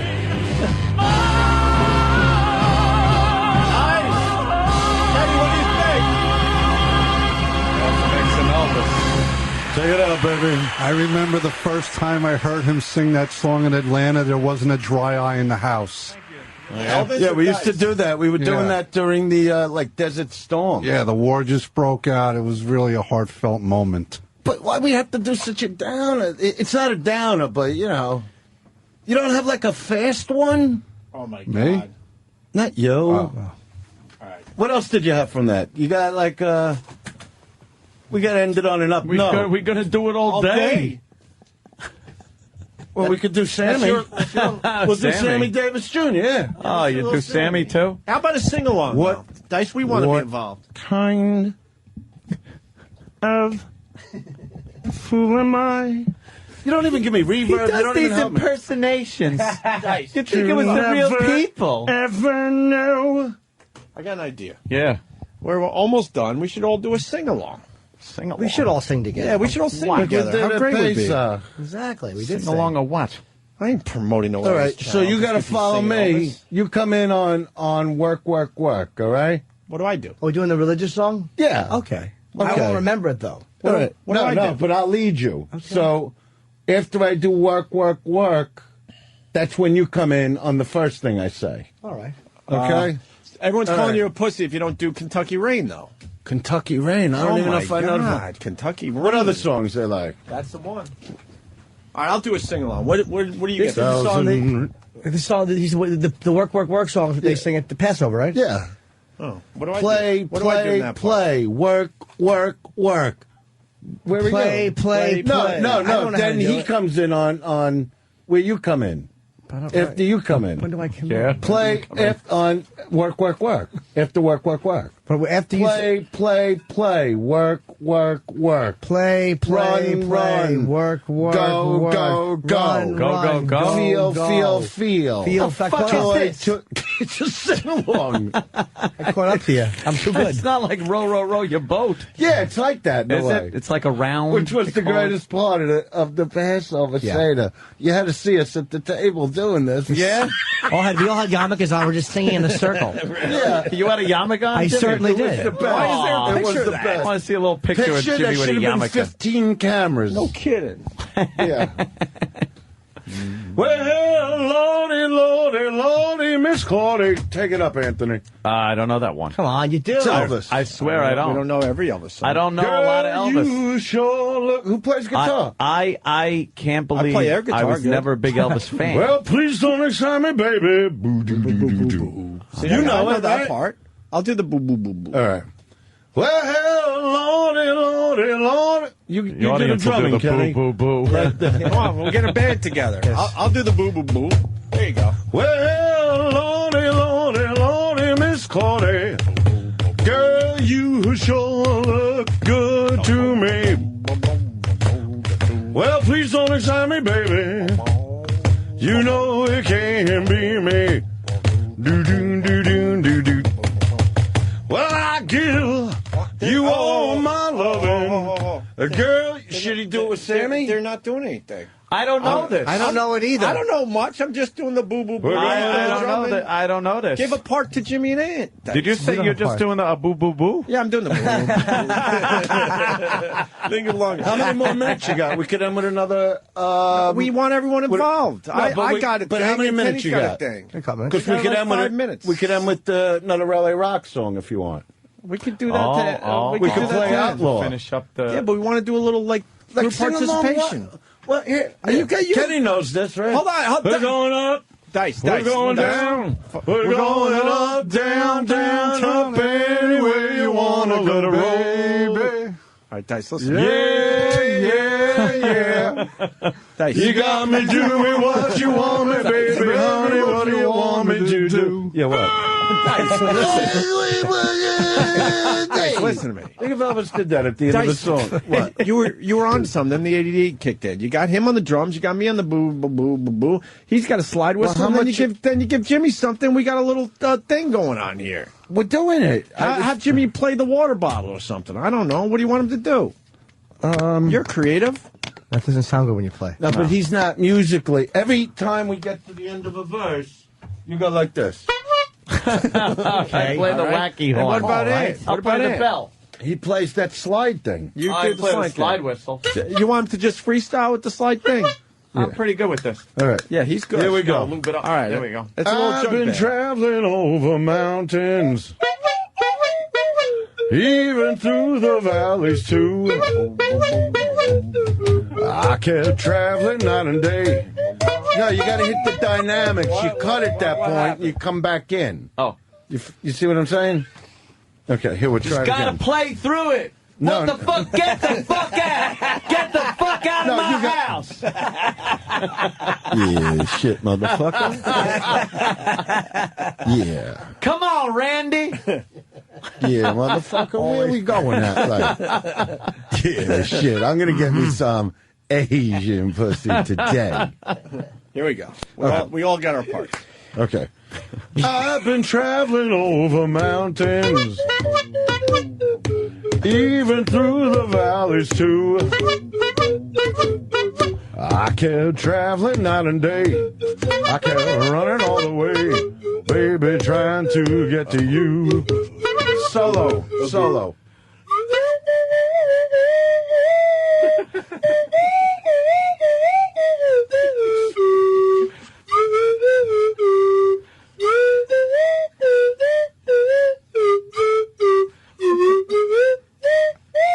You know what's so funny? I got to tell you this. Last night, he was doing it. No, let me tell you something. Last night, That was it. I'm with one of, and you would know who it is, Ken. I'm with one of the greatest musicians like ever. Listen to this. Now. I'm with one of the greatest jazz players ever. This guy, Lee Musica. Last night, and this is what I'm listening to in the morning. Today. And this guy conducts the fucking Philharmonica band. Yeah. Philharmonica? Yeah, he's working with, he conducts Tony Bennett. Sure. Does the Telethon, the Jerry Lewis. Yeah. And now I'm listening to this. Now you know how we feel. We had Ron Howard on before you came in. And what happened?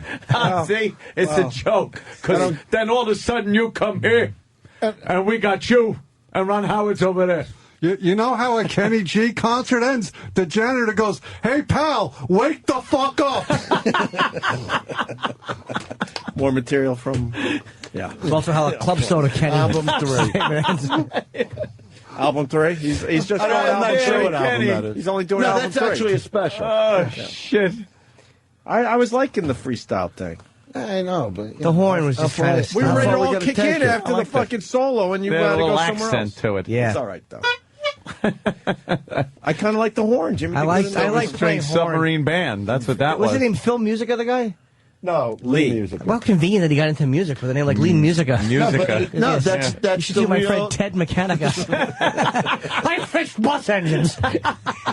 What a coincidence, Ted. More cowbells coming in. Mechanica. Yes. Oh, we like to do toodly-doo. Cocksuckera. Yes. I produced the Opie and Anthony show. We should have done the toodly-doo for Dice. He would have enjoyed that. But maybe you got some of the toodly-doo. Maybe we're done now. Maybe we're done. toodly-dooed. All right, why don't we wrap this up then, Dice? Is Ron Howard in this one? A Beautiful Man? Beautiful mind. A Yeah. beautiful mind. He directed it. Beautiful man. Beautiful man. the Kenny story. You know who the dumbest guy in the band is? The guy with the tuba. Why is he dumb? Do we know why he's dumb, though? Yeah, because he got a tuba. Nobody plays a tuba.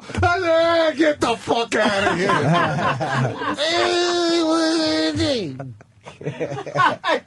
It is pretty dumb to play the tuba. Who wants to carry that shit around? Doing Dice's act. Jesus Christ. Get the fuck out of here. Get the fuck out of here. Would Kenny ever use your act, like when you were just walking, if you'd say something that would remind him of a joke, he would just say whatever joke it was, like while you're He's walking? doing it. Yeah. But like just in the store? Yeah, he would it have doesn't matter to. where we are. He can't just remember this shit. He would have to. You must have done this. No, that's what I do with Jimmy. I work his act into real live conversation. He tortures you with things that you were once proud of. Oh, that's perfect. Yeah. Just sing the Bean song. When you used to go to Starbucks, what would you have to sing? When you go in? About the orange? Uh-oh.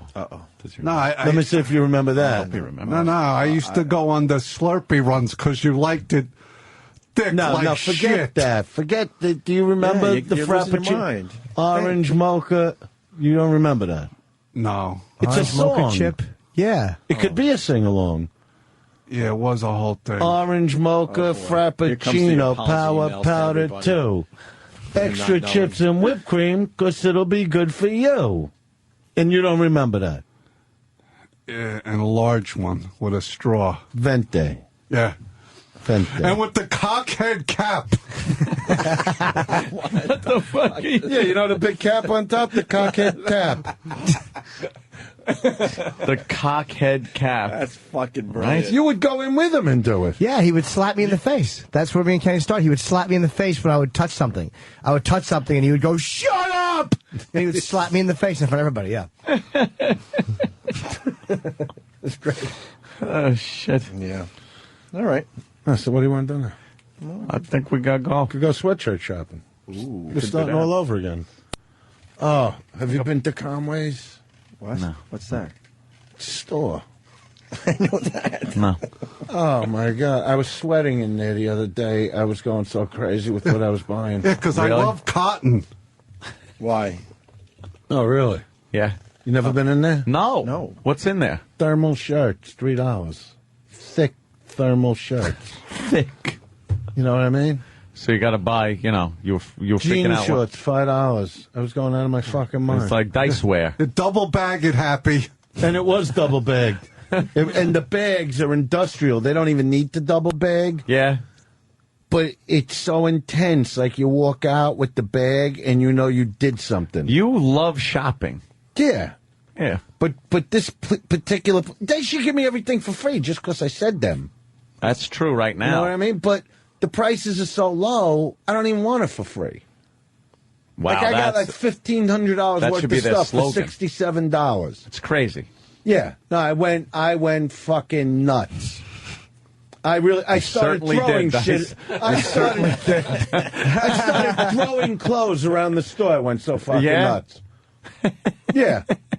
I know, because the one time we went shopping, you were really into it. Yeah, I go crazy. We should go there. Yeah, for other people, you're freaking out. You want to buy shit we went for to that. people. We went to that one on the side street where you got the sweatshirts. Yeah. Yeah. How thick were those? I still got mine. 18 cotton, 18%, 18. The weight is 18. How do they say it? How did they work cotton? I have no idea. 18-ounce cotton. Is that it? That's why it's so thick. Why'd you force us? That can't be more than 12. Why'd you force us to buy triple X's? Triple Because XLs? you want everything gigantic. Yeah, they You want everything gigantic. Yeah, That's you don't what want to wear, buy gigantic clothes. Yeah, you want to be comfortable. You don't want to be like that shirt's pretty big. I'm tiny though. An XL would have been good. No, but you get like 3 and 4. You forced triple XLs. Let me tell on you us. something. I got sweatshirts from this place I'm talking about. Yeah. Russell sweatshirts, right? Not just thick, 12X, 14X. For real? Yeah, the greatest thing. For real? I would walk around with wheels at the Comedy Store. We'd both go in it, and a head would come out the top of the sweatshirt, and we'd put like one arm in each thing. That's how big they are. It's you're just comfortable all day in those sweatshirts. You swim in them. Yeah, and plus big. it's got the giant pockets for like, Things. candy. Yeah. Candy. Big pockets. Yeah. Tell them about that cake you had at my house. How Fucking that was like what was candy. it? It really was great. I had 2 or 3 big pieces. How good was Wow. that? Phenomenal. Felt like Yeah. shit, though, eating so much, right? I didn't care. No, It was no, so it was good. like- Jimmy beats him. No, Jimmy There's beats no himself up. flour, sugar, or anything in it. Oh, was it air?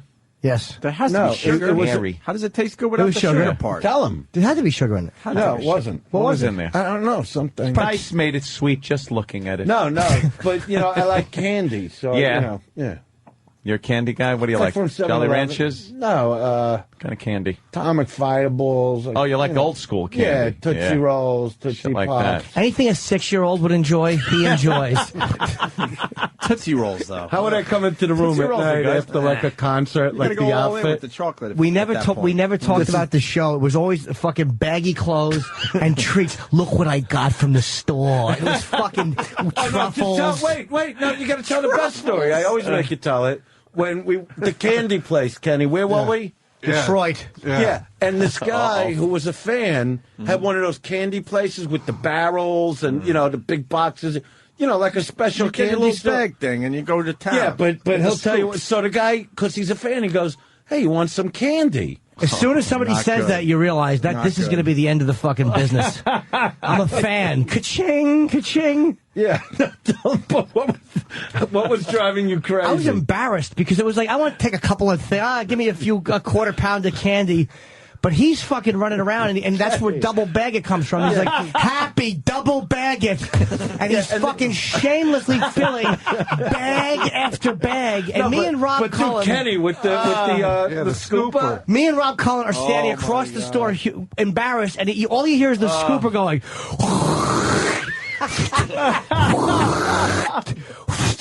It was fucking... I was so embarrassed. Was the fan in the corner crying? No, then Kenny, this is the beauty of it, because he's tall. They had like big boxes, like the $60 boxes of chocolate on top. I'm going, Kenny, grab one of those up there. Yeah, for the kids. For the kids. So now, for the kids. You clean the motherfucker out. No, it was really heavy, the bags. That was the beauty of it. Holy shit. So now we walk out of this place, and right next to the candy place was a cologne place.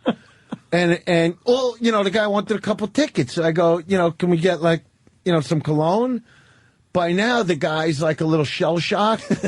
But he's going, yeah, I guess so. And then it starts with, let me try this one. Let me try that. Throw that in a bag. Yeah, try this in a bag.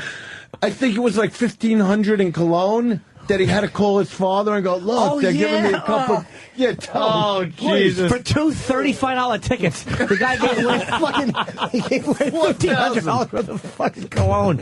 I forgot about that. He had to call the father. It was horrifying. How embarrassing. It was so fucking mortifying. I'm so happy about that. Because normally you take a couple of things. Oh, or I'll have a small bottle. He had to call his father to go, look, holy shit. Can we give this much away for free? I mean, we were all walking with giant, shopping bag size of candy. robbed the guy. And yeah, but I love to steal. Oh, it's fantastic. But it's so much better. Dice loves a good deal. He steals No, legally.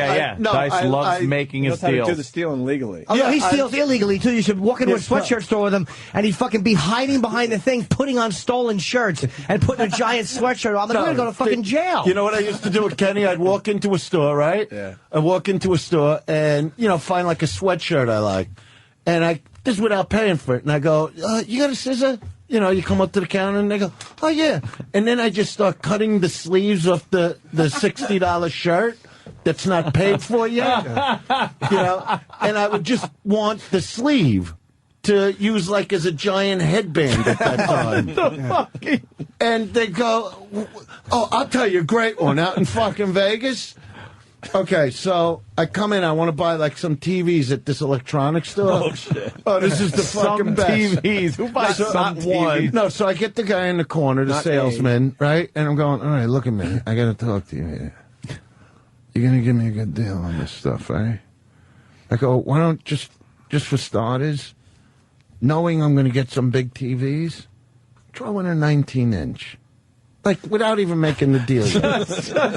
You're already trying like a nice Trinitron 19-inch. So the guy does it, right? So then on top of it, he's got to give me, like, rock-bottom prices on the big TVs. Because I bought, like, 3 of them. I'm going, the 19-inch TV, it's like $300. What's it? That's nothing. So now I'm with this comic, Steve Simone? Yeah. Okay, so I'm with Steve Simone. And at that time, Steve's, like, 26, So as we're getting ready to leave, I go, I promised the kid a Walkman. No. Can you just, give him a Walkman? You got those shockwaves over there? Give him a Walkman. What's the big deal? So they give him the Walkman, right? Like he's a child. I promised the kid a Walkman. Yeah. So, and this is after we robbed the Macy's home store for thousands in sheets because I got sick of returning stuff. So I just walked in there with a giant fucking bag and just said, just fucking load it up, every size sheet, And on the way out, I returned something, so they had to give me $400 on top of it. And Steve's looking, going, "You're gonna walk out with it?" I go, "Well, what the fuck? I've been here 4 times. They should be giving me stuff. This is stuff you need to put on the bed. I bought the bed from them. This should come with it." So now we're in the electronics store, and he gets the Walkman, and on the way out, I see this great metal CD rack. So I just clip it. I just pick it up and start heading towards the door, and some salesman goes, "Excuse me? Oh, and I got to tell you about another thing about it. He goes, "Excuse me." He goes, you got to pay for that. I go, no. It's handled. That's that guy over there. And I just walk out with it, right? So now the last time I was there. That's that guy over there. It's because I figure, what is it? It's not $100? They probably buy it for 10. You give it away. You make a person feel good. Right. So now, the last time I'm there, one of my kids' drums are broken. Okay, so I go to Sam Ash with this bass drum, and I just walk in, and I put it down, and I take another one just like it that's not cracked, and this guy goes, "Excuse me." And I go, "Yeah, can I help you with something?" I go, "I got to get out of here. We got a show to do." Can I help you with something? And he goes, "What are you doing with the drum?" I go, "Can't you see this one is broken?" I go, "My friend, Steve Arnold, it's handled. Don't worry about it."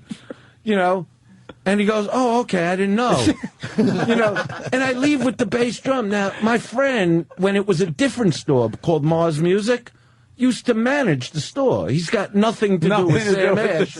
But for some reason, this guy was like, "Oh, okay. What am I going to pay for one drum? You pay for a set. I don't need the whole set. What do I got to negotiate? How much?" For one. Exactly. Yeah. He just traded a bad one for a new one. That's why I got nuts when people went nuts from gas prices. All kidding aside, like people would stand in the gasoline store, whatever it is. Station, whatever. Yeah, and they're going, "Oh, do you believe these prices?" Like when it was like $5,000, $6,000. I'm going, so what? I would tell the attendant, charge me more. That's the best you could do. Because people have the wrong mindset. See, they start going, "Oh, I can't believe how much gas is." I go, "Yeah, but you need gas to get to the mall where you could steal everything else." So if they want to fuck you, who gives a charge me $30? Here's $100 tip. Do the windows. Who gives a fuck? Because I'm going to steal everything I could get my fucking hands on when I get to the mall. You're making You know what money. I mean? Yeah. God damn. Think about it. You know what I don't mean? even have to. The logic comes right through. Exactly. Dice. I don't have to think about it Shoe for a stores second. are the easiest when they go, walk around, see how you feel. Oh, okay. And you're going to go in the back and get the next size, right? The biggest assholes work in shoe stores. And on the way out, they got all the giveaway socks, all that shit. That's why I wear the pants with the big pockets. Puts the fucking shoes on and walks out. Yeah, they're already used. What do you give them back? Yeah, I could use a little bigger You know size. how Why don't you check the inconvenient back? with the laces to take them off, put it on. Just go. I leave the old ones. It's not like I don't give them something. Okay, so they got They're those Dyson sneakers. You can sell them on iSpace, whatever. Yeah, where you sell shit, right? Right. Yeah, iSpace, No, I whatever. love. Do you remember with Smirnoff with the silver bracelet and fucking Macy's? Oh, this is great. This fucking fag cocksucker. Let me tell you this one. This is funny. Not about fags. It was just funny. This little fucking fag, right? I'm with this comic, this real tall, skinny guy, Bruce Smirnoff. And I just won like $70,000 at Bally's Hotel. Like in a minute, I won it, right? So we go to Macy's, and I pick out this like little silver bracelet for like $300, right? So Bruce is standing here, and Kenny's over here, right? So I say to the little faggotron behind the counter, I go, maybe you got something I could put this in. You got like a little case? So he turns around, and when he does that, I just take the bracelet, I put it in my pocket, right? And Bruce is looking. Now the guy knows I just won like $70,000. It's $300. So the guy turns back, and he's looking at the counter, and he's going, where's the bracelet? I go, I don't know, where's the bracelet? I go, I want a case with it. And he goes, I want a case and now, with it. the beauty of all I wanted to do was affect this guy, Bruce, right? And he's looking because he wants to say, you put it in your pocket. But he won't because he's opening for me, right? And Kenny knows the goof, right? So he's just standing, So the guy goes, no, I left the bracelet here when I looked for the little thing to put it in. I go, yeah, so what do you want from me? I don't know where it is. I go, what do you think? I need to steal a $300 fucking bracelet? And put him on the And the guy's defensive. going, right. no, I'm just saying it was right here. I go, I don't know what to tell you. I go, but I'm not going to be insulted by somebody like you. And I left.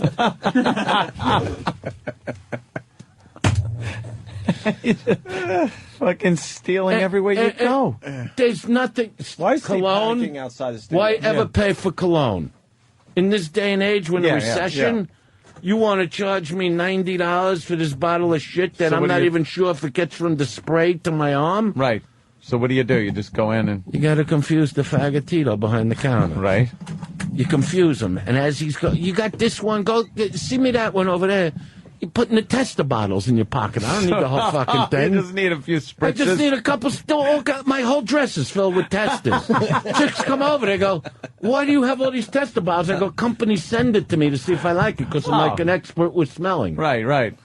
Steve, fucking guy. Steve, what's wrong? No, nothing's wrong. I was just going to inform Andrew that he's got a phoner with WBLI. Fuck. See here, now we got a problem. Now we're flowing. I thought we were flowing. We were getting we were all off on a Everything wrong. else was just practice. You know Right, what? we're really Where's doing it. WBLI? Whatever the fuck. Long Island. Long we Island. cover that shit, so you're good. Yeah, we Oh, you covered it? Yeah, Yeah, we you're cover good. the same. You're good. You're good. I'm at Caroline's this weekend. Yes. Yeah, take it off our show. Put it on. And your I didn't show. even know when. Friday, Saturday, Sunday now. 212-757-4100. So they moved it from Thursday? Thursday. Am I not there Thursday? I better thought not it was have a Thursday. show there and find out. No I more did. Thursday for you. So you're in Thought town it did. early for nothing. No, I had to do. I had Oh, the to do apprentice a thing. gig, Yeah. and then I had to do the apprentice thing. So you're good. Let's go home. I got a tinkle badly. What happened Yep. with our gig? Philip, see, It was wasn't just the right it was a place. promoter issue. It had nothing to do with it wasn't the age. It was a promoter guy in Denver. No, it was me. Well, no, it wasn't. Yeah. Why? I told my agent I won't do it. No. See how they lied? No, I'm telling you the truth. Oh, okay. What happened? And do you know what? No, because What happened? me and Norton have been wanting to do concerts together. Yeah. So they came up with one for us in Denver. This only took like a year. And I'm thinking, Denver? Why Denver? It's a weird place to start. Yeah, why not? Yeah, because the first show we do together, you be want it to big. be it should be the Beacon. Yeah. You know what I mean? New And do York, 3 Philly, nights. Yeah. Boston. Not Denver. Yeah. Not Yeah, Denver. so that's why I called my agent and said, the fuck? Oh, okay. I go, yeah, he draws good there. I might draw okay, but you want it to sell out in a minute.